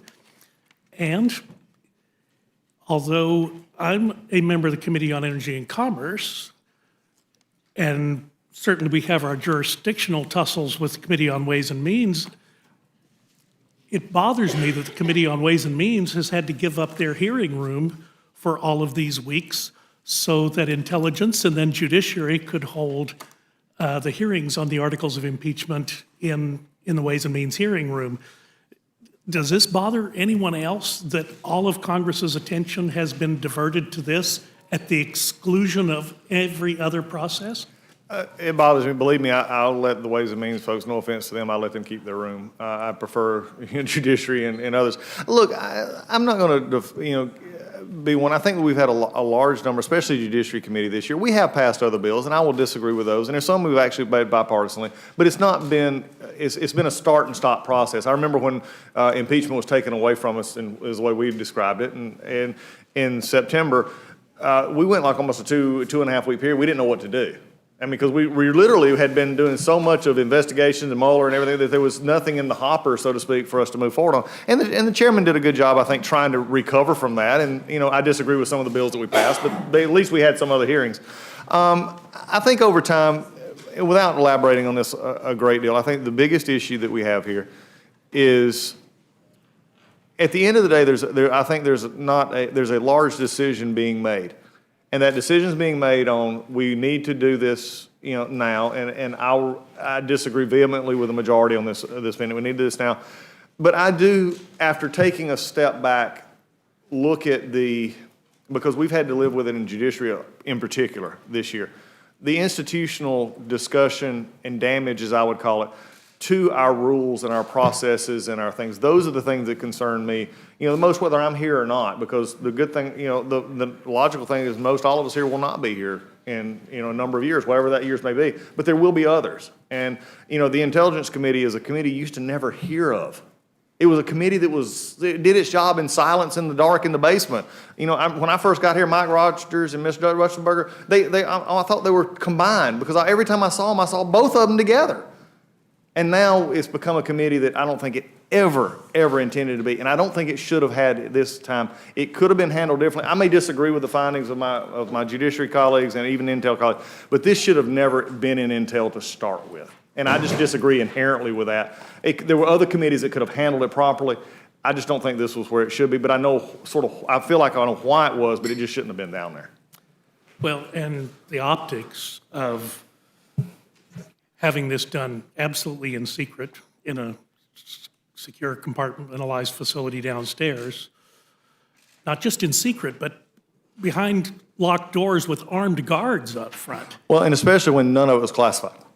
I mean, that's the whole different issue. I mean, if it was all non-classified, then why do that? And again, I'm not going to. We're late in the day, and I'm tired, and everybody else is tired.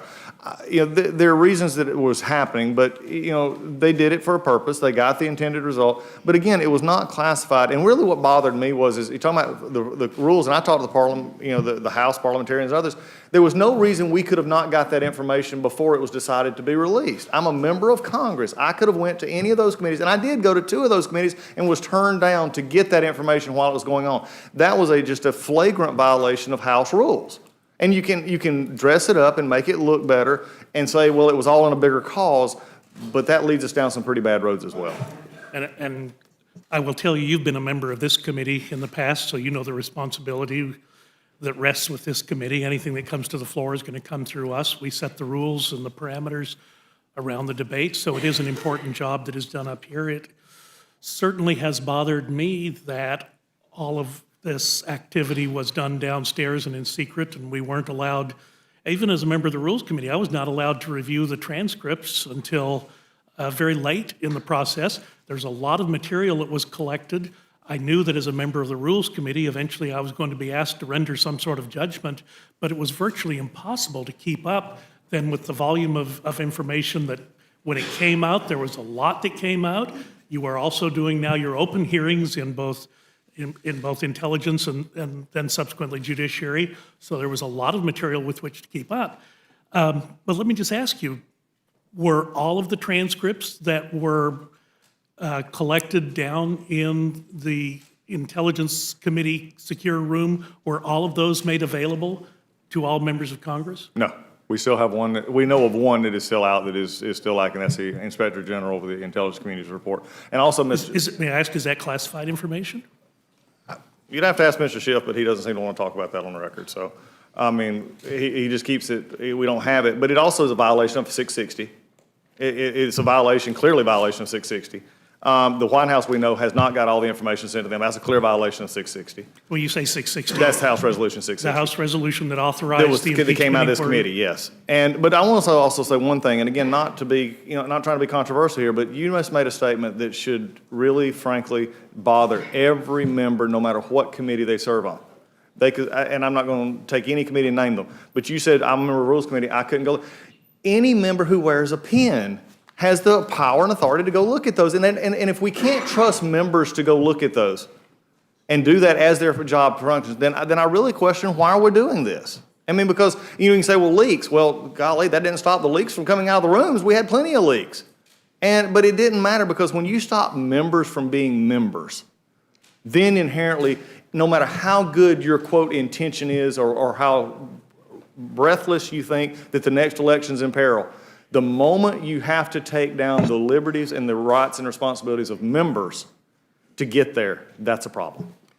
Well, Mr. Chairman, I apologize. I should have brought copies of the letters that I sent to the Speaker and to the Chairman of the Intelligence Committee asking to review those documents on a more contemporaneous basis, because again, I knew we were going to get to this day.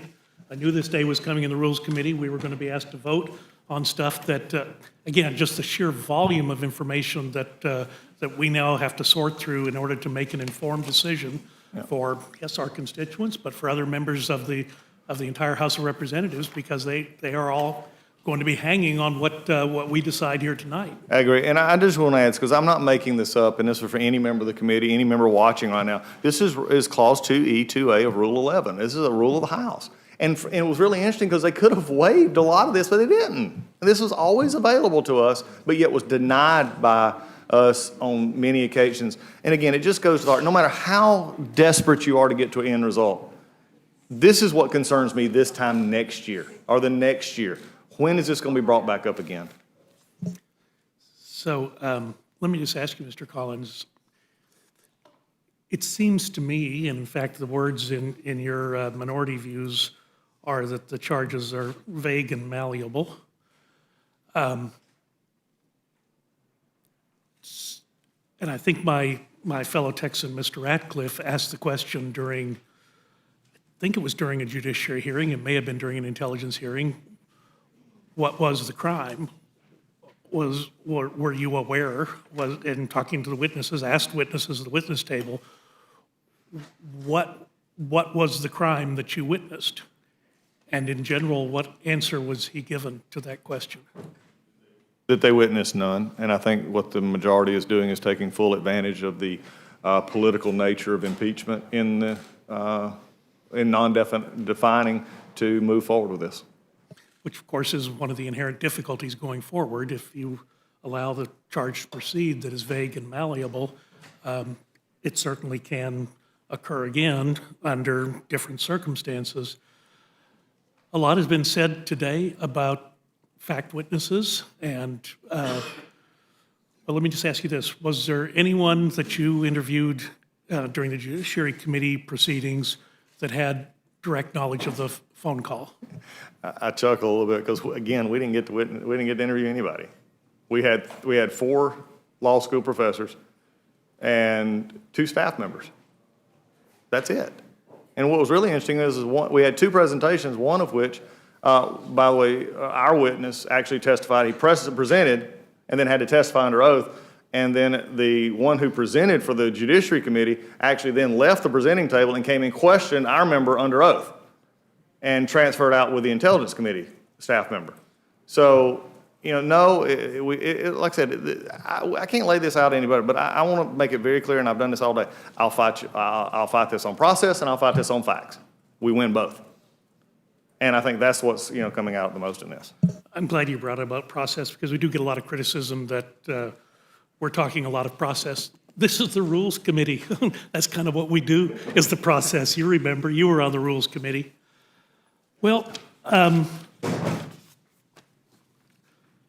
there's a statement from Lieutenant General Keith Kellogg, National Security Advisor to the Vice President, and I'm going to read just a portion of this. I was on the much-reported July 25 call between President Donald Trump and President Zelensky. As an exceedingly proud member of President Trump's administration and a 34-year highly experienced combat veteran who retired with the rank of Lieutenant General in the Army, I heard nothing wrong or improper on the call. I have had no concerns. So was this, I'm assuming this type of information was made available to you while you were conducting your hearing. Is that not correct? Yeah, he didn't testify. He submitted that. He submitted. So, Mr. Chairman, I'd ask unanimous consent to put Lieutenant General Keith Kellogg's statement into the record. Without objection. Well, again, it just goes, you didn't have a testimony from an actual fact witness. As far as we know, no actual crime was elucidated when Mr. Ratcliffe of Texas asked his questions of the witnesses who were there. So it gets to a point where, what are we doing? Why are we doing this? And we do need to have a good answer for the American people, because they are going to be asking us these questions, and they should ask us these questions. And without an identifiable crime, with people who were present when the telephone call was made, who have significant credentials, and say there was nothing wrong and they witnessed nothing improper, what are people to think? Well, I agree with your assessment here, and this is one of the reasons we brought out the problems that we've been bringing out. But again, I will also have to say, I've done everything I possibly can do in my side, and I know my colleagues have as well. I'm not going to have to answer that question. Everybody who votes yes tomorrow is going to have to answer that question. And I think that is an excellent point. Everyone who votes yes tomorrow will have to answer those questions. Let me just ask you one last thing, and it has to do with the transcripts, not the transcripts of the telephone calls, but the fact that phone calls were released as part of the, and I know it wasn't your report, it was the Intelligence Committee's report that detailed telephone calls. Again, the transcripts of the calls themselves were not revealed, just who made calls to whom. I got to tell you, of all the things that we've encountered in this, that's the one that I've gotten the greatest amount of anxiety back home. People ask me, wait a minute, they intercepted a call from the president's lawyer to the president? I mean, that's pretty serious stuff. They intercepted a call from a member of Congress. And I realize that we're not held in very high regard outside of this room, but still, a member of Congress was listed on that form and not given an opportunity to know about that before their name was listed. That seems to me to be really going too far. Well, look, and I've said that, and I've testified this before, the subpoenas that were issued are valid subpoenas. They got the numbers, they did the metadata, they got the stuff, and they could match numbers.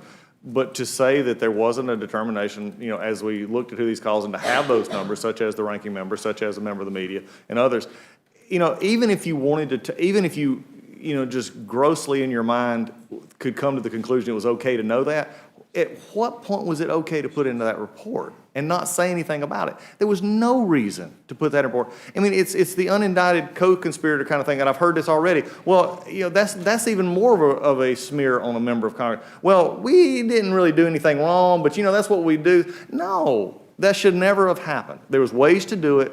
Mr. Goldman had no answer for that. In fact, he was very uncomfortable because, and he told us he wasn't going to talk about how they did their investigation, which is problematic even you know, further, because we are the committee. This was our one chance to actually look into how the sort of methodology was that went behind it.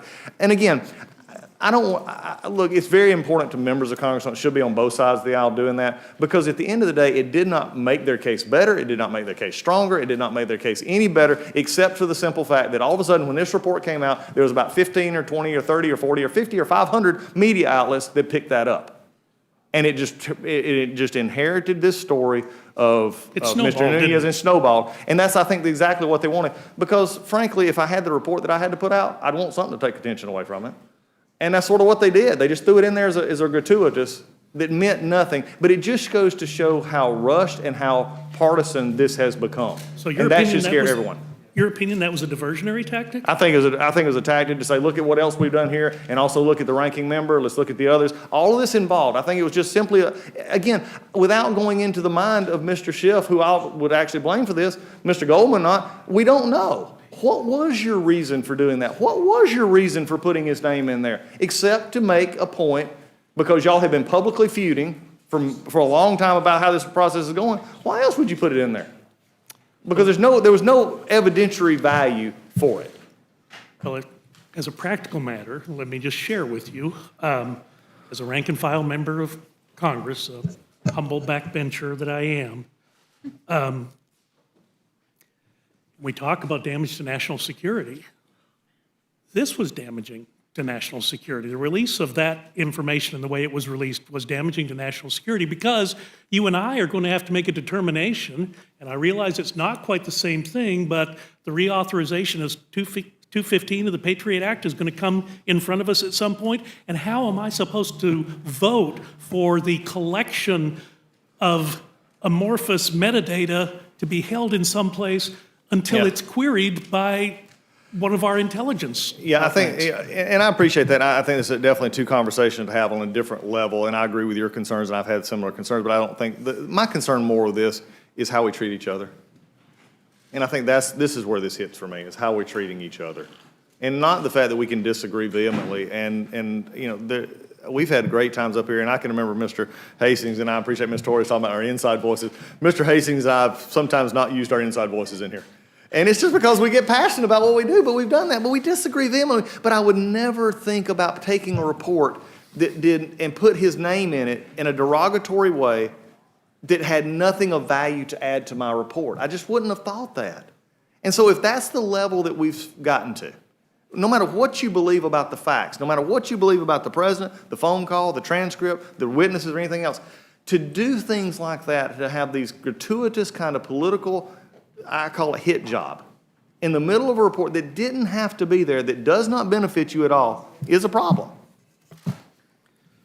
Just one last observation, and I appreciate your comments. We had as you mentioned, you did have one panel of witnesses. There were 4 witnesses, one of which you selected. I do wish you'd selected someone who had actually voted for the president. That would have made me feel better. However, I thought the witness you did select did a very good job. And certainly, I mean, as you recall, he came and testified here to the Rules Committee at one point when we were contemplating a legal action against then President Obama over some part of the Affordable Care Act that we thought had been administered improperly.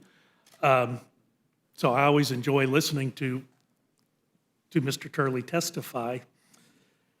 His statement that he's concerned about the lowering of impeachment standards to fit a paucity of evidence and an abundance of anger. I mean, I think those are the words that are going to echo down throughout history. That is what this exercise has been all about. Very little facts and a great deal of anger. Anger at the president, anger at the American people for electing him, and it reverberates over and over and over again. And I've said before in this committee, that is not a good look for us. Thank you, Mr. Chairman. I'll yield back. I thank the gentleman, and he had mentioned he had sent several inquiries to our leadership. I think we'll probably be here for a little while longer. If your staff want to collect them, we're more than happy to make them part of the record. And I would also say that those of us who vote yes on impeachment obviously have to answer to our constituents. Those who vote no have to answer to their constituents as well. I fully agree, Mr. And these are votes of conscience. And you know, I'm voting. You know, I've not been a supporter of the president when he ran for president. That's no secret. But I assure you that my vote for impeachment is based on my strong belief that what he did rises to the level of an impeachable offense. And I genuinely believe, as I've said over and over and over again, that we see a crime in progress, and I'm worried about the next election. And that's why there is urgency here. And I appreciate the conversation you just had. It's all fine and relevant about getting in the weeds over the investigation. But we also need to talk about the president's behavior and what he did. And I now yield to the gentleman from Colorado, Mr. Perlmutter. Thank you, Mr. Chair. And first, I'd like to introduce into the record 4 things. The oath that the senators have to take of impartiality if they sit as jurors in a trial on impeachment. Without objection. Second, a letter from 700 historians, their statement on the impeachment of President Trump. Without objection. Third is the editorial from USA Today, dated, I think, December 12th, concerning impeachment of President Trump. Without objection. And fourth is a law review article in the Colorado Lawyer by a gentleman named Scott Barker called An Overview of Presidential Impeachment. Without objection. Mr. McGovern, Mr. Chairman, Yes. I have a very unusual request, but as a former member, I'd just like to ask. USA Today, I had the response to that editorial in that same paper. You want to put it in? Could I put that in as well? Without objection. There you go. Thank you very much.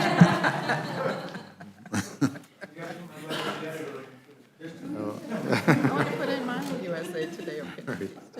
Mr. Perlmutter. I'd like to read a statement and then ask some questions of my two colleagues here. The president should be impeached. His actions were an abuse of power that jeopardized America's national security and compromised our elections. No one is above the law, and that includes the president.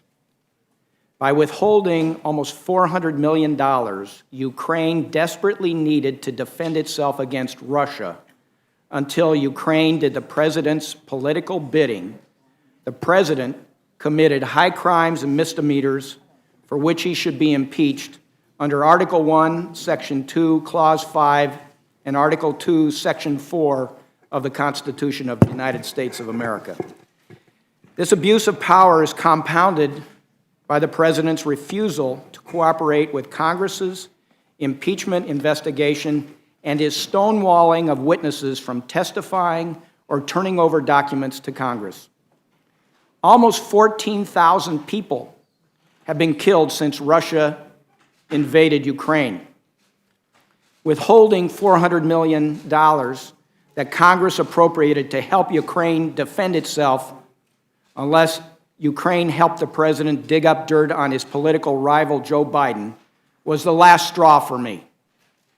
People's lives and our national security were placed at risk. This was more than hush money for strippers or profiting from foreign governments, staying at resort properties, or even obstructing justice, as laid out in the Mueller report. The founders fought and died for freedom and independence from a tyrannical ruler and a foreign government. Impeachment and removal from office was the remedy they included in the Constitution to act as a check on a president who placed himself above the law, abused his power for his own personal benefit, and invited foreign governments to get involved in our domestic affairs, especially our elections. A president who flaunts the separation of powers and checks and balances in our Constitution and who refuses to allow witnesses to appear before Congress would receive our founders' universal condemnation. Treating taxpayer money as his own to extort a, quote, favor from a foreign government to aid him in his reelection goes to the very heart of concerns raised by our nation's founders when they drafted and advocated for impeachment to act as a check on the awesome powers of the chief executive. For instance, Madison said in Federalist 47, quote, the accumulation of all powers, legislative, executive, and judiciary, in the same hands may justly be pronounced the very definition of tyranny. He went on to say during the Constitutional Convention, quote, the executive will have great opportunities of abusing his power. And further, that a president, quote, might betray his trust to foreign powers. George Washington's farewell address warned of foreign influence and corruption, which leads to the, quote, policy and will, close quote, of America being subjected to the policy and will of another. Alexander Hamilton wrote in Federalist 65 that impeachment, quote, proceeds from the misconduct of public men, from the abuse or violation of a public trust. Following in that, the USA Today editorial board stated it perfectly when they wrote in their December 12, 2019 editorial, quote, in his thuggish effort to trade American arms for foreign dirt on former Vice President Joe Biden and his son Hunter, Trump resembles not so much Clinton as he does Richard Nixon, another corrupt president who tried to cheat his way to re-election.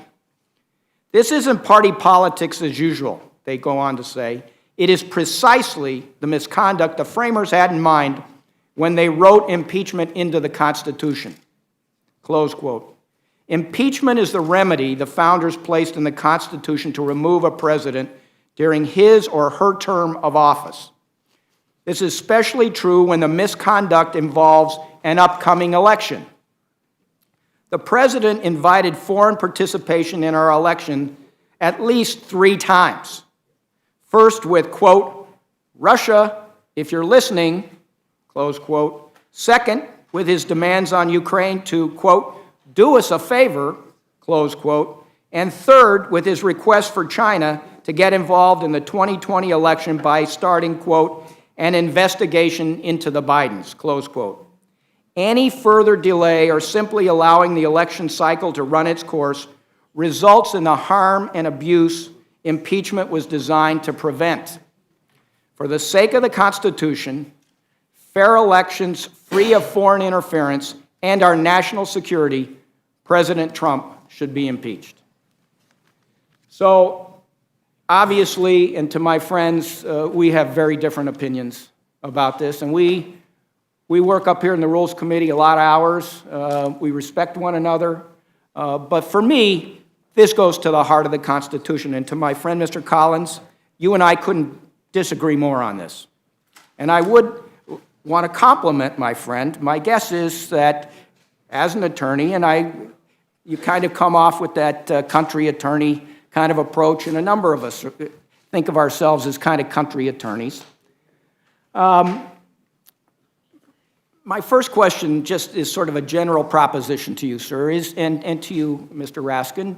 Do you, as an attorney, understand the terminology, time is of the essence? Do you know what that means, Mr. Collins? What does it mean? What's it mean? It depends on how you want to take time of this. I need to know it now for a purpose that might happen if I don't get it. Because, as you would say, the clock is ticking. Would you agree with that, Mr. Yes. Raskin? Okay. Well, the clock is ticking on the 2020 elections. And I think we would all agree that if this impeachment were held in July or August or September, drawn way out, that time is of the essence, that would really affect the 2020 elections. So I appreciate the gentleman's statement that, oh, this has been rushed and there just hasn't been enough time and all of that sort of stuff, but time is of the essence. And this instance began, at least what started it all, and Mr. Hastings introduced this into the record, the memo of July 25th, 2019, which generally transcribes, but not completely transcribes, the President's conversation or parts thereof with President Zelensky. And, you know, we were talking about it, and you used the word transcript, and Mr. Hastings said memo. I mean, it's a memorandum of a telephone conversation, and it's not a verbatim transcript. And that goes down at the bottom. The word inaudible is used to indicate portions of a conversation that the note-taker was unable to hear. So I'd like to ask you a question, Mr. Collins, and you too, Mr. Raskin. Just in terms of the completeness of this document, because I think that this document, even with things that are not transcribed, is a pretty damning piece of evidence against the president. And then I think Mr. Mulvaney's comments a month later saying, oh, we do this all the time and get over it, that too is damning. But the president says, I would like you, this is right after Mr. Zelensky says, we are ready to continue to cooperate for the next step. Specifically, we are almost ready to buy more javelins from the United States for defense purposes. The president's next words are, our president, I would like you to do us a favor, though, because our country's been through a lot and Ukraine knows a lot about it. I would like you to find out what happened with this whole situation with Ukraine. They say CrowdStrike ... Gentlemen, in your experience, what does ... mean? Mr. Raskin, I'll start with you. What do ellipses mean? Yes. Something's left out. Well, yeah, so right, but we can say generally that something to be continued, but we don't know specifically what in every case, but you try to deduce it from the context. And I assume, Mr. Collins, you would agree with that. To a point, are not heard, but Okay. I will say, and if I can elaborate. Was that a yes? Yes. Okay. So then it goes on, I guess you have one of your wealthy people, ... The server, comma, they say They say Ukraine has it. So again, just in that one paragraph, right after President Zelensky says, we're ready to buy the javelins for our defense, there are missing pieces to this memorandum. And it doesn't say the word inaudible is used to indicate portions of a conversation that the note-taker was unable to hear. Does it? In your readings, gentlemen? No. I guess that's a no. So this document, and Mr. Burgess was going into the classified nature and why was everybody down in the intelligence room downstairs.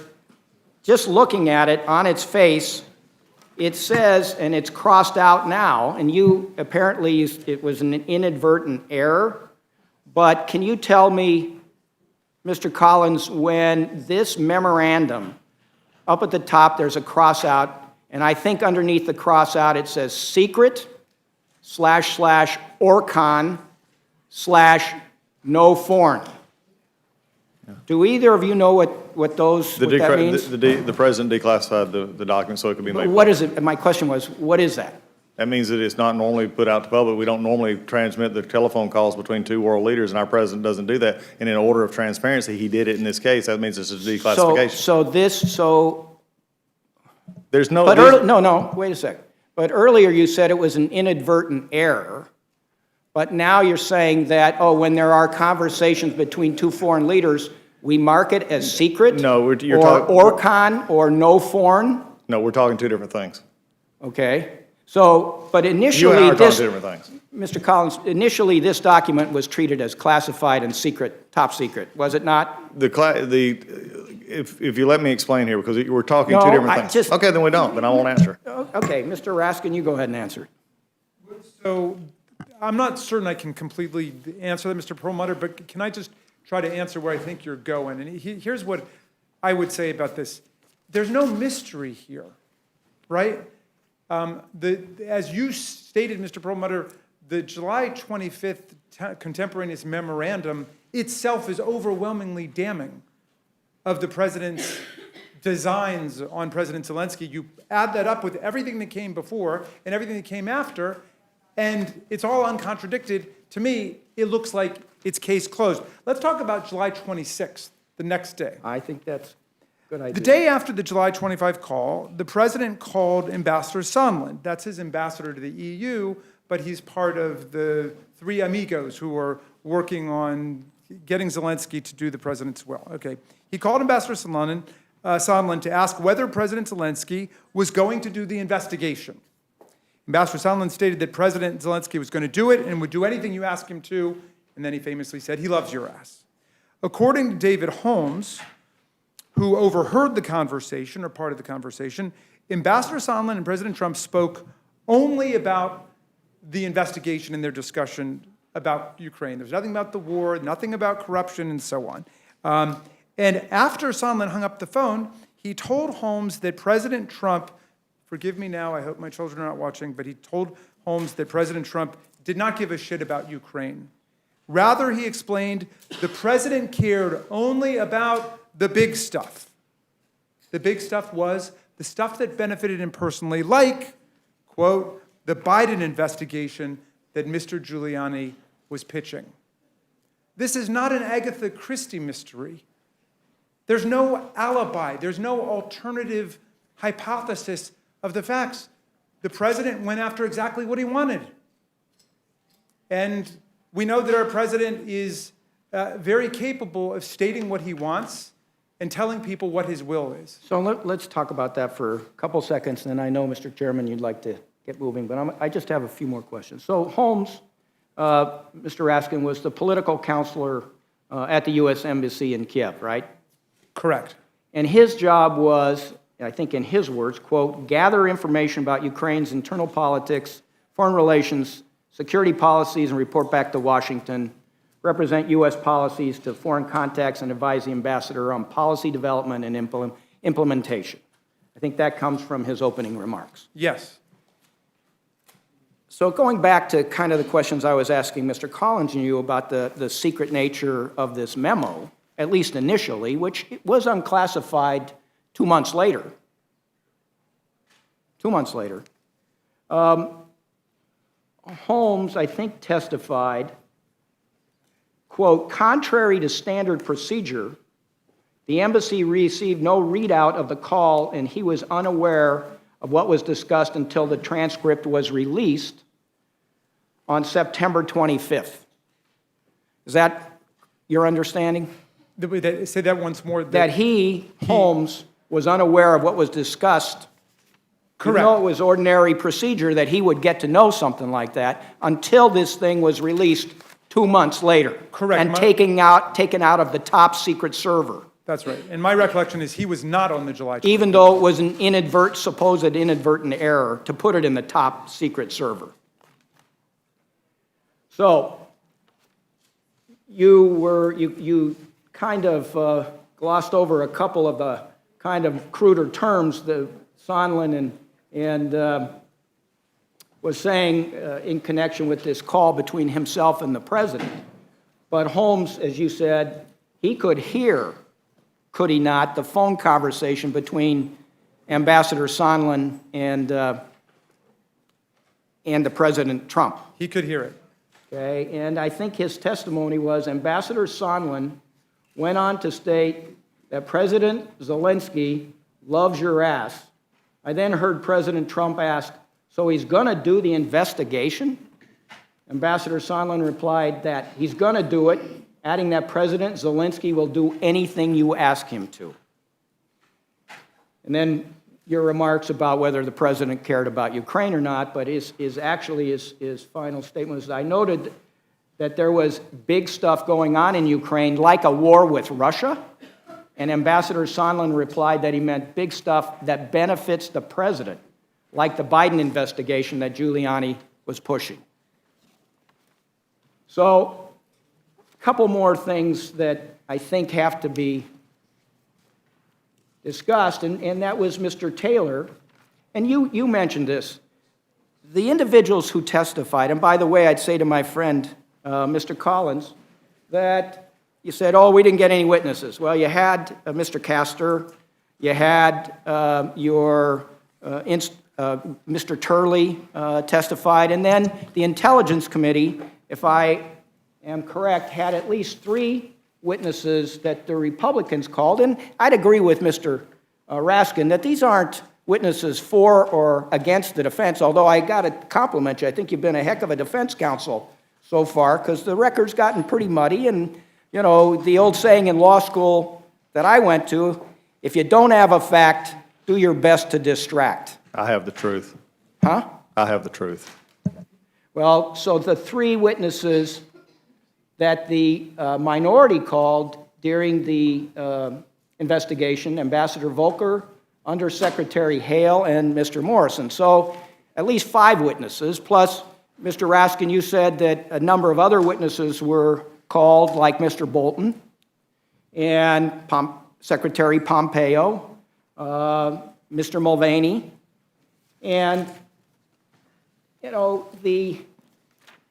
so I want the record to reflect that plenty of witnesses were called, and the president has had the opportunity to call witnesses. He and his staff were invited to participate in the investigation, were they not? Yes, indeed. And they just chose not to. I mean, we were very disappointed that he chose not to participate, just like we were disappointed when he executed his plan to blockade witnesses from coming and refused to turn over any subpoenaed documents.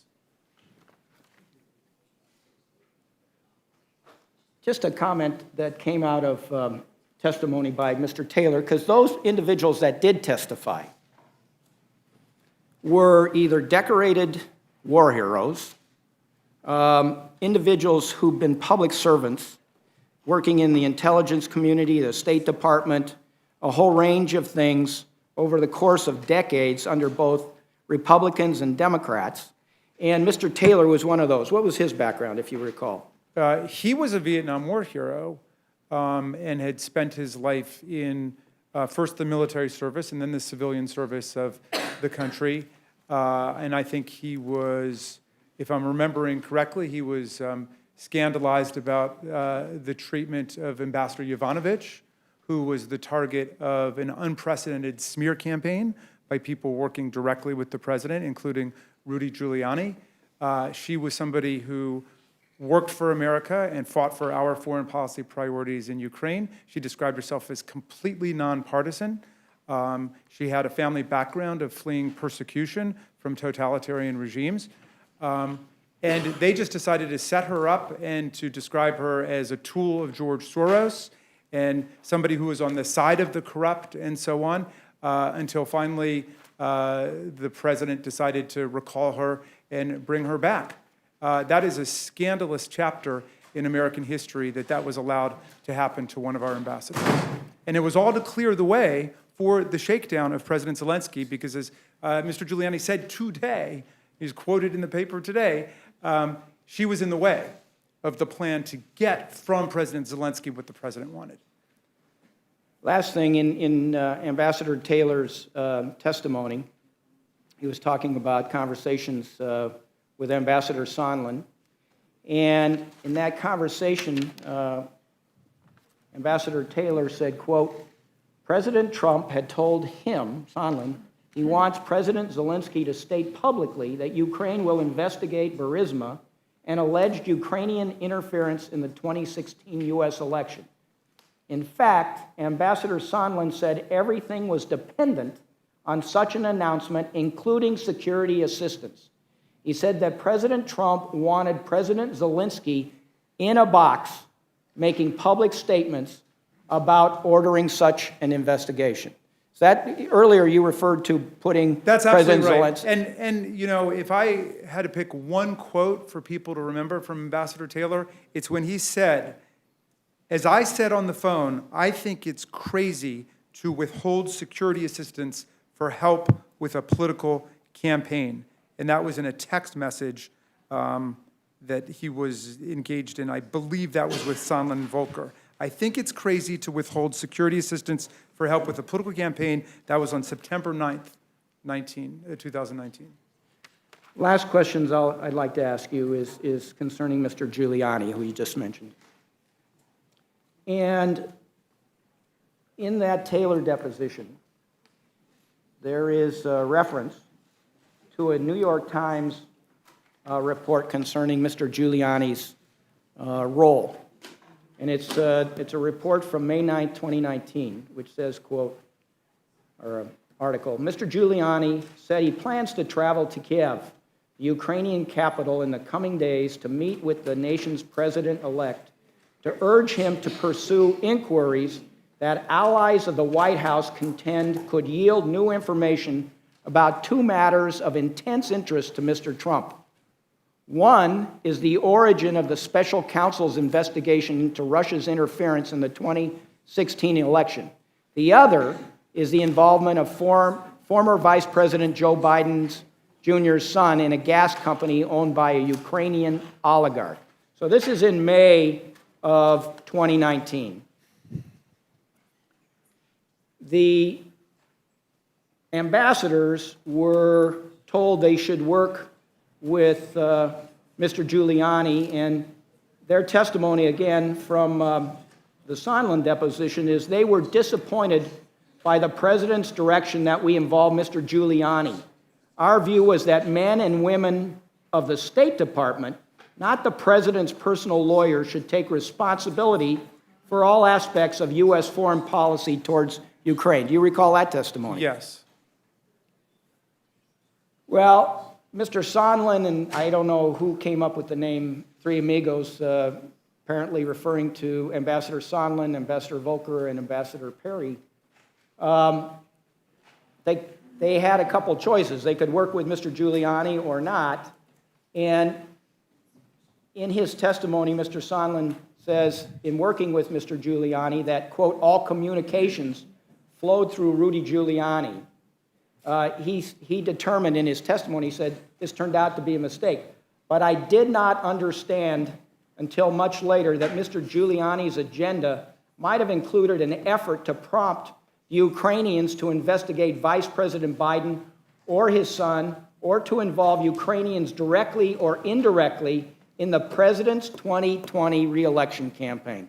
Do you recall that testimony? Whose statement was that? That was from the Sondland deposition at page 16, 297. Yeah, I recall reading that, yes. Well,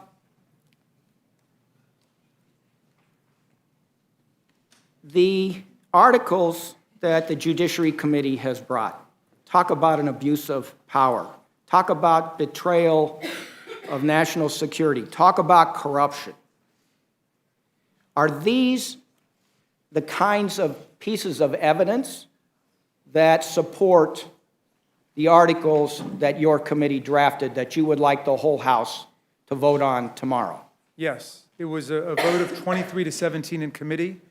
The majority felt we were brought to the inescapable conclusion that the President of the United States had abused his power in sweeping and systematic ways for personal purposes by bringing a foreign government into our elections in order to alter our political destiny as a people. And he proceeded to obstruct justice in order to cover that up. That's a pattern that we saw, again, from the 2016 campaign. And the president has demonstrated his unrepentance.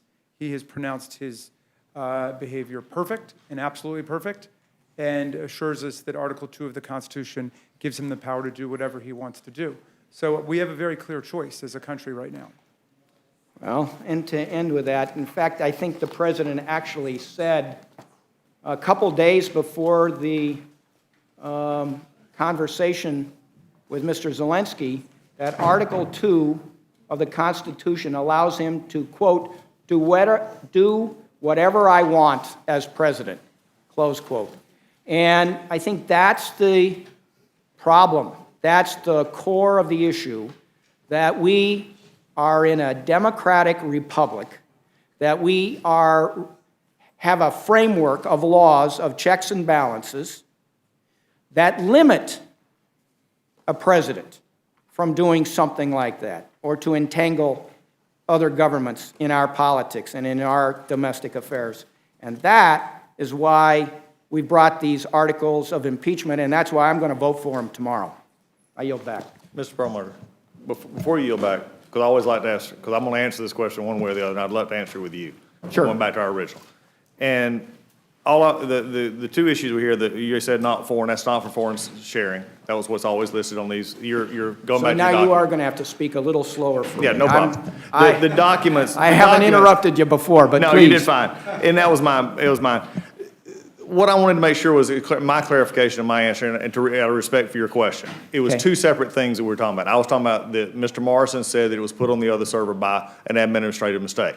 All of these conversations that they have with foreign leaders are marked the way that one is marked, unless the president himself declassifies it. That not for sharing with foreign government, that's that not foreign on there. Then you also have the secret classification, which was struck through because he declassified it. All right, so And that yeah. brings, and I appreciate, thank you for clarifying that. So in his testimony, Mr. Holmes also said that it was unusual for him not to get a readout. I think the term was readout of the call. Do you know whether that was unusual or not, or Yeah. you just have to accept his testimony? That would be his testimony. It's not something that I would Okay. could comment on. And- But no, I just wanted to and I clarify, thank I you wanted for- to do it with you because I can do it in a minute, but I want to do it with you just to have that All right, kind of. and I thank you for clarifying No your problem. answer. I Thank yield you. back to the gentleman. Happy to yield to the gentlewoman from Arizona, Ms. Lesko, who not only has the privilege of serving on the Rules Committee and sitting through this hearing today, but also on the Judiciary Committee. So I know. Yeah. I'm going to dream impeachment and my arguments, I think. Although to me, it's a nightmare, quite frankly.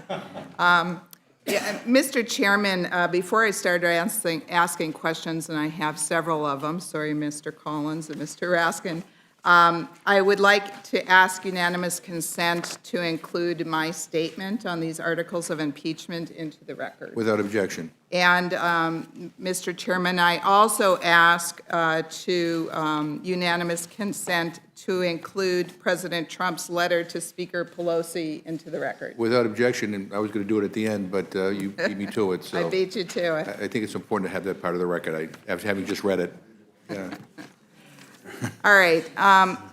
Before I get into my questions, I just want to I thought it was very interesting. I had staff look up votes on impeachment.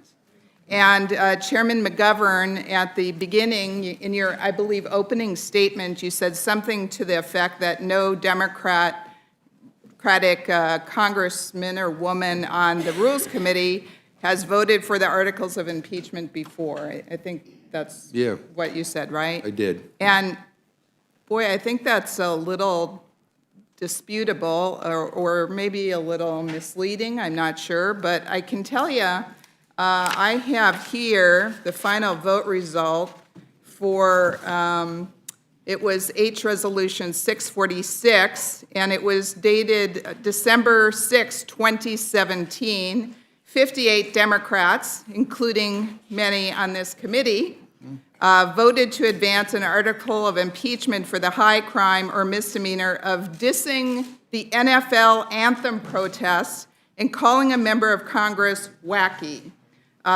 This was a House resolution that Mr. Perlmutter introduced, and all 9 of the Democratic members on the Rules Committee voted to table it, which means that if this was, or against tabling it, I'm sorry, let me clarify, against tabling it, which means if it wasn't tabled, you would have voted on the floor of the House of Representatives to impeach the President of the United States. Well, just for a correction, I mean, the intent was to vote to advance it to the Judiciary Committee.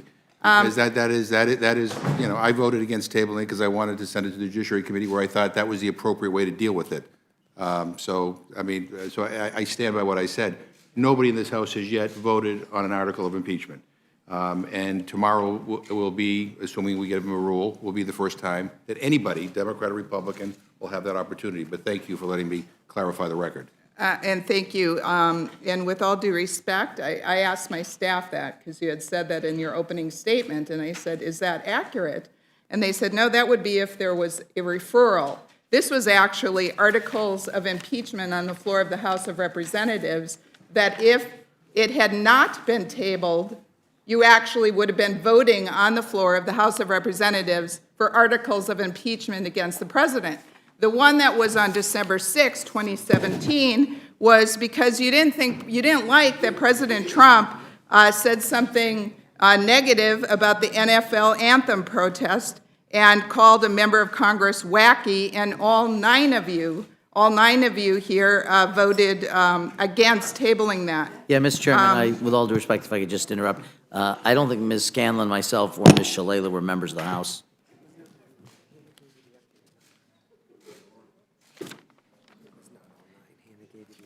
I was on the wrong one. I apologize. Thank you for pointing that out to me.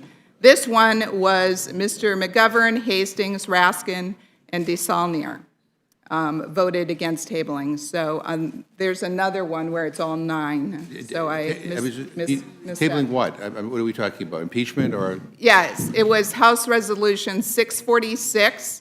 It was, the staff has told me, they were articles of impeachment on the floor of the House of Representatives. And Representative McGovern, Hastings, Raskin, and DeSaulnier voted against tabling, meaning that if it wasn't tabled, you would have been able to vote on the floor for articles of impeachment. Then on January 19th, 2018, House Resolution 705, and I have this one right here, 66 Democrats, including many on this committee, voted to advance impeachment for the high crime or misdemeanor of President Trump's rhetoric. And on that one, Mr. McGovern, Hastings, Raskin, and DeSaulnier all voted against tabling. So meaning that if it wasn't tabled, there would have been a vote. Then on this one, more recent. Well, let me just, generally, if there was a vote, you don't know how we would have voted on it. I mean, I appreciate it, but I mean, and I just would, and again, you can go on. Right. If you'd like, I would just simply say that, you know, we can have this conversation. It has nothing to do with the articles of impeachment that are before us right now, but I'm happy to. Thank you, Mr. McGovern. A lot of what has been said today hasn't had anything to do with articles of impeachment. But this, I believe, does, because it proves to me that it was predetermined that you're going to impeach the President of the United States, and you're just searching around for anything to impeach him on. So, impeachment number 3. On July 17th, 2019, House Resolution 498, 95 Democrats, including many chairmen and many members of this committee. In fact, let's see, I have Mr. McGovern, Torres, Raskin, Scanlon, DeSaulnier, all voted against tabling, voted to advance impeachment for the high crime or misdemeanor of insulting the squad. And so, Mr. Collins, my question to you is, do you think the fact that so many of our Democratic colleagues, both 17 out of 24 Judiciary Committee members that are Democratic, and here a number of my Democratic colleagues on the Rules Committee voted to move forward articles of impeachment prior to the July 25th, 2019 phone call that the Democrats are using as their central case for impeaching the president? Do you think that that kind of undermines their argument? As I stated earlier today, I do believe it is true, and we've seen this over time. And Mr. Collins, do you also think that moving articles of impeachment against the president because he dissed the NFL anthem protests, against his rhetoric, and against insulting the squad kind of lower the bar for impeachment? I think we've seen a lot of those things that's happened in the last, this Congress and last Congress as well. I think a lot of this does. I think this lowers the bar for impeachment. I think it's just something that we're having to plow through at this point. And, again, they have the votes, and they'll move it forward. Thank you. And Mr. Collins, earlier, much earlier, Mr. Raskin had said something. He was comparing how the closed-door hearings that Adam Schiff did were comparable to what Ken Starr did in the Clinton impeachment. But isn't it true that we Republicans on the Judiciary Committee asked to have Mr. Schiff testify like Ken Starr did, and the Democrats refused us? Yes. Thank you. And I also want to I think you already addressed this, Mr. Collins, but another statement Mr. Raskin said earlier was there was no evidence Trump tried to root out corruption prior to Joe Biden becoming candidate, or something to that effect. And I just, from what I've heard, that's absolutely false, and I wanted to hear what you said. I was told that Trump actually had a meeting with the former Ukrainian Poroshenko concerned about corruption in Ukraine prior to giving him aid, and also that 2 of the witnesses, Democrat witnesses, testified that all along Trump was concerned about corruption in Ukraine. Is that accurate? That was the testimony of the witnesses, yes. Thank you. And also, another thing that I want to clear up for the record, Mr. Raskin said previously that this same process that we're doing now was done, it's the same process that was used in the Clinton impeachment. Mr. Collins, do you agree with that? Because I sure don't. No, I do not.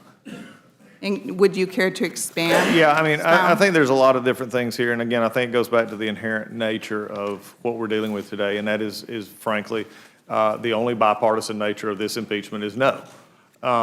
It's not bipartisan in the sense of seeing it should go forward. It's bipartisan in no, and that'll be the only bipartisan that you'll see tomorrow. Now, again, my friends across the aisle will say that they're standing for truth, and I get that, and that's fine. That's their argument. My argument will be that it's everything that we've talked about so far.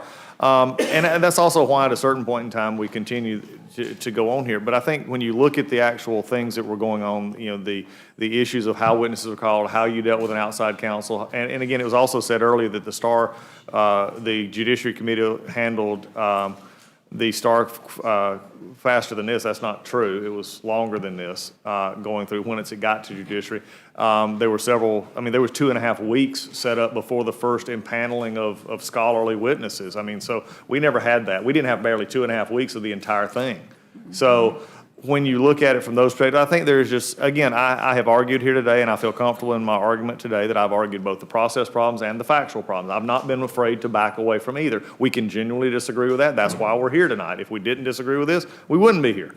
So I think, you know, moving this forward at a late hour and just discussing the facts that this is, you know, an issue we have. I will say something that it needs clarification. Again, I know from my Democratic friends it will not matter, but it does, I think, need to be at least added to the record. And it's been brought up that Mr. Mulvaney on several times, you know, on his comments on that was the way it's done, get over it. It was also referring to general conditions placed on foreign aid to all countries, and he did clarify his statement later. If we've gotten to the point where we can't clarify statements, and I get that, because if it doesn't fit the narrative, we don't do that, then we do have an issue and a problem, because there's not a one of us on this in here at the witness table or at the dais that has not misspoke at some point in their life, and you know, possibly even today. So I mean, we just have to look at it from that perspective and go forward.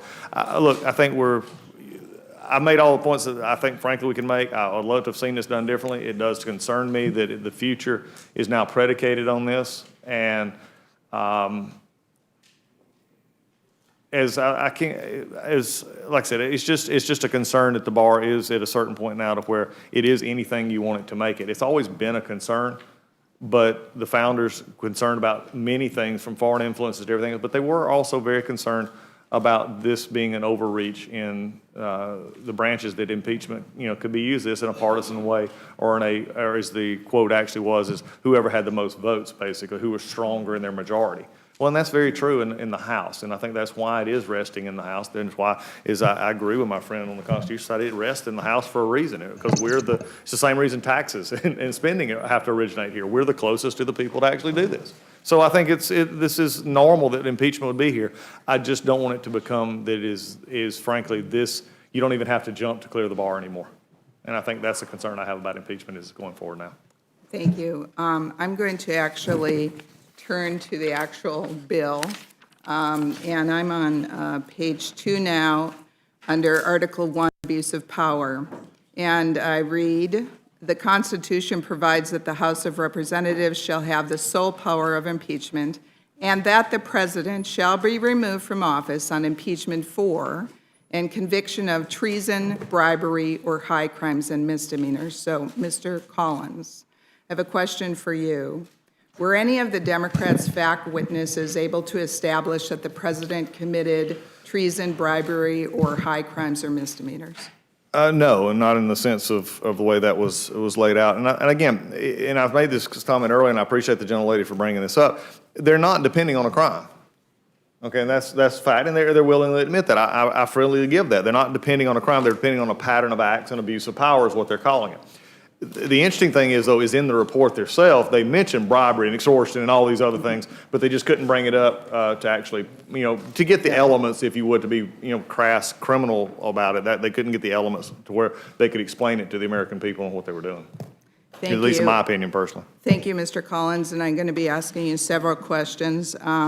So then further down on page 2, the Democrats are claiming, which I think is inaccurate, using the powers of his high office, President Trump solicited the interference of a foreign government, Ukraine, in the 2020 United States presidential election. Mr. Collins, was there any mention of the 2020 election in the phone call?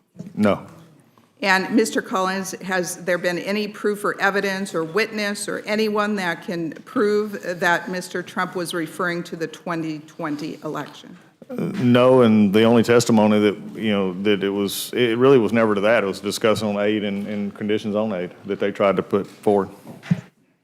And then on the bottom of page 2 and to page 3, it says that it alleges, again, I think a lot of this is a wishful thinking fairy tale going on here by my Democratic colleagues. It said it would benefit his reelection, harm the election prospects of a political opponent, and influence the 2020 United States presidential election to his advantage. Again, has there been any proof of that, Mr. Collins? No, and it did raise the question that's never still been answered from earlier today, is now by running for president, you're free to do whatever you want to and not be investigated overseas. Thank you. And then the other thing that is repeatedly said in these articles of impeachment is that Trump had corrupt purposes or corrupt intent. Has there been any proof from their witnesses, from anyone, that Trump's intent or purposes were corrupt? Depending on how you're wording that question, no. And I think the interesting issue is how they would presume what his intentions were in those phone calls. And those were presumptions or beliefs given to them by someone else. But it goes back to the fact Mr. Sunderland himself said it was presumed, and then when talked to the president himself, said, I don't want anything, I just want him to do the job that he ran for. Exactly, and I have said before in Judiciary Committee and elsewhere that there's no way that you can prove what was on Trump's mind or that he had corrupt intent, because there are other logical explanations. Even though, Mr. Raskin, earlier you said there was no other logical explanations. Yes, indeed, there is, because there was proof, or I should say, there is evidence that President Trump was concerned about corruption in Ukraine. He also said in his phone call that he was very concerned that other European countries weren't pitching into Ukraine. He also talked about the video of Joe Biden bragging about how he got a prosecutor fired by saying he's going to withhold $1 billion from Ukraine. So to me, those are all logical explanations of why President Trump would want to talk about that, not some nefarious reason. Well, and I think... And so... Go ahead. I'm sorry. Mr. Collins? I apologize. Did you want to add something? No, I thought you were through. I'm sorry. Okay, thank you.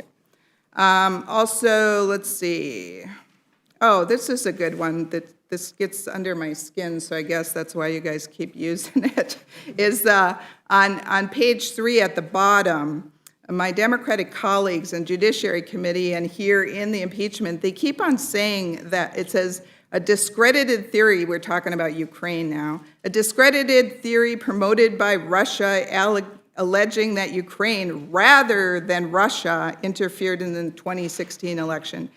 Mr. Collins, did Republicans, I don't think President Trump ever said that, ever say that Russia was never involved? Or did we just say that it's possible that both could have influenced the 2016 Well, we've never election? said, I believe Russia's been involved in elections, not only in ours, but others for years. That's never been and it really is one of the disturbing parts, and I know we have some disagreement between my judiciary colleagues. It was one of the main things that come out of the Mueller report that was genuinely we both understood, but we never dealt into that legislatively. We dealt with it in some of our elections, and maybe touched on it. I'll give that much to some of the bills that we passed, but we didn't really dig into it in depth. But I think the issue is Fiona Hill and others, had talked about the Ukrainians, and I'll say that individuals, who did side with Clinton. And Fiona Hill's, her own statement was the Ukraine, in her words, were Ukraine bet on the wrong horse. But again, this goes to a whole, a discussion that we've had on this. And at this point, it's become very clear. We've talked about this over and over and over. These are the facts, that we look at it. I think it is interesting that you would say that I hear this a good bit, that these are undisputed facts. They are disputed, inherently disputed, because if we didn't have undisputed facts, we'd all be agreeing here. And that's not true. We don't agree on the basis for the fact. We don't believe on the basis of the motivation of the call. We don't believe that is, and that's an inherent difference in the two sides. That's why we're here. Will the gentlelady yield for unanimous consent request? Yes. I ask unanimous consent to insert into the record at this time a November 8th political article entitled, quote, Ukraine didn't interfere in the 2016 campaign, Trump officials testified. Yeah, and I appreciate the gentleman putting that in the record, but again, for my 14th time I think today, I've not said Ukraine, I said Ukrainians. individual Ukrainians. So there's a difference. There's the United States and they're Americans who may do something, but it's not the American government. And I think this is the point that I've tried to make, during the rest of this, during the hearing today. Yeah, and in fact, there was, I think it was op-eds, guest columns written by Ukrainian officials that were against President Trump, if my memory serves me correctly. Not to belabor this too much, but I think it's important to get this all on the record. On page 4 of the Articles of Impeachment, it claims that he conditioned 2 official acts on public announcements that he had requested. Again, Mr. Collins, is there any proof of that? No, it's not. I mean, but we went through this over and over. I mean, and again, one of the questions that came up is they're going to box him in. Box him in so that he had a public stance on corruption. He just got elected, and like all of us, we have members, you want to make sure that he's making the stance, not only what he ran on, but also he's going to actually do it, because if you actually do it, say it, you can do it. This is, again, a concern about the corruption issue that we brought up before. And I would just, so I'm not repeating myself, there was over and over again in here, it says openly and corruptly urging and soliciting Ukraine to undertake investigations for his personal political benefit. As you noted, Chairman McGovern, I serve on the Judiciary Committee. I went over transcripts. I, listened to as much live testimony as I could. I was rejected from actually going into the Mr. Skiff's room so that I could cross-examine witnesses, which was very disheartening and I think very unfair. But again, there's no proof. There's no proof of this. It's like wishful thinking or something. It's like what you want. And as Mr. Collins said in these the Nadler report, I mean, it throws out all kinds of stuff. It talks about bribery, which isn't even in the articles of impeachment here. So obviously, you didn't have much proof on that.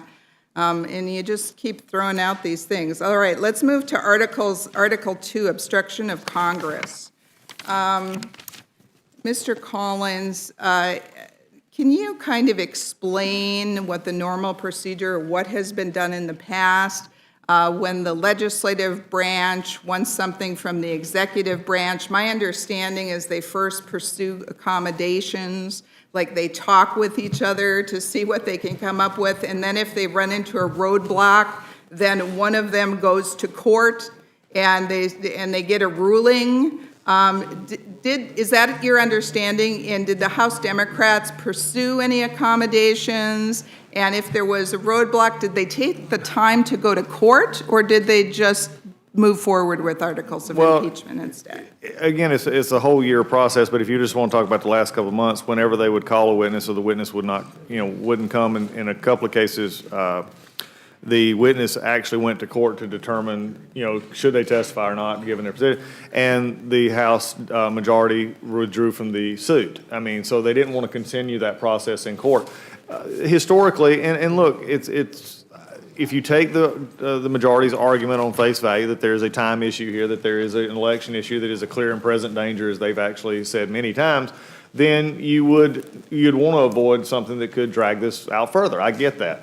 But this is not historically the way this is done. It's not historically. Even investigations of impeachments have been done. Those took long, several years. The Nixon, the Clinton. I mean, there were investigations for a long time into these things as we go along. Remember, though, we were tied up for the first half of the year in Mueller, and then we got out of Mueller in July, and we went basically straight into this, right after it. So this has been the situation we're in.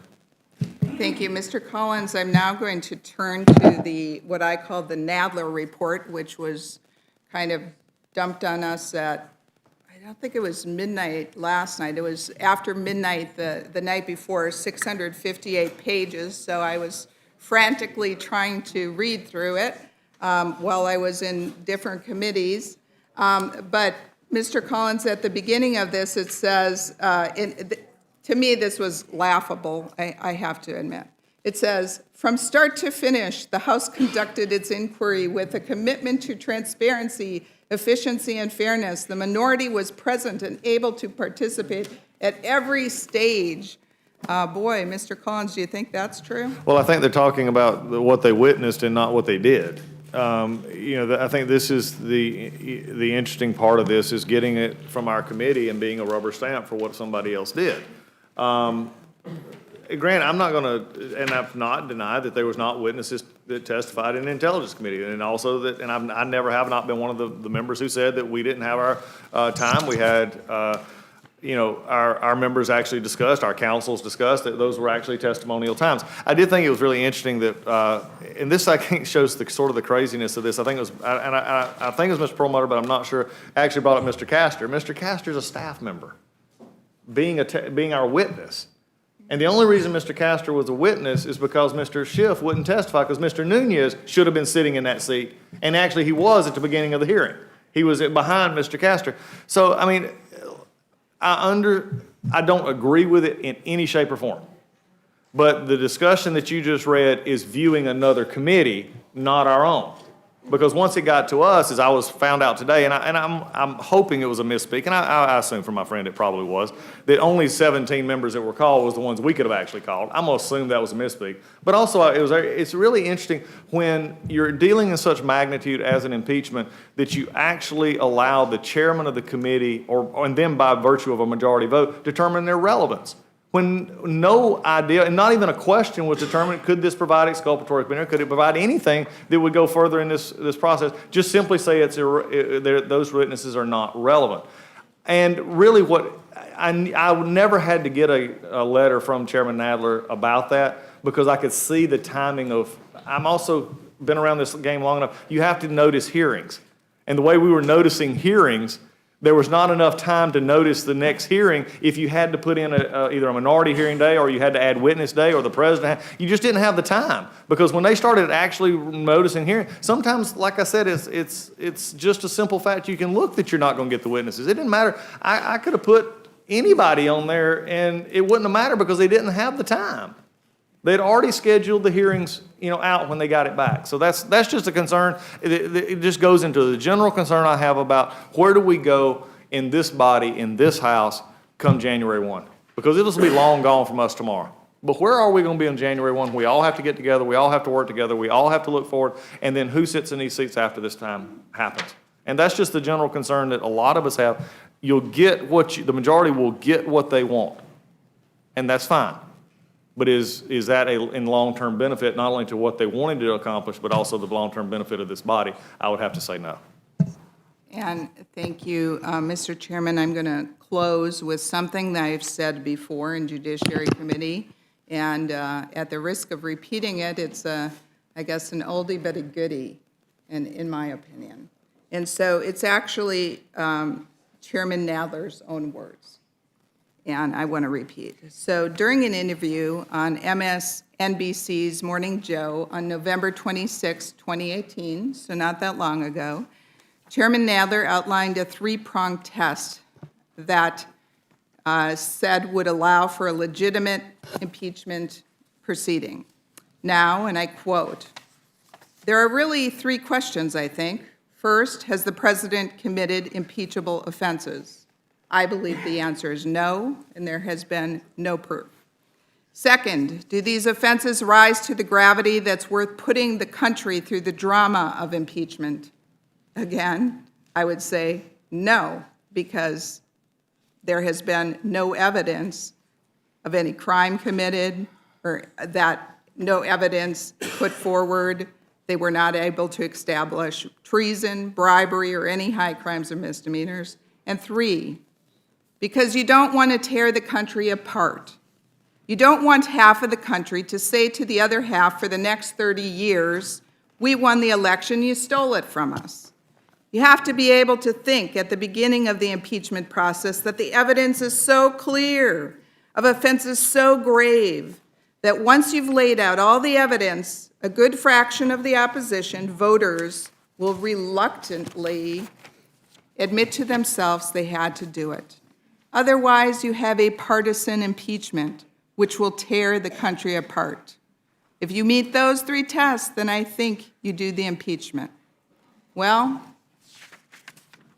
in all three counts, I don't think Mr. Nadler has met his test, and especially in the last one, even if you can test the other ones, This has been a partisan impeachment. Not one Republican voted to move forward with House Resolution 660 to move forward with the inquiry. Not one Republican in Judiciary Committee voted for the articles of impeachment. I suspect not one Republican will vote to move this forward in rules tonight, and I suspect that not one Republican will vote for these articles of impeachment on the floor of the United States House of Representatives. And, Mr. Chairman and members, this is tearing the country apart. And with that, I yield back. Thank you very much. I'm kind of a stickler for details and accuracy in terms of some of the things that have been said here, because these hearings are going to be enshrined and, in our files, and they'll be there forever. But I want to go back to something the gentlewoman said about the votes on impeachment. I repeat, nobody, Democrat or Republican, has had an opportunity to vote on articles of impeachment. And contrary to what has been said, voting to not table doesn't mean you get an automatic vote on the impeachment. I'll give you an example. On November 6, 2007, the House rejected a motion to table a Kucinich resolution to impeach Vice President Cheney, and then moved to adopt a motion to refer the resolution to the Judiciary Committee. And that's what most of us had in mind. So I can't say everybody, but I can say that it is just inaccurate to say that people would have automatically voted for impeachment, or that voting not to table would mean a vote, an automatic vote on impeachment. I just think it's important for the record to be clear. And having said that, it has nothing, absolutely nothing, to do with what we're talking about here today. And I appreciate the fact that the gentlewoman is not fazed by the overwhelming evidence and the president's behavior, but some of us genuinely are, and many of our constituents are. And I think that is what compels us to be here today. And with that, I want to yield to the... Chairman, my name was on both. Ms. Torres. Yes, so in reference to the squad, I'm not sure why members and the president continue to pick on them the way they do. Not that I need to defend any of them, because I think they do a great job defending themselves. But I believe that the tweet that caused that resolution from the President of the United States actually states, go back to the countries where you came from, referring to American citizen members of Congress. If that's not despicable racism that will continue to be tolerated by some members of our caucus, I don't know what it is. And I yield back. And I appreciate that. I think the concern many of us have is the bar has been so lowered that we're justifying and defending the indefensible. Ms. Scanlon. Thank you. Mr. Raskin, I saw you sitting up in your seat over a couple questions, so I just wanted to ask if you'd care to comment on the question about whether the conduct alleged in the articles is not just a constitutional crime, but also a statutory crime that could be criminally prosecuted. Well, yes, of course. And, there are a whole series of crimes in the middle of the Venn diagram, which are both high crimes and misdemeanors, and also possibly statutory crimes. But it has never been the understanding of any Congress, whether it was the Congress, the House of Representatives that impeached Bill Clinton, or the House of Representatives that brought articles against Richard Nixon, or back to Andrew Johnson, that you need first to prove a statutory offense before the House gets to move articles of impeachment. And you can understand how nonsensical that is, because it's impossible to square with the other argument we've heard so long from our colleagues, which is that the Department of Justice may not, under any circumstances, prosecute, try, or convict a president while he's in office, whatever the merits of that proposition, and I do think they deserve greater scrutiny, whatever the merits of them, how can you say the president cannot be prosecuted under any circumstances because he can be impeached? It's only Congress that can impeach him, and then when there's an impeachment investigation, then it is being said, you must first prove that he's committed a crime. I mean, it just doesn't make any sense. It's a game of three-card Monte. All of it essentially supports the president's own claim that he is basically above the law. I mean, he says that under the Constitution, he can do whatever he wants. And so I think that all of us should beware for all time of making arguments that put the president in a different kind of box, a box that is above the Constitution and above the people. That's going to be really dangerous for us. Okay.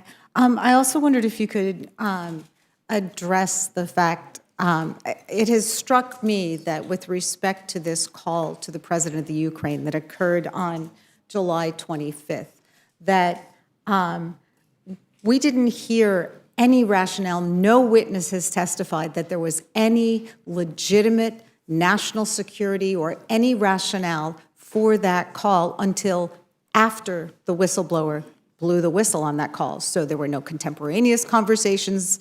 Could you address that point? Well, Ms. Scanlon, you're absolutely right. All of these are after-the-fact concoctions and rationalizations that don't square with any of the evidence that we have on the record. And when I say evidence, I'm talking about the evidence that has actually been submitted to Congress through people's sworn testimony. I'm not talking about the kind of stuff that people just put on social media or a tweet. I'm talking about real evidence. So what do we know? Well, if the president was concerned about continuing corruption in Ukraine, why did he cut anti-corruption funding to Ukraine in half? If he was concerned about fighting corruption in Ukraine, why did he recall the U.S. ambassador to Ukraine, who was the lead champion of the anti-corruption effort there? And why did he recall her under circumstances where she was under attack by people who were working with the retrograde corrupt forces in Ukraine as part of this smear campaign?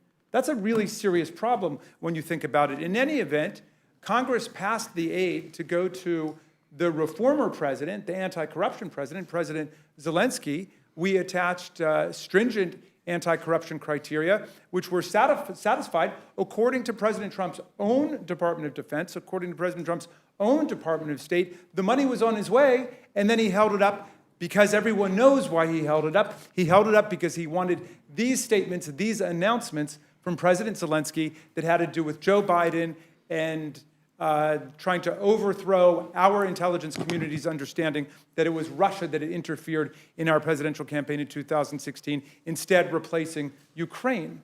Well, that again is nonsensical. But none of that appears on the record anywhere. We asked lots of witnesses. They also said, for example, oh, the president was concerned about burden sharing. Actually, the European countries, the EU member countries have given billions of dollars to Ukraine, $12 billion to Ukraine. How insulting is that for us to go around saying, as a way to justify our president's behavior, oh, they weren't doing enough for Ukraine? The EU member countries put up $12 billion, and I'm proud of the more than $1 billion that we put in over the last few years, but that's not as much as the EU member countries collectively put in. So we'd rather pick a fight with our own democratic allies and say they're not doing enough, even though Ambassador Sondland himself testified, the president's own ambassador testified when we asked him, did the president ever say to you, go to the EU member countries and tell them they need to increase their funding? No, never happened. There's no record of the president doing anything to try to get them to put more money in. It's an after-the-fact rationalization. It's a pretext. And it's beneath the dignity of this body for us to keep spreading this as some kind of plausible rationale for the president's behavior. If you don't think it's a big deal for the president of the United States to shake down foreign governments and pressure them to get involved in our campaigns, just tell us so. But don't make up all of these other fairy tale explanations for what was going on. Okay, and contrary to these after-the-fact rationalizations, in fact, we have contemporaneous witnesses like Ambassador Sondland and others who said, no, it was clear that what was important to the president was getting this personal political favor. I mean, the president himself said when asked in public what would he have the Ukrainians do, he basically said the same thing, just like his chief of staff admitted it. This stuff is happening in plain sight. Let's stop playing pretend. We've got a very heavy decision to make about what to do with the president who enlists and recruits foreign governments to get involved in our elections. Is that what democracy is going to be like for the rest of the 21st century? Is that what it's going to be like for our children and our grandchildren and our great-grandchildren? We've got to decide that. You know, Dr. Fiona Hill, in her testimony, said, Russia can't beat us militarily. Russia can't beat us economically, but they've got a strategy that involves the internet and intervention in elections around the world. She said she thinks of Russia as the world's largest super PAC, right? And are we going to be allowing the President of the United States to be working with Vladimir Putin's super PAC for the tyrants and the despots and the people who are trying to interfere with the growth and the spread of democracy around the world? I hope not. Well, I wanted to spend a couple minutes just looking at the real fundamental question here before us, which is, should these articles of impeachment move forward? And Mr. Collins, I understand from the dissenting views from the minority that you think it's too vague to charge with abuse of power here. And I also understand that you accept that abuse of power can form the basis for an impeachment, correct? Yes. But as I understand it, the objection is that you need more concrete facts. So I'd like to just explore for a minute what concrete facts could get you, if any, could get you over that bar. So if a president were to send our troops to war in exchange for a personal cash payment, that would be impeachable, wouldn't it? I think what we're going to go down a road here of hypotheticals that frankly, I'm just not going to play with. And I mean, there will be things that you and I can both agree. Reclaiming my time. That's fine. Mr. Raskin, in fact, that was a hypothetical that the framers of the Constitution looked at, wasn't it? Do you mind repeating? Sure, that the executive can't interfere with that, yes. Yes. When the framers were looking at what kinds of offenses should be impeachable, didn't they look to the example of an executive who was being paid off by a foreign country? Oh, absolutely. I mean, first of all four witnesses, the three called by the majority, and Professor Turley from GW, who was the minority witnesses, all of them said that abuse of power is an impeachable offense. In other words, we had unanimous agreement among our academic scholars that abuse of power is an impeachable offense. There's nothing vague or nebulous about it. Abuse of power meant something to the framers. Now, we've got to wrestle with the facts. That's our job, but they all said that. And when they canvassed all of the records of the Constitutional Convention and the ratifying conventions and the Federalist Papers, and everybody can retrace their steps themselves, and I encourage you to do it because we've got to use this episode as a civics lesson for America. When you retrace it, you will find that there were three kind of things on their mind. One was a president who tries to corrupt our elections. Two was a president who makes deals with foreign powers in order to alter the course of our political destiny. In other words, taking choice away from we the people and giving it to foreign despots and spies and people who would not have our best interests at heart, basically.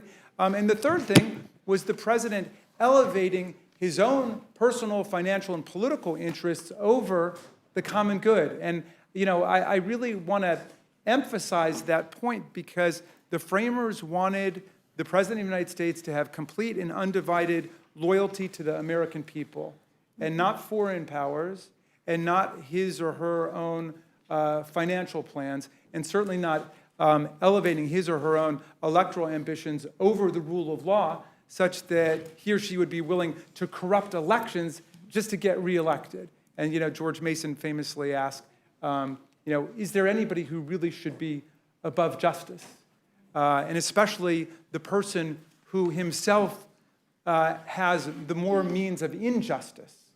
And so we have more to fear from the president because of his awesome powers. How can we say then that he should be beyond the reach of the law? Well, that's one of the things I found really interesting as we've gone through this, listened to the experts. I did want to ask unanimous consent, and I'm not sure which letter Mr. Perlmutter introduced before, but we do have a letter now that has 500 legal scholars who've signed on saying that there's grounds for impeachment in our current fact situation, and over 700 historians who have signed a separate letter. So I'm not sure which one. Okay. But so I wanted to explore a little bit, and I'm sorry if Mr. Collins doesn't want to do this. Perhaps he'd consider another question, because I'm trying to find, do we have any common ground here with respect to what might be impeachable? So if the president ordered the government to withhold payment from a contractor building his wall on the southern border unless the contractor paid the president $1 million, would that be an impeachable abuse of power? With all due respect to the gentlelady who is very talented in law, if we want to talk about the issue at hand, I'll be happy to. But I think we're way past the point here at Rules Committee to determine, because we've already issued the articles of impeachment. And I think, and in all due respect, we're just getting it to the floor. And I'll discuss as I have the facts of this case, which I just disagree with, and we both disagree, and I respect that greatly. I'm not going to just chase a what is impeachable offense. I wish the majority had done that a long time ago. So, Well, okay, but I'm reclaiming not, my but time, I appreciate it. You can go back to it. I think, the minority's report says that you don't think the abuse of power allegation here is concrete enough. So I'm trying to figure out what, if anything, you might think is concrete. How about if the facts showed that the president had ordered our government to withhold foreign aid to Israel unless the prime minister of Israel paid off our president? Would that be enough? The gentlelady is very good. But I will also continue to say, if the gentlelady, my report is specific to this action, and the gentlelady is laying out a hypothetical and laying out a theoretical, which is fine, but with all due respect, I'm just not going to participate in it. All right, then, would the gentleman agree that if the president abused his office if we could agree that the president had sought this favor for personal political reasons rather than one of these after-the-fact explanations that he's offered, would that be impeachable if we agreed upon the intent? Look, and again, this is sort of a last round around this. If you had alleged crimes, if you'd alleged actual things in abuse of power, instead of saying an amorphous abuse of power, which is what we list in our report, instead of going to that, none of those specific charges were listed in your abuse of power, but yet you propagated your report with all of these other things. There are ways that you can build it, and the gentlelady knows my answer is can there be an abuse of power? Yes. And I've never not denied that. But what I'm not going to do tonight, because I do not find it convincing or relative to this hearing of getting a rule to put this on the floor tomorrow, is what our report actually says. Is there abuse of power evident? Yes, you can go back to the Nixon impeachment. There were abuse of power. Those are things that you can look at. In this highlight here, and Mr. Raskin, I'm sure, can discuss this at length in his discussion, I will go back to what I find here is not an abuse of power. I've said this clearly on many occasions, and to engage in hypotheticals to make this abuse of power look better, I'm just not going to do, and I appreciate the gentlelady. Mr. Raskin, you had something? Yes. President Nixon was charged in the abuse of power article with conducting a break-in of his political opponent's campaign headquarters. President Trump is essentially being charged with conducting a break-in of American democracy in order to harm his political opponent. The two crimes are quite analogous. Now, one has the additional factors you just pointed out, Ms. Scanlon, of dragging a foreign government into the equation, which was something extra that the framers feared greatly. But both of these are abuses of power. The House of Representatives didn't say, you've got to demonstrate that he's been convicted of burglary in the District of Columbia or conspiracy to commit burglary before you take it up as abuse of power, right? And so it is true that our abuse of power claim has some overlapping elements with bribery, as we've discussed thoroughly in the report, with honest services fraud against the people, perhaps extortion, and perhaps many other crimes. And all of those things can be prosecuted under the Constitution later, but that doesn't absolve us of our constitutional responsibility to prevent high crimes and misdemeanors against the American people in the meantime. I guess one last try, Mr. Collins. Let me just... I have something I was going to say. So I'm just curious. I mean, we have the precedent of President Nixon, who was accused of abuse of power because he ordered the FBI to investigate his political opponents to get dirt on them. Do you think that was impeachable? Again, I'll comment on the phone call of this year, and also I'll talk what Mr. Turley said. And when he said facts must be clear, convincing, and comprehensive. This record is contested. And so the majority has not accepted exculpatory evidence here. So I think when you look at it from our perspective, that's what we laid out in our report. And it goes back to the fact that I inherently will sit here with the facts in dispute, do not believe it's the abuse of power based on this phone call. And Mr. Collins, I'm just trying to find out what, if anything, you would consider impeachable, because we haven't seen that yet. I mean, you won't even concede what was precedent from the Nixon situation, and here we have a situation, I'm asking, if the facts were to show that the president withheld foreign aid to another country in order to get a personal political favor, not for matters of national security, would that be impeachable? And you don't seem able to answer that question. I seem very capable of answering. I'm just not going to follow your path on where you're wanting me to lead, because at the same point in time, I've got to do, you and I both have to vote on words on paper. And words on paper tomorrow is this case. It's not the hypothetical event, because I don't believe you've made this case. And that's why I'm pushing back on it. And we'll continue very politely to push back on this. I'm just not going to go down this road because you've not made your case. Now, you can convince yourself and others that you can. With all due respect, Mr. Collins. But that's my minority The House report, and I'll is leave not it. the finder of fact. The trial is for the Senate. Right here, we're talking about whether there's enough evidence to make out the case. And I disagree. I believe that there is. And I disagree there's not. Fine. I guess one other thing I wanted to just push back on is this idea that somehow this impeachment process is some kind of radical left plot of some sort. I do have to thank our colleagues on the other side for giving my children a good laugh, that they're, soccer mom, carpool driving, PTA, running the Apple Festival at the Methodist Church. Mom is some kind of radical. But I did want to make clear for the record that the only radical view I'm embracing here is the idea that we, the people, should be governed by a constitution that divides powers between three co-equal branches and establishes checks and balances on the president. And despite the rhetoric that somehow this is a completely partisan exercise, my faith in these core constitutional principles is I believe it's still a shared American value that unites Democrats, independents, conservatives, libertarians. I think there is a growing consensus, even among Republicans who speak off the record or are not dependent on the president for continuation in their job. And I'd just like to point to a couple examples. This weekend, Tom Ridge, the former Republican governor of my home state, Commonwealth of Pennsylvania, the first Homeland Secretary of the United States, member of Congress, Vietnam vet, said that he believed the president's conduct here was an abuse of power to ask a foreign leader for a political favor. Our former colleague, Mr. Dent, also from Pennsylvania, said he's spoken with Republicans who are absolutely disgusted and exhausted by the president's behavior. Another former Republican colleague of ours, David Jolly, said we have witnessed an impeachable moment.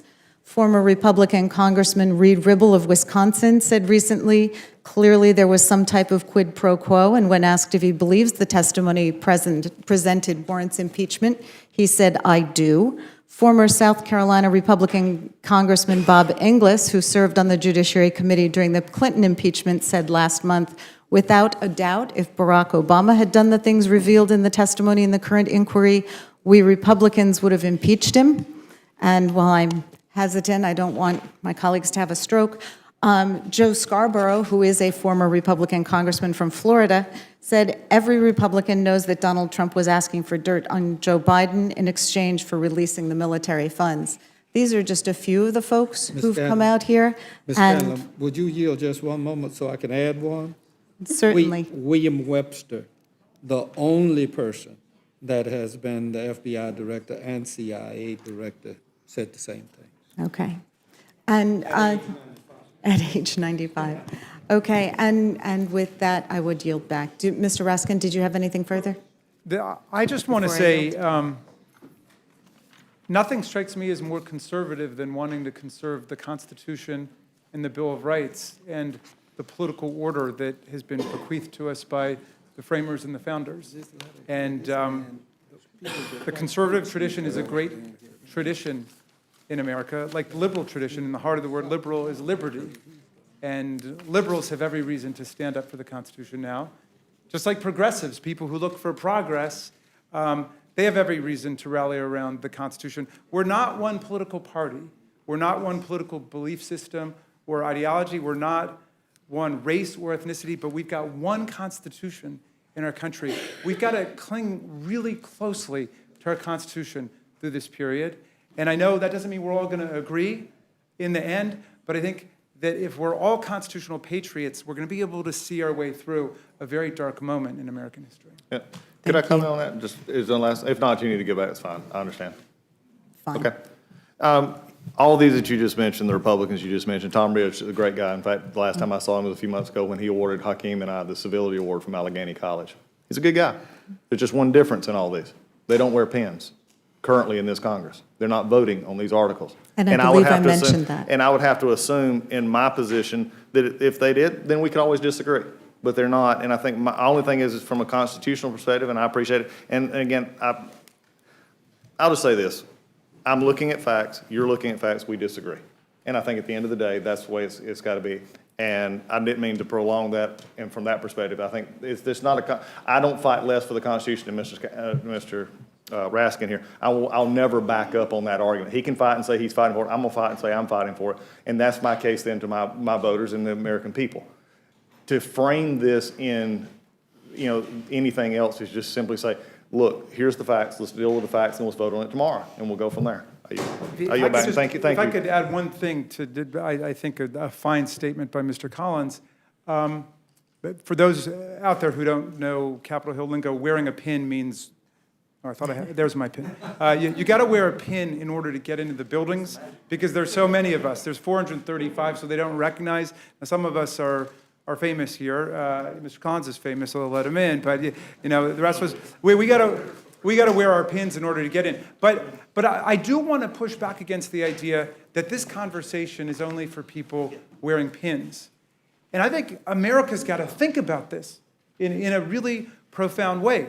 The framers of the Constitution were trying to decide whether impeachment should be located in the Supreme Court and treated as a matter of law and legal induction, or whether it should be with Congress and the people's representatives. And they thought it was so important and so fundamental that it had to be with the people. Now, they know we're politicians.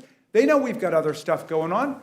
We're fighting, in our caucus to lower prescription drug prices, and we're fighting for the Equality Act, and we want to pass the universal criminal mental background check. My colleagues have an agenda. We've got an agenda. We've got to deal with all that and also think about impeachment. And what else do representatives have to do? We've got to interact with our constituents. So when people say to me, oh, well, you don't want to talk to the public about it, you just want to go decide. I don't think that's right. I think this is a national dialogue that we're engaged in here. It's about the destiny, the future of our whole country, our whole form of government. So I'm glad that you raised this. I'm glad that I hear from conservatives all the time who are on our side. I'm sure that there's some liberals who are on the other side. I think that's the way that it should be. I think we got to not be bound just by what these labels, certainly these partisan labels, are all about. Our greatest political leaders have understood that we're in partisan competition in the election. Like Thomas Jefferson, he was a real brawler when it came to elections. He was savvy, he was smart. But when he got elected in 1800 and he gave that inaugural speech, he said, we are all Republicans, we are all Federalists. And George Washington reminded people always that the word party comes from the French word parti, a part. Our party is just part of the whole. When we get into office, we have to try to look out for the whole, not just for our part. Barack Obama said, this is not the red states of America or the blue states of America. This is the United States of America. So when we get elected, we have to try to think about the good of everyone. And I know that everybody in this room comes in that spirit and is trying to speak to the whole country and not just to a narrow base. Thank you, Mr. Raskin. I can never match you on the historical references, but I do want to close by noting Franklin's response to a constituent when he and his fellow framers came out of Independence Hall in Philadelphia, and they were asked what kind of a government they'd produce, and he said, a republic if you can keep it. So I think your emphasis on people needing to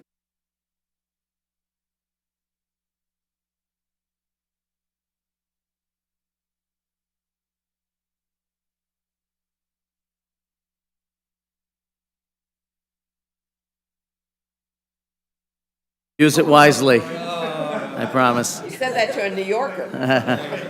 Thank you, Mr. Hastings. I want to thank both Mr. Raskin and Mr. Collins for enduring a long day and for all the hard work that you've put in.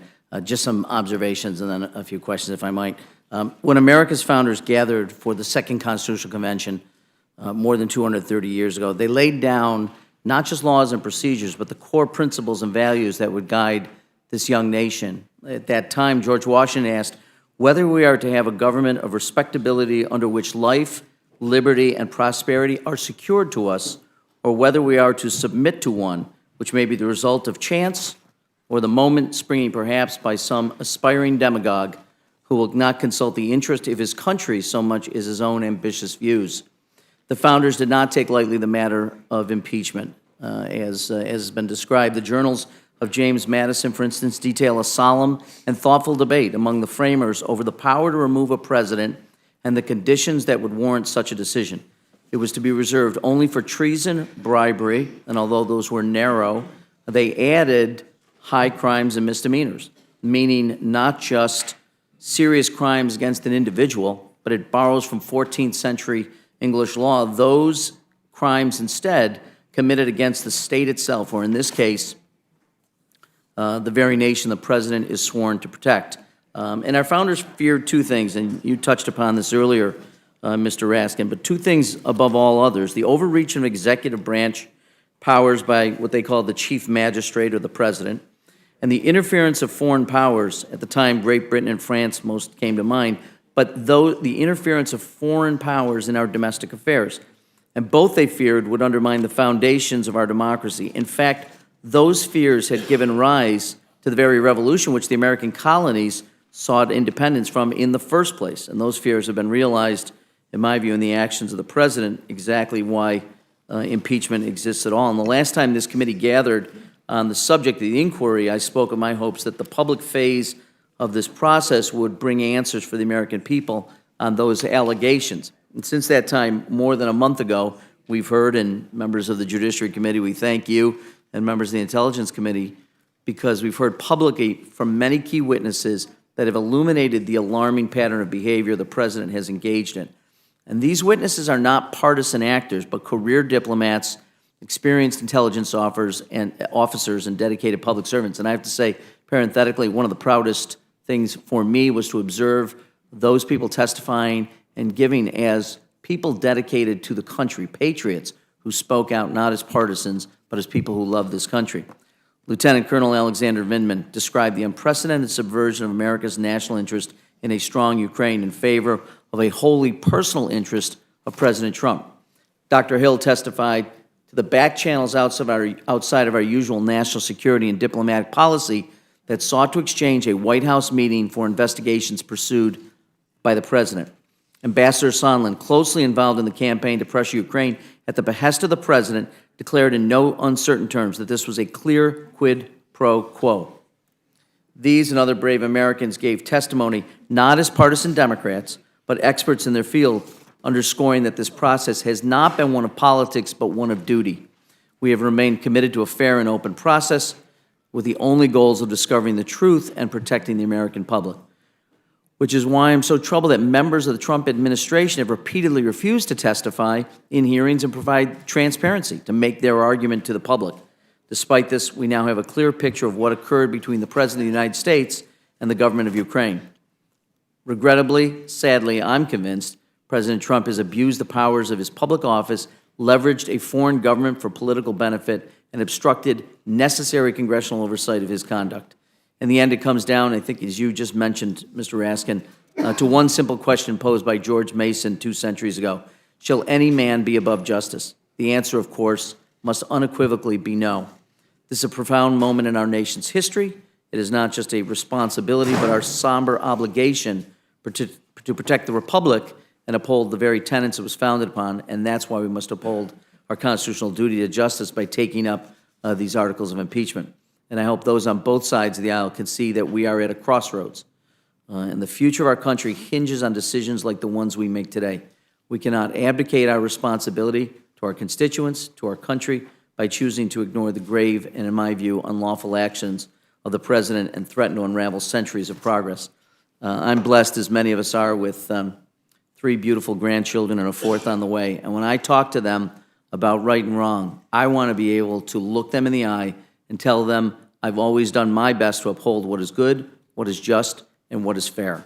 And today that means casting a vote to hold accountable a president, the highest office in the land, but a president who has blatantly and egregiously abused his office, jeopardized our national security, and put his own political favor ahead of our national interests. And for the sake of our children, our grandchildren, all of us, I urge my colleagues to do the same. And with that, I'd like to, if I may, just pose a few questions. And part of it involves, admittedly, around the unclassified transcripts of the phone call. The argument being made by the President and his administration arguing that the call of July 25th was intended to deal with widespread corruption in the Ukraine. That's as I understand the argument. Is that correct, Mr. Raskin? Do you see it the same way, Mr. Raskin?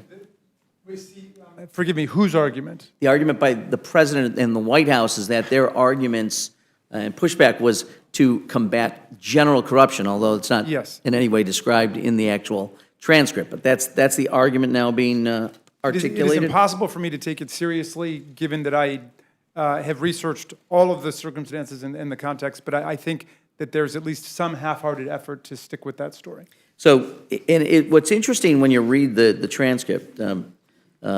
Lutsenko was the prosecutor who I believe Trump was referring to in the phone call when he said, I heard to President Zelensky, he said, I heard you had a prosecutor who was very good and he was shut down, and that's really unfair. A lot of people are talking about that, the way they shut him down, a very good prosecutor down, and you had some very bad people involved. That is Mr. Lutsenko that he's referring to, isn't it? I guess it is. No, it is not. And- No, it is not. It's Shokin.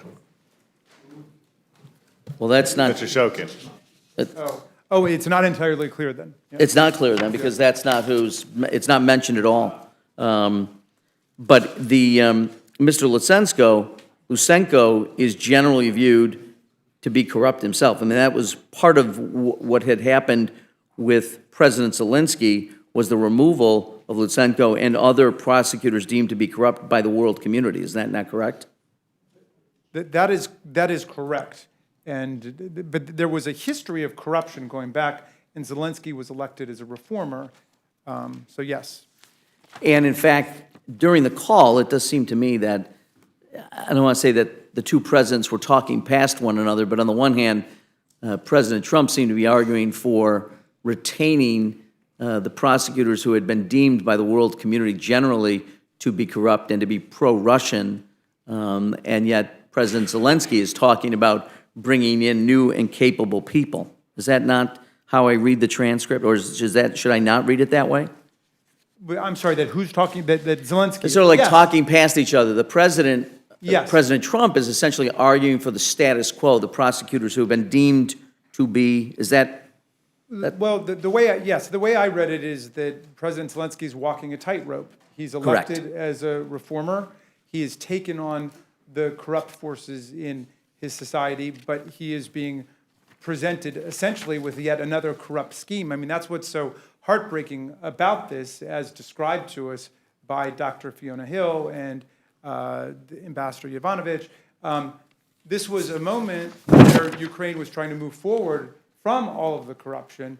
And as I think it was George Kent who said, we try to teach the other countries of the world not to engage in politically based prosecutions, not to have a situation where someone gets into office and then decides to prosecute their opponents or go after someone who is considered a political threat to the president. And here we were, the most powerful country in the world, which Ukraine was depending on, and we were essentially imposing that scenario on them. Yeah. And I do note that despite suggestions to the contrary, the only real references to this are the Biden, and as it says, at one point the president says, I would like you to find out what happened with this whole situation. They say CrowdStrike, I guess you have one of your wealthy people, the server, they say Ukraine has it, a lot of things that went on. Unfortunately, it's somewhat unintelligible to understand exactly what he's talking about, but at no point is there a suggestion that he's talking broadly about corruption. I want to just focus, if I can, in just a few minutes on the role of Rudy Giuliani in all of this. Obviously well known to to New Yorkers, but, and I note that Ambassador Taylor, I think in his testimony, said that he had suspicions before even taking the job, and said in part, can anyone hope to succeed with the Giuliani-Biden issue swirling? What was your sense of what he meant by that in his testimony? Sure. Ambassador Taylor said that he had suspicions before taking his job, and he said, can anyone hope to succeed with the Giuliani-Biden issue swirling?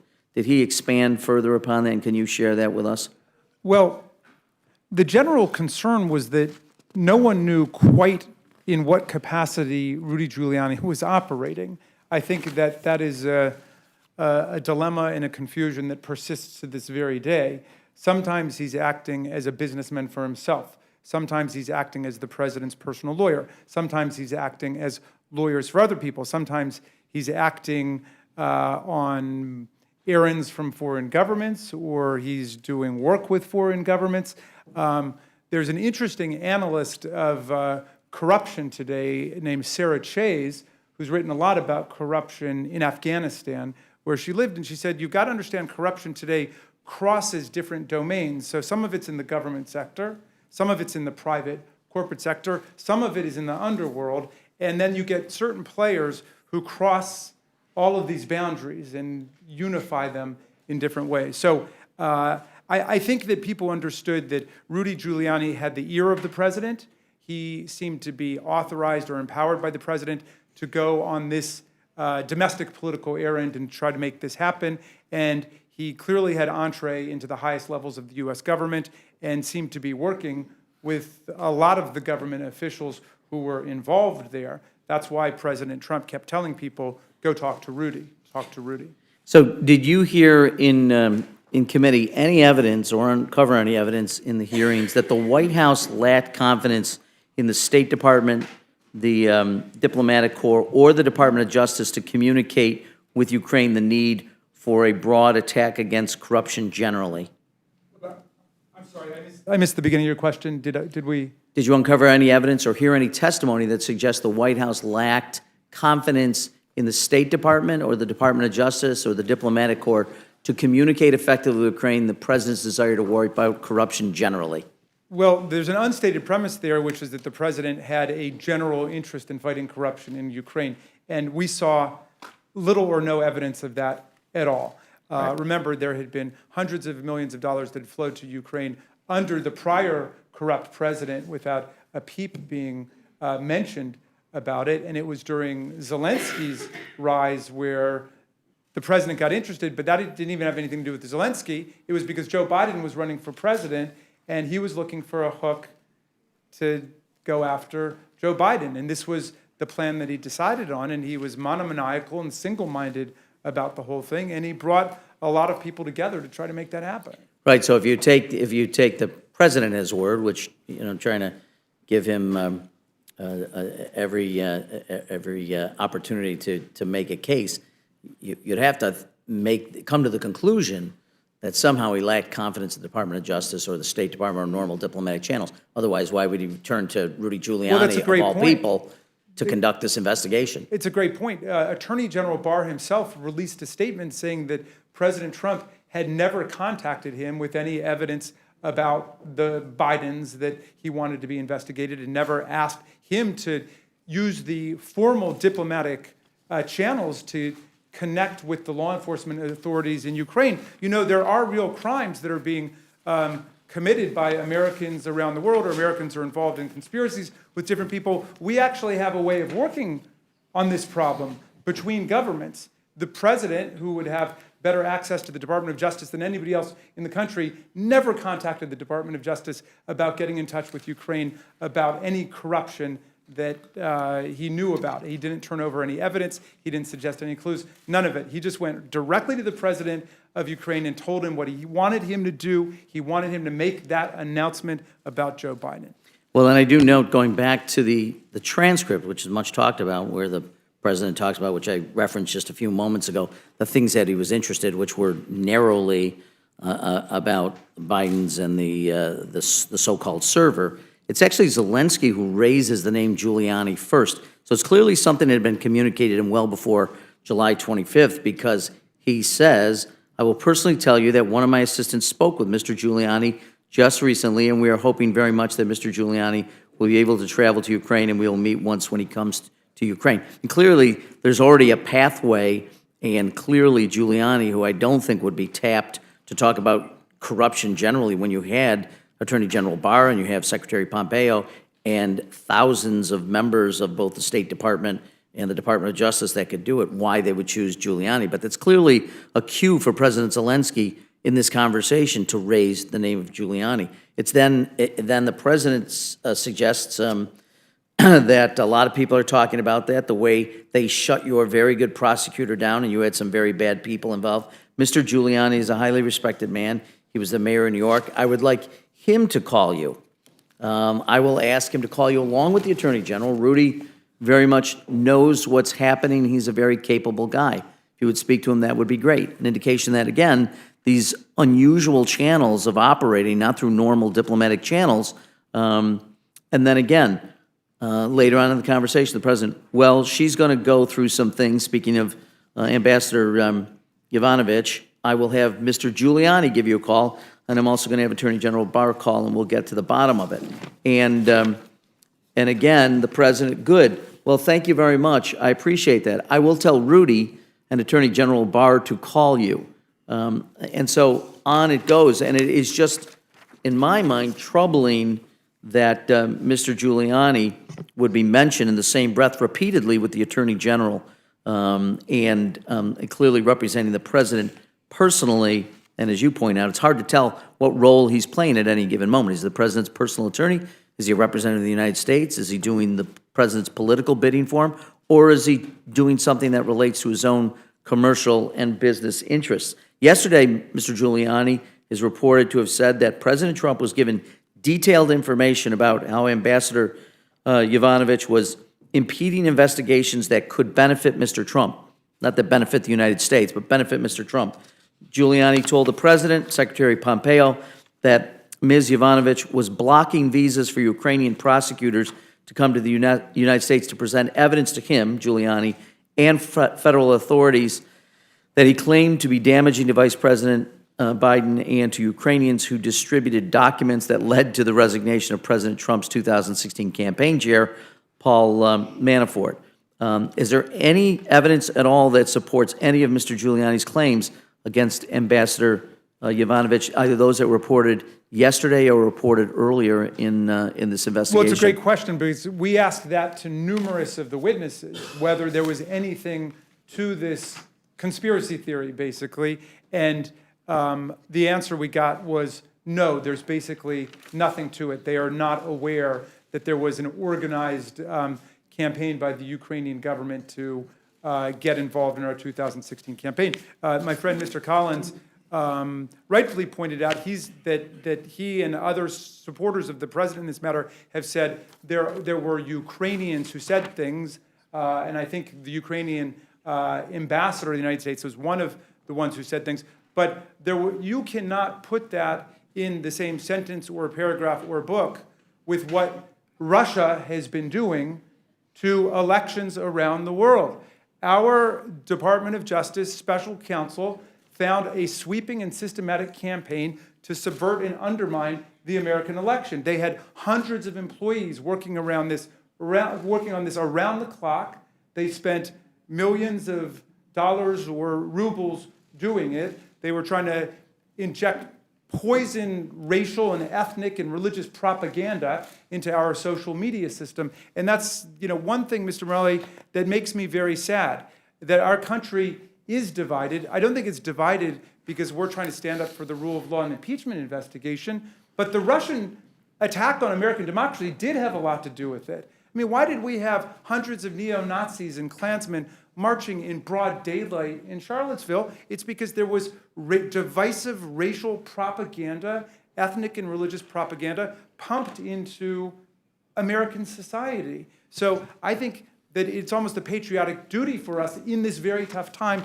to see that we try to bridge partisan and ethnic and racial and sectional differences, regional, All of those things, we cannot allow the enemies of democracy to exacerbate pre-existing fault lines in the country and open up old gulfs within our country. Yeah, and just extending that further, I note in the deposition from Dr. Hill, she is quoted as saying, "I went back to talk to Ambassador Bolton, and Ambassador Bolton asked me to go over and report this to our NSC counsel, to John Eisenberg. He told me, direct quote, 'You go and tell Eisenberg that I'm not part of whatever drug deal Sondland and Mulvaney are cooking up on this, and you go and tell him that you've heard and what I've said.' So I went over to talk to John Eisenberg about this. I told him exactly, what had transpired, and that Ambassador Sondland had basically indicated that there was an agreement with the Chief of Staff that they would have a White House meeting or, a presidential meeting if the Ukrainians start up these investigations again. And the main thing that I was personally concerned about, as I said to John, was that he did this in front of the Ukrainians. But I want to go back to and extend this to the result of Mr. Giuliani's campaign that he had set in motion against Ambassador Yovanovitch was also, this is part of the deposition from Dr. Hill. Why did the removal of Ambassador Yovanovitch mark a turning point for you? And this is to your point about throwing out conspiracies, et cetera. Because there's no basis for her removal. The accusations against her had no merit whatsoever. This was a mismatch of conspiracy theories that, again, I've told you I believe firmly to be baseless. An idea of an association between her and George Soros. I had had accusations similar to this being made against me as well. My entire first year of my tenure at National Security Council filled with hateful calls, conspiracy theories, which has started again, frankly, as it's been announced that I've been giving this deposition. She goes on to say, the most obvious explanation of the point seemed to be business dealings of individuals who wanted to improve the investment positions inside of Ukraine itself, and also to deflect wear on the findings of not just the Mueller report on Russian interference, but what's also been confirmed by your own Senate report, and what I know myself to be true as a former intelligence analyst and someone who's been working on Russia for more than 30 years. So the fact that Ambassador Yovanovitch was removed as a result of this, I have to say, was pretty dispiriting. Who did you understand was responsible for her removal? I understood this as a result of the campaign that Mr. Giuliani had set in motion in conjunction with people who were writing articles and, publications that I could have expected better of. She's then asked, and did you discuss Ambassador Yovanovitch with Ambassador Bolton? I did. What was his reaction to this? His reaction was pained, and he basically said, in fact, he directly said, Rudy Giuliani is a hand grenade that is going to blow everybody up. He made it clear that he didn't feel that there was anything that he could personally do about this. Ambassador Bolton. I also note, in a meeting on July 2nd in Toronto, Canada, Ambassador Volker conveyed to President Zelensky the quid pro quo described Ambassador Sondland. In doing so, he referenced the Giuliani factor and the need for the announcement of the two political investigations. And I note, parenthetically, Ambassador Sondland would later testify Mr. Giuliani was expressing the desires of the President of the United States of America. We knew these investigations were important to the President, and it wasn't so much that the investigations be done, merely that there be an announcement of the investigation so that it would aid the President's election campaign. And Mr. Morelli, if Yes. I might, that's an excellent point. That might be the ultimate and most devastating refutation of the idea that the President was interested in ferreting out corruption. He didn't really care about the investigation. He just wanted the announcement for electoral purposes. And that's the testimony of his, his ambassador, Ambassador Sondland. Ambassador Volker had breakfast with Mr. Giuliani and his associate Lev Parnas at the Trump Hotel in here in Washington. The same Mr. Parnas, I note, who is currently under indictment for campaign finance violations. During the conversation, according to Volker's testimony, the ambassador stressed his belief that attacks being leveled against the former vice president related to Ukraine were false and that Biden was a man of integrity. He counseled Mr. Giuliani that the Ukrainian prosecutor Lutsenko was promoting a self-serving narrative to preserve himself in power. According to Ambassador Volker, Mr. Giuliani agreed, but the promotion of Lutsenko's false accusations for the benefit of President Trump did not cease. Was any testimony presented that in any way contradicts that testimony by Ambassador Volker? I don't believe so. Also, testimony on August 2nd, Zelensky's advisor, Mr. Yermak, met with Mr. Giuliani in Madrid. They agreed Ukraine would issue a public statement. Again, I note that, it's the public statement part of this because that undermines the Biden candidacy. It does nothing to address corruption because the president, as it was testified by Ambassador Sondland, Mr. Trump didn't seem to care at all about whether the investigation was actually conducted, simply that it was announced. And Volker encouraged Giuliani to report to the boss of his results of his meeting with Mr. Yermak so that the White House visit could be arranged, which was was sought after, as we know, by Ukraine. I'll stop there and relate to questions about Mr. Giuliani, which to me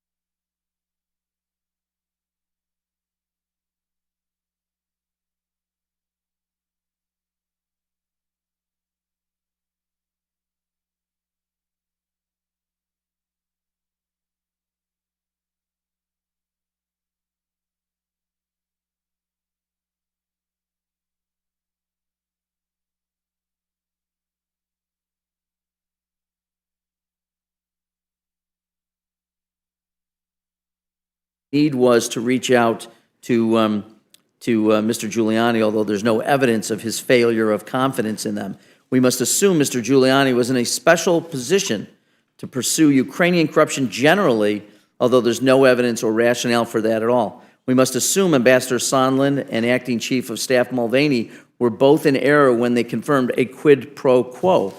We must assume Lieutenant Colonel Vindman, Ambassadors Taylor, Volker, Sondland, and Yovanovitch, as well as Mr. Holmes and Dr. Hill, were all arrayed against the president despite not a modicum of evidence to that regard. We must assume that the White House officials like Donald McGahn and John Bolton and others somehow hold the key to the president's innocence if only they would testify. But of course, they refuse to testify. The list goes on, and I choose to follow the evidence which is laid out in the reports of the House Intelligence Committee, the House Judiciary Committee, and I continue to urge support of the rule and the underlying articles of impeachment. Thank you, Mr. Chairman.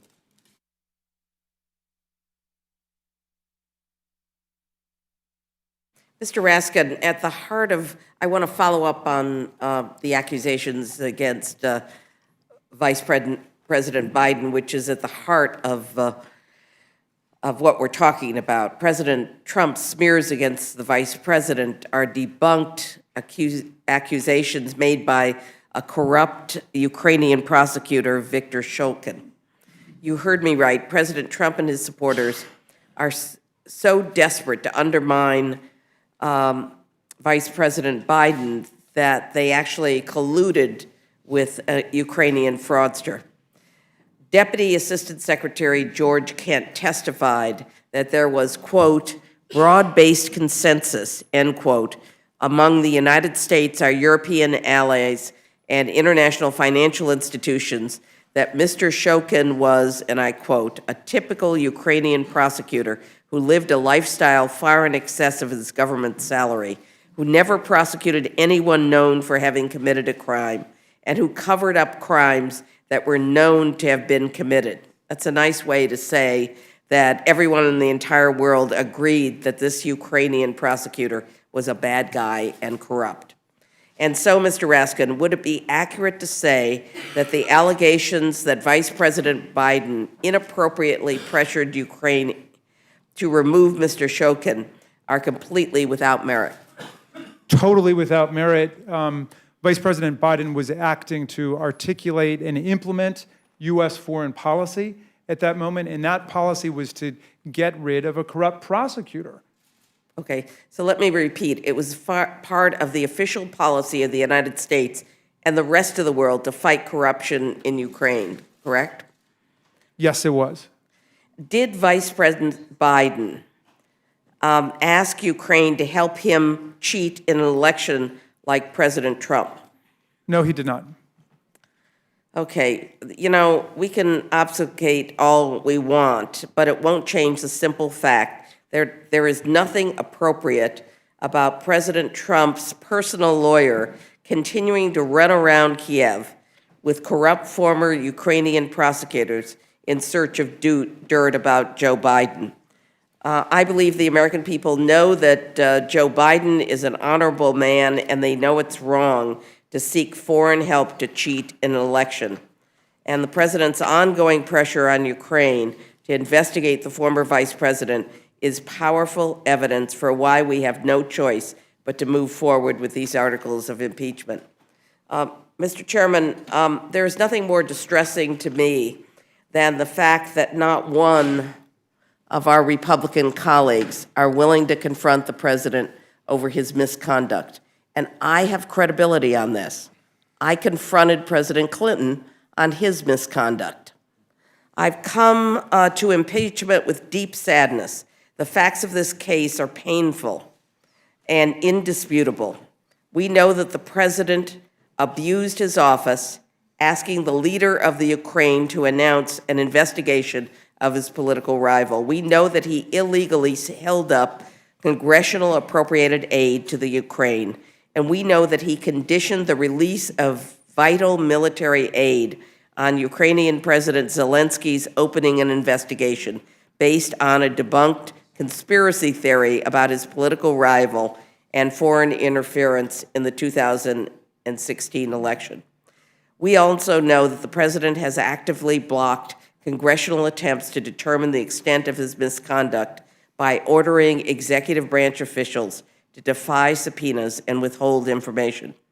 These facts are uncontested, confirmed in public by career public servants who have dedicated their lives to serving our country. Further, they are uncontested by the president and confirmed by his chief of staff. We have now reached a point where, despite the unprecedented obstruction from the president, the evidence in this case is powerful enough to delay this vote any further would be irresponsible. Any delay would risk interference in the 2020 election and the permanent erosion of our system of checks and balances. This is not a matter of politics. I have never and will never support the impeachment of a president over a policy disagreement or a different ideology. This is a matter of protecting the integrity of our democracy for the next generation. As we labor to pass on to future generations many of the great hallmarks of our society, our financial might, our brilliant scientific enterprises, the gifts of our great natural resources, the strength of our military and the diplomatic corps as a force for good, we must also work with active stewardship and vigilance to pass on a vibrant and functional democracy. If we don't do our duty to protect the Constitution, the republic that we hand to our children will be less vibrant, less resilient.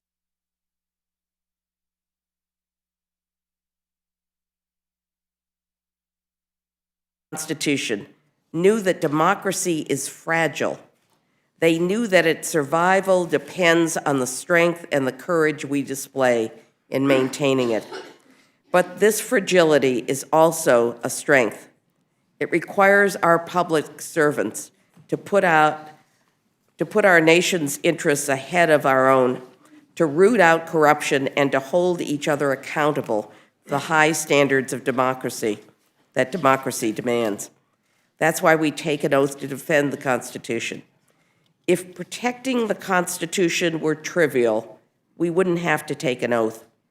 For over 200 years, honesty and vigilance and courage have won out as generations of Americans have adhered to their oath of office and met the standards of service that our democracy necessitates. Many died protecting our democracy. We cannot let this legacy be damaged on our watch. President Trump has not treated his oath of office with the seriousness it requires. But ultimately, this is not only a vote about one person. This is a vote about his and our oath of office. This is a vote to determine whether we will maintain our democracy or set our nation on a path to upend the values and standards the framers laid out for us. I yield back.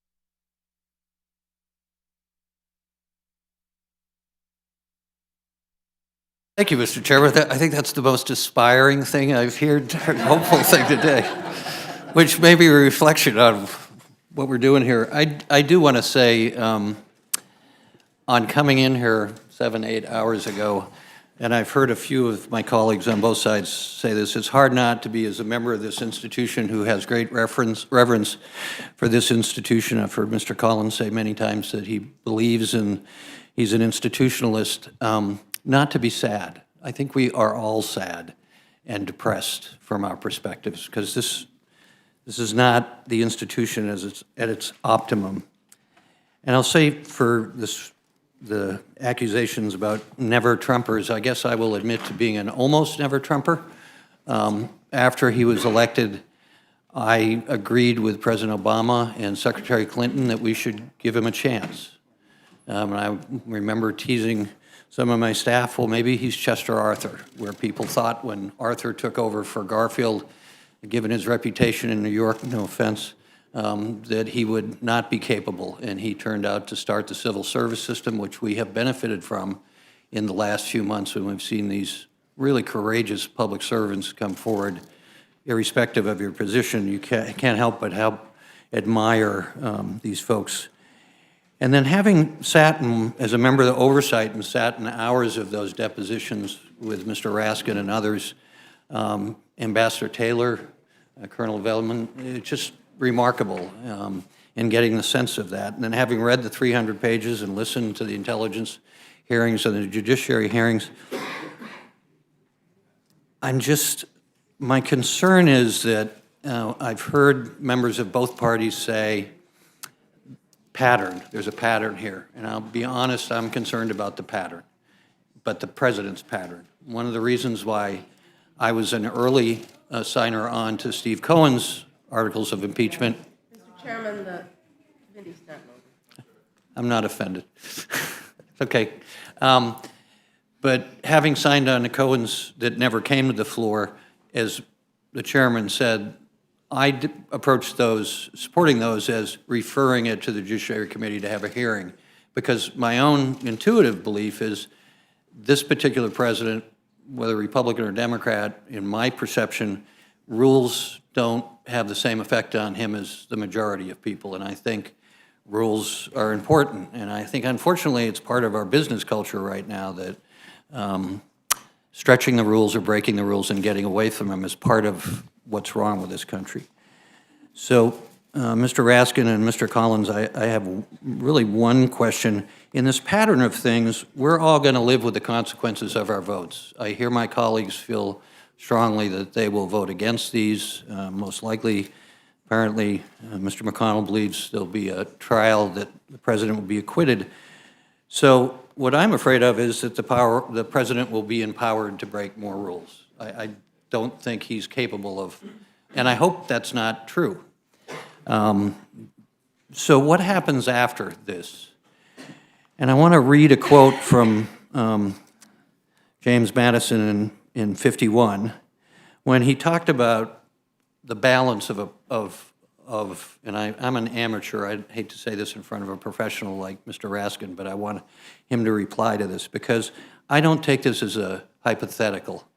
Our actions and the actions of the Senate are part of a pattern, and either it will be corrected after this is all done, or if I'm right, the president will go ahead and push the rules again, and I'm mindful that he made this phone call the day after the Mueller report. And this is in the context of foreign interference, that the British, the French, the Germans twice during World War I and World War II were very aggressive at affecting our democracy. The founders were perceptive and understanding in a democracy in those days, which was an unusual thing, that Madison said you had to bind the institutions, these three institutions, the judiciary, the presidency, and the Congress, bind them so there's a check and balance, which is what 51's all about. But put this in the context of what we know from the Mueller report and what Mr. Raskin's talked about, and the technology that Mr. Putin and his agents have perfected. We as Americans tend to think in American exceptionalism, maybe sometimes that the Russians aren't very sophisticated. They are very, very sophisticated at propaganda that, as Mr. Raskin said, its ultimate goal is to disrupt democracy and have us basically destroy ourselves. Because Mr. Putin believes the worst thing that happened to Russia was the implosion of the Soviet Union and glasnost. And he sees the mass of men and women as incapable of governing themselves, which to us sitting here, I think we all believe, whether we're conservative or liberal, that is the opposite of what we live for, what people have sacrificed their lives for. So Mr. Putin wants us to be fighting each other. They've used social media, and somebody from the Bay Area who deals with these companies and is frustrated with them to govern themselves, they have used it in a way, as the Mueller report says, to support this president, according to the report. And I thought that was damning enough to go ahead with impeachment, but we didn't. And the obstruction was clear to me, but we didn't. So in the context of that report, and sitting here a few months before our Democratic primary, which will be super primary in March, and less than a year away from an election, knowing that they're going to do these things, in the context of what we are going to do is not a hypothetical. It's part of a continuing effort by foreign actors who do not believe in this institution or in democracy or average people governing themselves. What do we anticipate the consequences after we vote tomorrow and after the Senate takes what I think is a mistake in their action? So let me just read what Madison said. And all the founders were amazing writers because people wrote and read well then. So he said in 51, he said, "The interest of the man must be connected with the constitutional rights of the place. It may be a reflection on human nature that such devices should be necessary to control the abuses of government. But what is government itself but the greatest of all reflections on human nature? If men were angels, no government would be necessary. If angels were to govern, neither external or internal controls on government would be necessary. In framing a government which is to be administered by men over men, the great difficulty lies in this. You must first enable the government to control the governed, and in the next place, oblige it to control itself." So our failure to control ourselves as a Congress for the difficulties of the time make me think that the consequences of our decisions and the inability to hold this president accountable and constrain him properly under the Constitution is not a hypothetical. It's something we're going to have to deal with in the days to come and before the next election, while foreign actors and domestic actors try to disrupt our democracy. So, Mr. Raskin, Professor Raskin, what do we do after this decision? How do we constrain the administration and properly balance that with the needs of this institution? You ask that at 6:50 p.m. That's a big question, Mr. Desaulniers, but I'll try my hardest. Let's see. 30 seconds left. Mr. Collins, if you want to jump in, I don't think it's a hypothetical. I'd love to hear your opinion. I'm going to give it my best shot first. What are the consequences in terms of the 2020 election? That's something, now, let me say this. I don't want to assume the inevitability of your premise that we're not actually going to deal with this problem. The House of Representatives has been immersed in this. We know a lot more about the facts. We know a lot more about the details, and now it's going over to the Senate. And I want to believe that 100 senators are going to adhere to their constitutional oath, reflect on what that means, and then be open-minded, critical thinking jurors in the process, okay.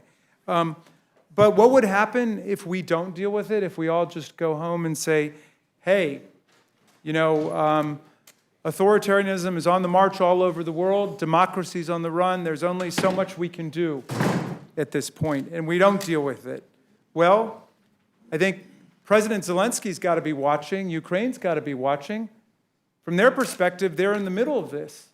I mean, all of us are sort of acting like, well, President Trump got caught, so of course they're not going to go through with it. But if we let him go, why won't they go through with it? Why won't he have to go through with it? Why won't he have to make his announcement about the Bidens, and then for his own domestic political consumption, he'll have to go through with an investigation? We've just set a new precedent there, a new standard that the president can go and try to recruit foreign governments to get in our campaign by threatening, announcing, and engaging in criminal investigations of their political opponents. That's banana republic stuff, right?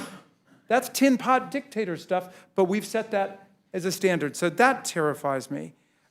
Here's another pattern that we've got to deal with. Robert Mueller came to testify before the House Judiciary Committee on July the 24th.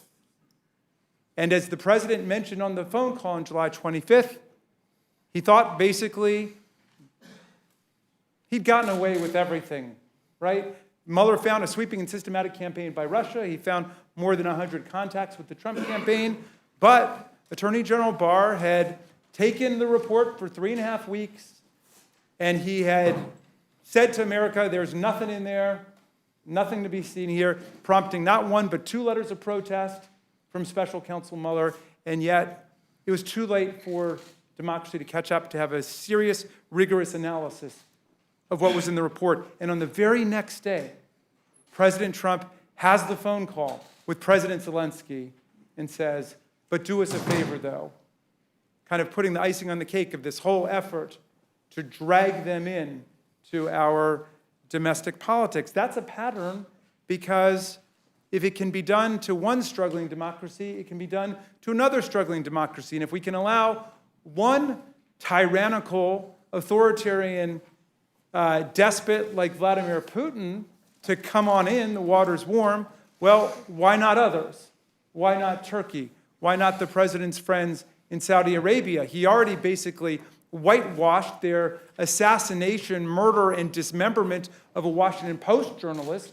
So what big deal would it be for them to say, come on in and get involved in our election campaign? So that's a serious problem. Now, what about, you say, the pattern about checks and balances?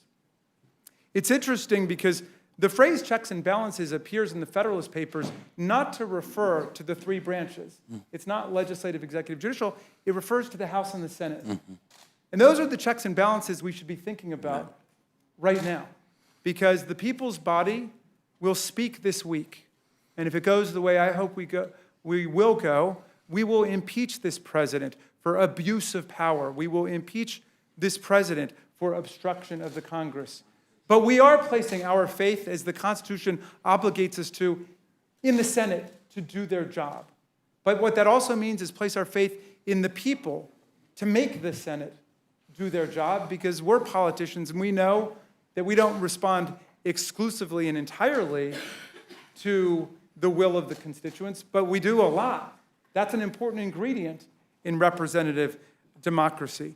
But look, in Congress itself, we cannot be afraid of our own power. One thing I disagreed with, I think I heard one of my majority colleagues today say, is we've got 3 co-equal branches. And I've been trying to correct this from the very beginning. Our framers, the founders of America, overthrew a king. And in the first sentence of the Constitution, in the preamble, they stated what America was about. We, the people, in order to form a more perfect union, establish justice, ensure domestic tranquility, provide for the common defense, promote the general welfare, and preserve to ourselves and our posterity the blessings of liberty, do hereby ordain and establish the Constitution of the United States of America. The very next sentence starts Article 1. All legislative power is vested in the Congress of the United States, the Senate and the House of Representatives. You see what just happened there? The sovereign political power of the people of America flowed from the act of constitution making into the Congress of the United States. And then you get 37 paragraphs laying out all the powers of Congress: the power of appropriation and spending, the power to regulate commerce domestically and internationally, the power to declare war, the power over the seat of government, the power over copyright, and so on and on. Even the power in Article 1, Section 8, Clause 18, to have all the other powers necessary to the enforcement and execution of the foregoing powers. And then in Article 2, you get to the president. And remember, in the Articles of Confederation, in the Articles of Association, we didn't even have a president, right? So they wanted to create somebody who would show executive energy to execute our laws, but that was the job, to take care that the laws are faithfully executed and to be the commander-in-chief of the Army and Navy in times of actual insurrection, right? That's the core of what the job is. And Section 4 of Article 2 is all about impeachment in order to make sure a president doesn't become a king. think about this. Why do we have the power to impeach the president and he doesn't have the power to impeach us? And it was a great Republican president, Gerald Ford, who answered it. Here the people rule. Here the people and their representatives rule. So if the president were to be impeached, he doesn't go to jail for 1 day because of that. That's criminal prosecution. It's got nothing to do with us. But what we're doing is protecting the country and the Constitution. Mr. Collins, you want 30 seconds? I think my friend just summed up the entire thing for me. He did. We went on a whirlwind trip. He is a wonderful teacher. I would have loved to have had him in class. And went all over the world at a 30,000-foot level. You'd watch him along, and his oratorical skim down to touch the common man and come up and touch the wings of the gods. The problem is he never addressed the issue we're dealing with. And I think that's the very heart of the problem we have right now. It is one thing to speak in brash or rhetorical flourishes today, and we have, and we're getting to an end, thank you, Lord, of dealing with this. But the bottom line is the question I believe you asked, where do we go from here? Mm-hmm. It's like the simple man who once needed to get his, it was, I used to watch it, and I know this may come as strange to my colleagues on the majority side. I really enjoy The West Wing. I watch it. My family has watched it over and over and over again. And that answer right there, which I respect deeply, it is amazing. We differ on so many things, but actually, Jamie and I just get along very well on many other things. He's wrong, I'm right, but we'll deal with that. No, I'm kidding. But there was an episode in which President Bartlett was in one of his rhetorical flourishes. And Toby asked him about a friend who had called about getting something fixed at the VA. And he went into this long story. If you remember this scene, he went into this long story about the red tape and that veterans had to come to D.C. and because they were tabled with red tape. That's where red tape come from. And Charlie, who was the body man for the president, looked at him. He said, but Mr. President, all he wanted to know was how to get his wheelchair fixed. And I think that's what we're seeing a lot of here today. It's future. What is going on? What's going to happen? What happens tomorrow? What's going to happen tomorrow is you're going to vote the articles of impeachment. Probably after that, it's going to go to the Senate, which has been a predetermined observation from day one, not because of anything else. It's not going anywhere, and that's fine. That's the path we chose. But where do we go from here? This is my question. Because I think when you look at this, to simply say, and to come at it from the facts, which is the only way the majority can come at this, is that the president did something wrong. At which point has he ever done anything right for this majority? He never has. And I think when you look at the discussion, and I understand your discussion, Mr. Perlmutter, I get it. But when you look at it from the fact that from the moment after the election, there was discussion of impeachment. From minutes after he was sworn in, the Washington Post said, now the impeachment begins.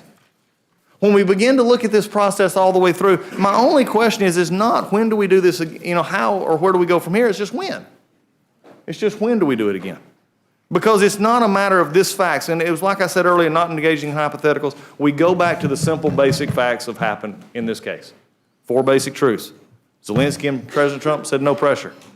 The transcript shows no conditionality. The Ukrainians were not aware of the aid was being held when they spoke, and the Ukrainians didn't open an investigation, still received aid, and got a meeting with the president.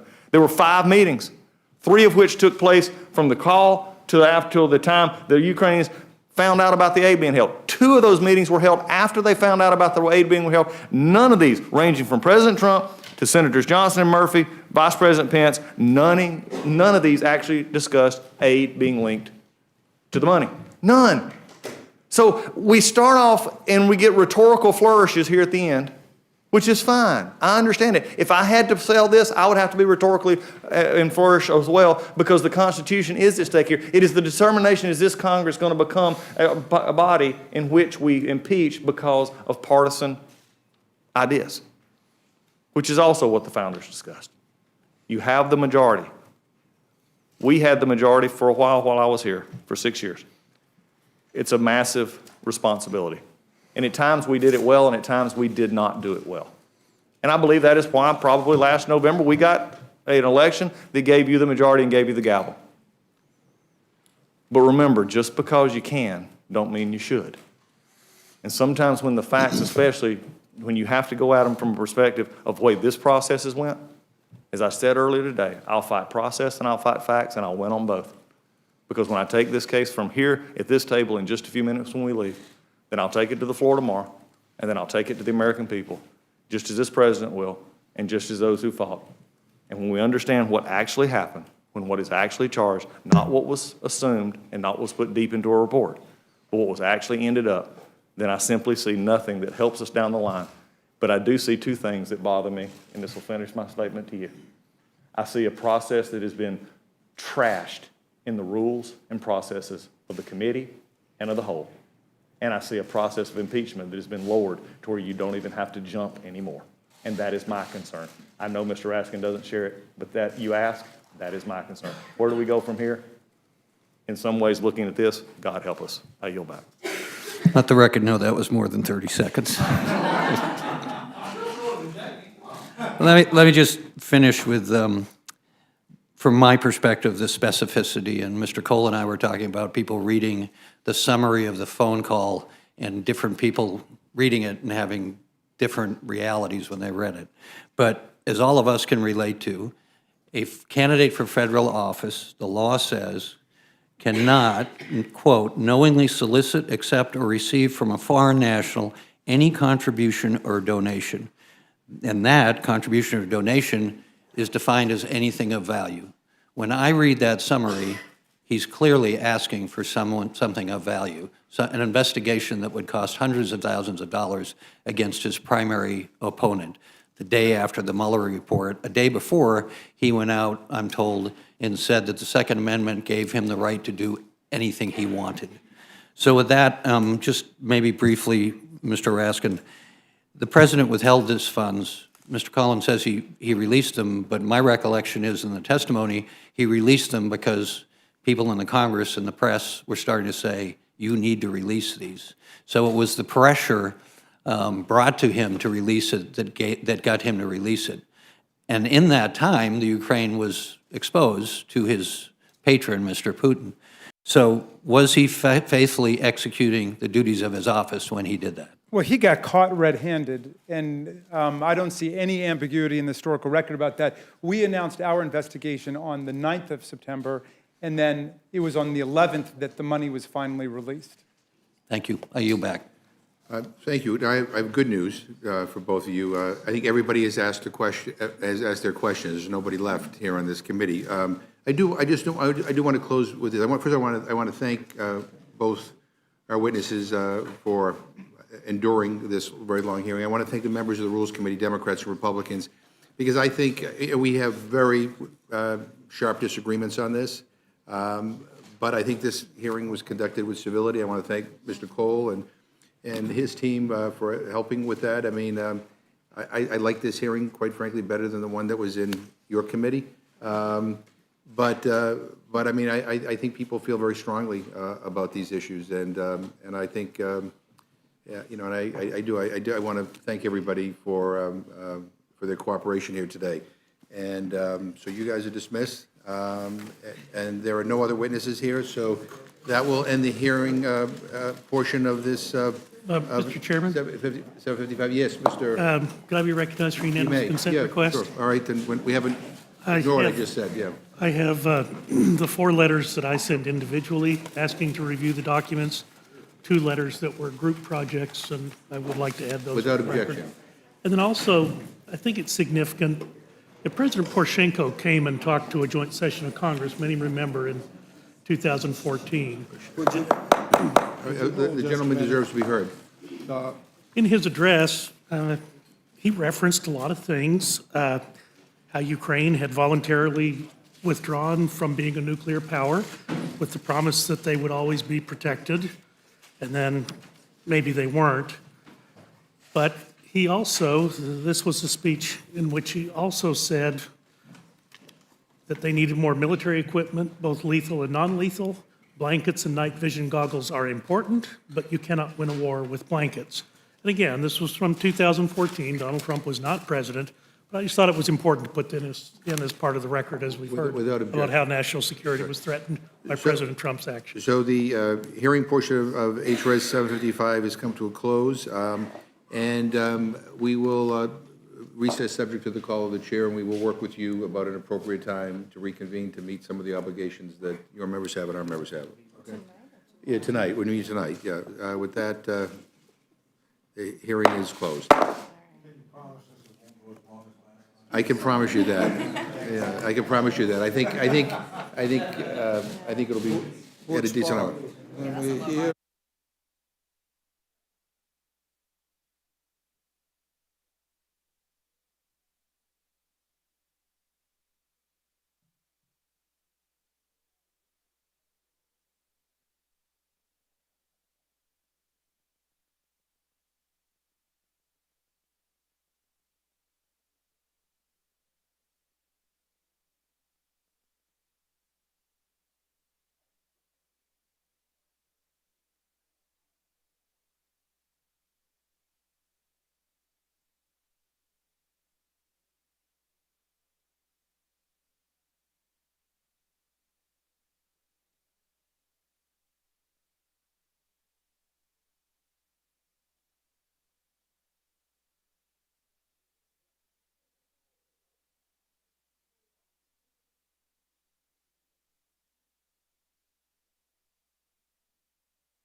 have the motion? We're ready. Oh, ask Tom. Ask Tom. What? Ask him. No. Are we ready? Okay, okay. Okay, the Rules Committee will come to order. Rules Committee will come to order. At this time, the Chair will entertain a motion from the distinguished gentlewoman from Pennsylvania, Ms. Scanlon. Thank you, Mr. Chairman. I move the committee grant House Resolution 755 impeaching Donald John Trump, President of the United States, for high crimes and misdemeanors, a closed rule. The rule provides that immediately upon adoption of this resolution, without intervention of any point of order, the House shall proceed to the consideration of House Resolution 755. The rule provides 6 hours of debate on the resolution, equally divided and controlled by the chair and ranking minority member of the Committee on the Judiciary or their respective designees. The rule provides that the amendment in the nature of a substitute recommended by recommended by the Committee on the Judiciary, now printed in the resolution, shall be considered as adopted. The rule provides that the question of adoption of the resolution as amended shall be divided between the two articles. The rule provides that during consideration of House Resolution 755, only the persons shall be admitted to the hall of the House or rooms leading thereto. Only the following persons: A, members of Congress; B, the delegates and the resident commissioner; C, the President and Vice President of the United States; D, other persons as designated by the Speaker. Section 3 provides, after adoption of House Resolution 755, for consideration of a resolution appointing and authorizing managers for the impeachment trial of Donald John Trump, President of the United States, if offered by the chair of the Committee on the Judiciary or his designee. The rule provides 10 minutes of debate on the resolution specified in Section 3, equally divided and controlled by the chair and ranking minority member of the Committee on the Judiciary. The rule waives all points of order against consideration of the resolution specified in Section 3. The rule provides that no other resolution incidental to impeachment relating to House Resolution 755 shall be privileged during the remainder of the 116th Congress. Finally, the rule provides that the chair of the Committee on the Judiciary may insert in the congressional record such material as he may deem explanatory of House Resolution 755 and the resolution specified in Section 3, not later than the date that is 5 legislative days after adoption of each respective resolution. You heard the motion from the gentleman from Pennsylvania. Is there any amendment or discussion? Mr. Chairman? Mr. Cole. Thank you very much, Mr. Chairman. I have an amendment to the rule. I move the committee provide 12 hours of general debate, equally divided and controlled by the chair and ranking member of the Committee on the Judiciary. Mr. Chairman, because of the Democratic majority's hasty time frame to impeach the president, it's imperative that the House have ample time to debate H.R. 755. We should strive to come as close as possible to the allotted time for debate in the Clinton impeachment.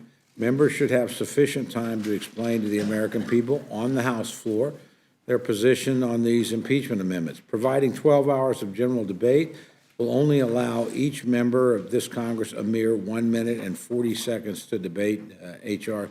755. I know there's a lot of demand on both sides that members have an opportunity to state their positions publicly, so we would ask for the 12-hour.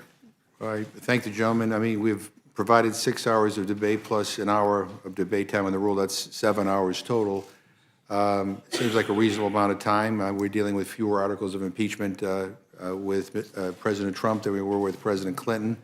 I think it's a fair amount of time, and I respect the gentleman, but I would urge a no vote on his amendment. Any other people requesting time? Mr. Burgess. Yeah, I would just speak in favor of Mr. Cole's amendment. Not every member of Congress has the privilege that we do of serving on the Committee on Rules. We've enjoyed unlimited time. You've been very kind with the time today, so we've all had ample time to talk. I think every member of Congress needs to be able to take time to explain to their constituents and to the country. This is not a trivial matter that we're taking up. This is a matter of great importance for the future of our country. And we've all talked about our allegiance to the Constitution.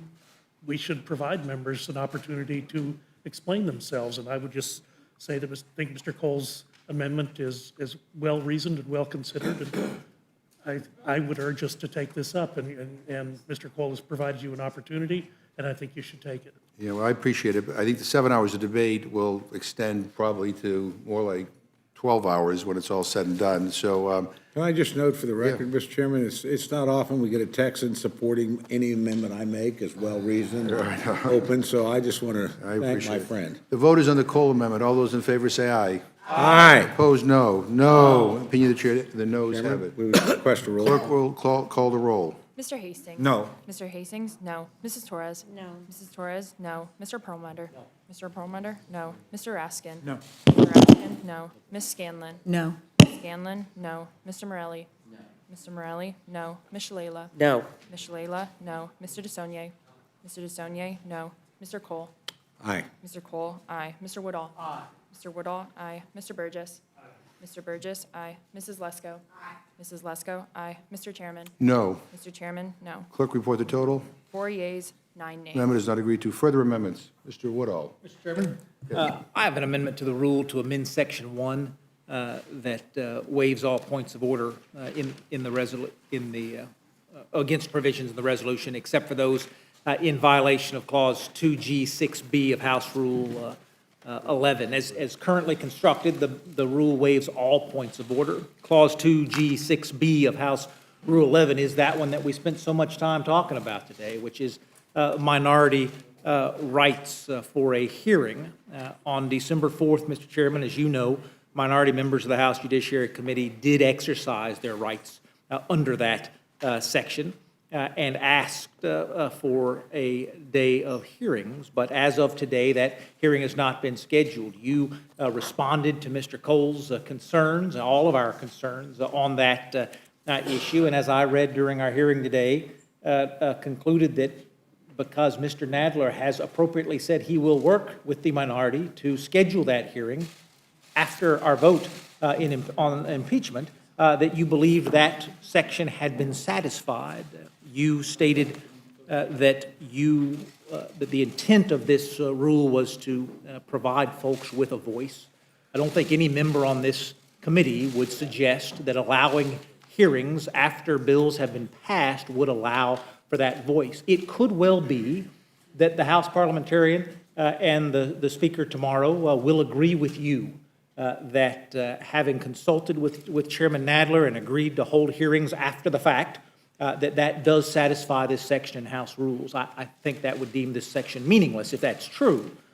But by allowing and exposing this point of order tomorrow, we will at least make clear to the American people only one of two things is true.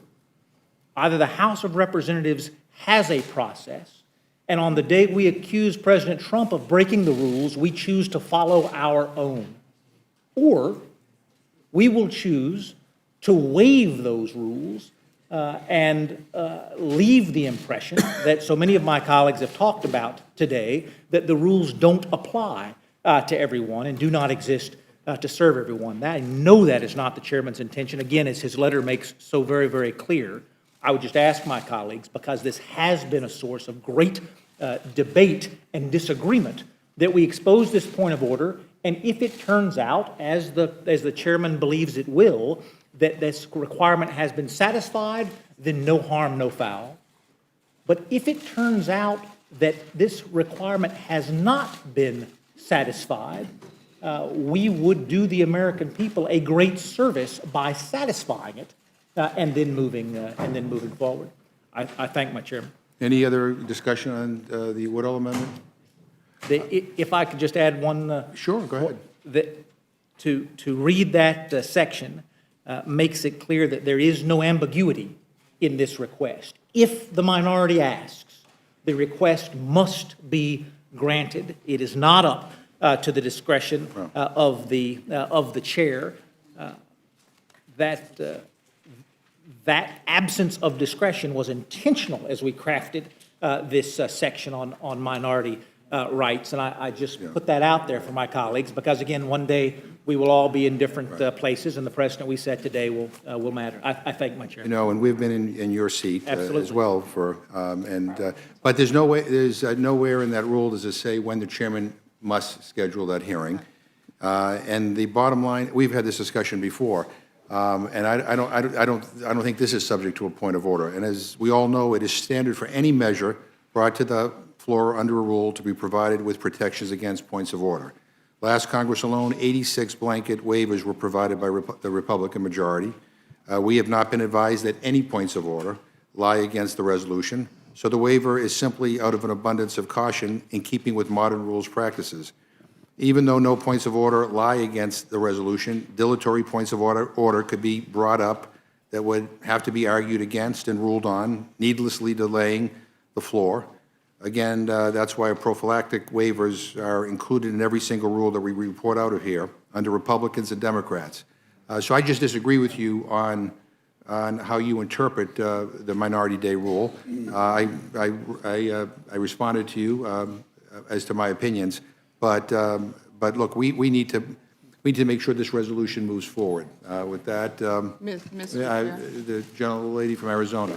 Thank you, Mr. Chair. I would like to speak in favor of Mr. Woodall's amendment. I think the American public would think it's really ridiculous to grant a minority hearing date after we vote on the articles of impeachment. I mean, any person with any common sense knows that that is really, in my opinion, outrageous. And so, if you go forward with this, as I assume you are, I think we're going to make hay out of it for sure. You can make hay out of whatever you want. As I said before, the whole point of this resolution was to ensure that the minority had a right to a witness during committee procedures. That has been granted in the Judiciary Committee. And this is to protect against chairwomen who basically allow no minority witnesses. So I am perfectly comfortable with my response. But I will also say that we received a letter from 70 members of the party, including 2 members of the Rules Committee, saying that they're going to use every dilatory tactic within their means to try to delay and derail this process. I do not want this to turn into a circus. This is a serious matter, and it will be considered in an orderly and respectful way. And I think that's, so we'll just disagree on this. Yeah, Mr. Woodall. Thank you, Mr. Chairman. If I could just be heard on one further point. I may have not explained my motion articulately. I agree with you. The nature of the Rules Committee, our standard practice of waiving all points of order, the requirement that the majority be able to conduct its business without dilatory tactics. My motion is that we keep that section that waives all points of order with the one exception of this minority witness. If I may read from the House Practice Manual, whenever a hearing is called by a committee on a measure or matter, minority members on the committee may have a right to call witnesses of their own choosing. That has not happened here. That has not happened here. That, as has been said so often today, those facts are undisputed. Undisputed. I'd be happy to yield to my friend. Mike. 5 witnesses that have testified, 2 in the Judiciary Committee and 3 called by the Republican minority. So that's at least 5 witnesses. And the president was invited to present a case, which he refused to do. I appreciate my friend raising that. What you heard from the ranking member today is he was given choices by the chairman, take it or leave it. You can invite a law professor of your own choosing, but you cannot invite a witness of your own choosing. You cannot bring the fact witnesses, any fact witness, to this hearing. That's what this section, and to the chairman's point. So if the gentleman would yield again. So the gentleman's making a distinction between the examinations and depositions that were taken in the Intelligence Committee versus what was done in the Judiciary Committee. Is that how the gentleman is proceeding? No, I would say to the gentleman, I'm only taking the rule on its face. Minority members on the committee have the right to call witnesses of their own choosing. That right was not offered or granted. And it goes on to say the chair may set the day under a reasonable schedule.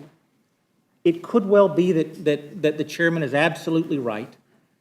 And when we decided that the schedule must be reasonable, we decided that scheduling the hearing after the bill has already been passed and sent to the Senate was reasonable. But I don't believe that we believe that. I believe every one of us knows that is not what we intended. There are bills on which moving and playing fast and loose may be appropriate. Impeaching the President of the United States cannot, by any definition, be one of those resolutions. Cannot be. Cannot be. The rule is clear. The Rules Committee has the right to waive the rule. To suggest that the rule has been satisfied, as the chairman's letter does, I think creates a very dangerous precedent that future chairmen are going to be much more liberal with and much less enthusiastic about protecting minority rights than the chairman would be. The chair may set the day under a reasonable schedule. Is the day after we've passed the bill reasonable? And that's best case scenario as we sit here today. The chairman's been very indulgent. No, and I would just simply say, I think you are misinterpreting what the rule actually states. And we do not agree, and what we're doing here is standard operating procedure, and we are going to follow that. To be fair, Mr. Chairman, I'm not trying to misstate the rule. I'm reading it out of the House Right. Practice Manual. I answered you in a lengthy letter based on precedent and based on how it's interpreted. I mean, the idea that somehow, if it worked the way the minority would have us believe, as if it were some superpower, allowing the minority to call any witness at any time, to schedule a hearing whenever they want to delay legislation. I promise you, there would have been a whole lot more hearings last Congress called by Democrats. And so we just disagree. Of course. And so we can continue this if you'd like, but I don't agree with your assumption. And I know that in this committee, as the chairman, when you don't agree with me, that means I'm going to lose. I understand that. You can ask for a vote, and But this you is might win. not, but Mr. Chairman, this isn't a rule of this committee.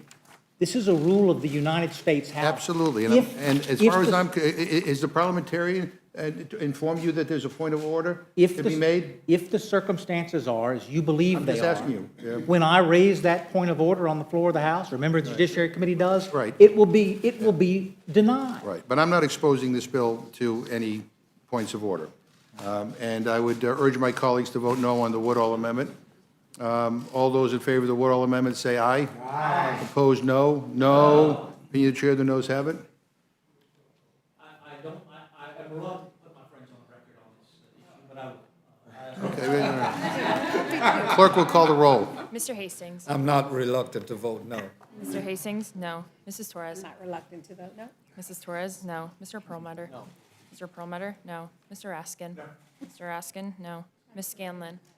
Ms. Scanlon, no. Mr. Morelli. Mr. Morelli, no. Ms. Shalala. Ms. Shalala, no. Mr. DeSaulnier. Mr. DeSaulnier, no. Mr. Cole. I'm proud of my friend overcame his scruples and put everybody on the record. Aye. Mr. Cole, aye. Mr. Woodall. Aye. Mr. Woodall, aye. Mr. Burgess. Mr. Burgess, aye. Mrs. Lesko. Aye. Mrs. Lesko, aye. Mr. Chairman. No. Mr. Chairman, no. Clerk, report the total. 4 yeas, 9 nays. Amendment is not agreed to. Any further amendments? Before we vote on the final motion, I'd like to yield to the gentleman from Oklahoma for any concluding remarks he'd like to make. Thank you, Mr. Chairman. I want to agree with my friend, Mr. DeSaulnier. This is a sad day. I don't think anybody in this panel, Democrat or Republican, came here with the expectation they'd be voting on impeachment for the president, and I think they all regret that. I think we all regret that. But I want to tell you first, Mr. Chairman, I'm very proud of this committee. I'm very proud that the discussion has been civil and professional. I think the points have been fair by all sides, and I think that's to the credit of this committee. And Mr. Chairman, I'm very proud of you. I think you've presided over this process, which is a difficult one. It's one where we clearly disagree. There was not much opportunity for agreement to arrive, but you've given everybody an opportunity to have their say. You've allowed every question to be asked, every point to be made. You've made your decisions. That's your prerogative as the chairman, and we respect that prerogative. But I think you've done so in a very fair and open and transparent manner, and for that I'm personally very, very grateful. I do think, as a Congress, we're on an awfully dangerous and awfully divisive course. And I've thought about this quite a bit. I know all of us have. And I've been around this business for a long time, and I've watched the last impeachment process. I was not a member of Congress, but I was pretty closely associated with Congress at the time. And I thought probably where we went wrong in that process is that I don't think most of the Republican members in the 90s ever really regarded President Clinton as a legitimately elected president. I would caution my friends, I think you're making precisely the same mistake now. There's no question, we can quibble about votes, but many, many members of Congress on your side have been trying to impeach the president from the very first day. No question about that. There were testimony about that. And we're going to impeach a president in this case, if we go ahead and we have the vote tomorrow, for something that didn't happen. The dispute has been about aid to the Ukraine. That aid was given, and it was withheld at the most for 55 days and was delivered within the time legally specified. That is before the end of the fiscal year.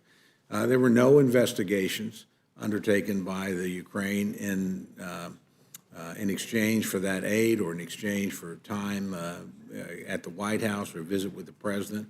And both the principals involved in the critical conversation, President Trump and President Zelensky, all said everything was fine. No pressure was intended, none was felt. This process that we're engaged in, Mr. Chairman, is going to fail. I mean, we'll have a vote tomorrow. It may well succeed.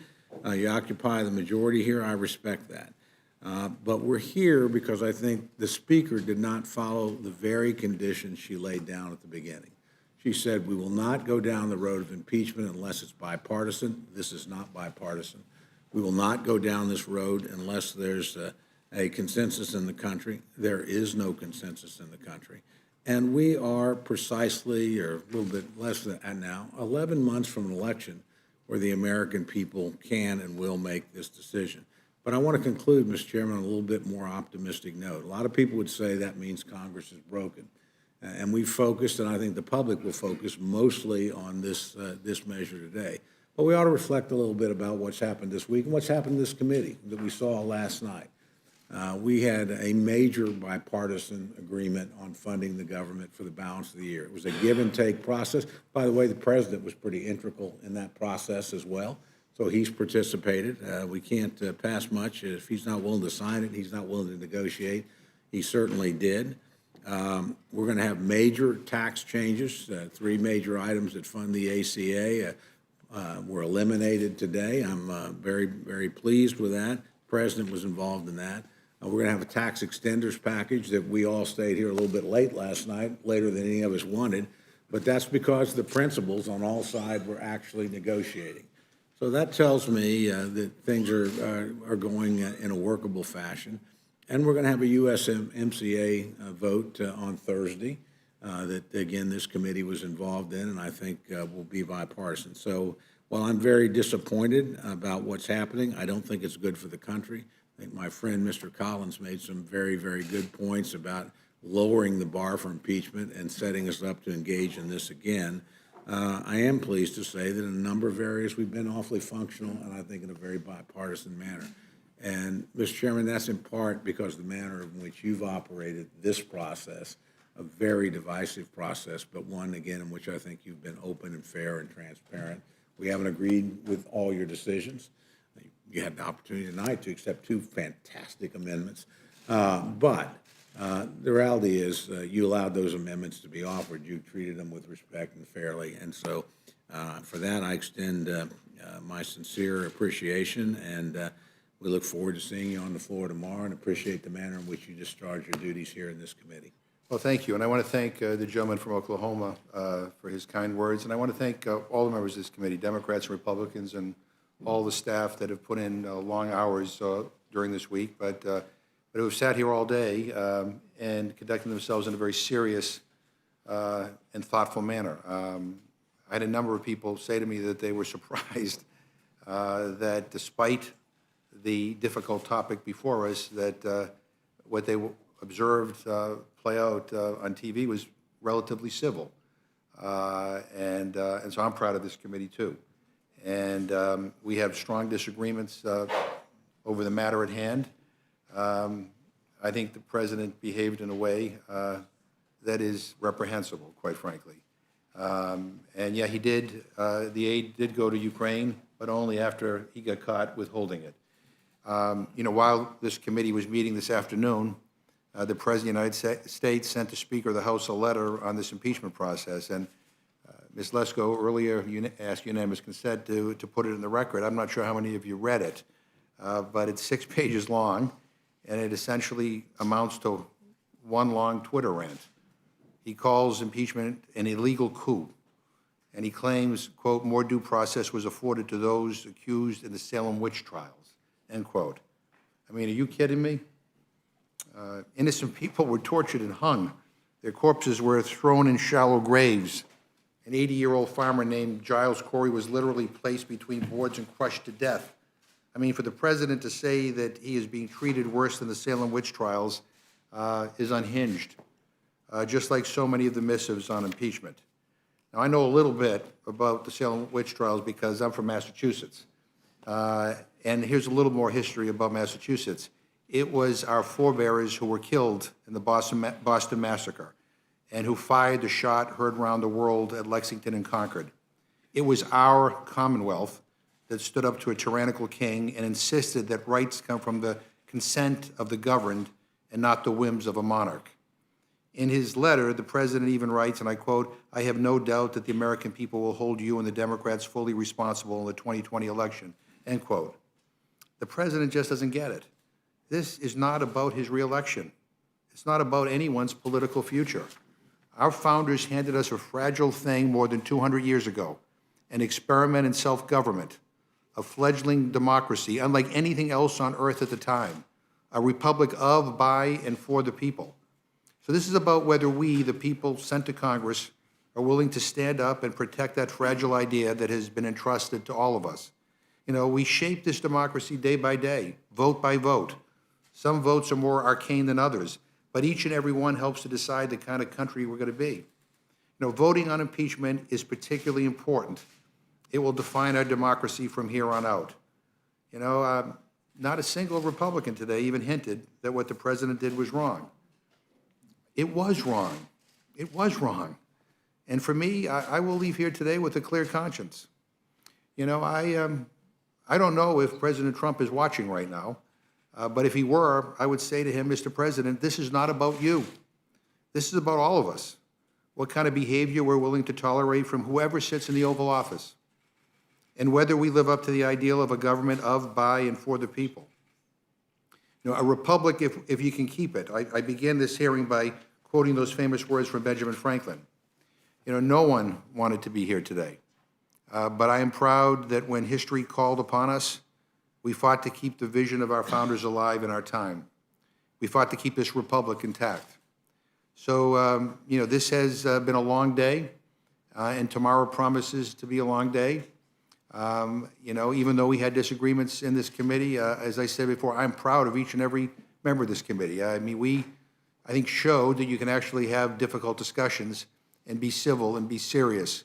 And I think, you know, no matter where we fall on this issue, I think that's something we all should be proud of. So I thank everybody, and now I ask that the question is now on the motion offered by the gentlewoman from Pennsylvania, Ms. Scanlon. All those in favor will say aye. Aye. All those opposed, no. No. In the opinion of the chair, the ayes have it, and the motion is agreed to. Now we would ask for the yeas. The yeas and nays have been requested. The clerk will call the roll. Mr. Hastings. Aye. Mr. Hastings, aye. Mrs. Torres. Aye. Mrs. Torres, aye. Mr. Perlmutter. Mr. Perlmutter, aye. Mr. Raskin. Aye. Mr. Raskin, aye. Ms. Scanlon. Aye. Ms. Scanlon, aye. Mr. Morelli. Aye. Mr. Morelli, aye. Ms. Shalala. Aye. Ms. Shalala, aye. Mr. DeSaulnier. Aye. Ms. Mr. DeSaulnier? Aye. Mr. Cole? No. Mr. Cole? No. Mr. Woodall? No. Mr. Woodall? No. Mr. Burgess? No. Mr. Burgess? No. Mrs. Lesko? Mrs. Lesko? No. Mr. Chairman? Aye. Mr. Chairman? Aye. The clerk report the total. 9 yeas, 4 nays. The ayes have it, and the motion is agreed to. Accordingly, I will manage this rule for the majority. And I will manage it for the Republicans. Again, I thank everybody, and without, Can I make one additional point? absolutely. Just for the record, Okay. Mr. Chairman, we talk about democracy and federal system, we ought to remember the Iroquois Confederacy. There were people here Absolutely. even before our brave I forebears agree. in Massachusetts I agree with that understood something about I agree democracy with and federalism. I Thank agree you. with you. Thank you. Without objection, the committee is adjourned.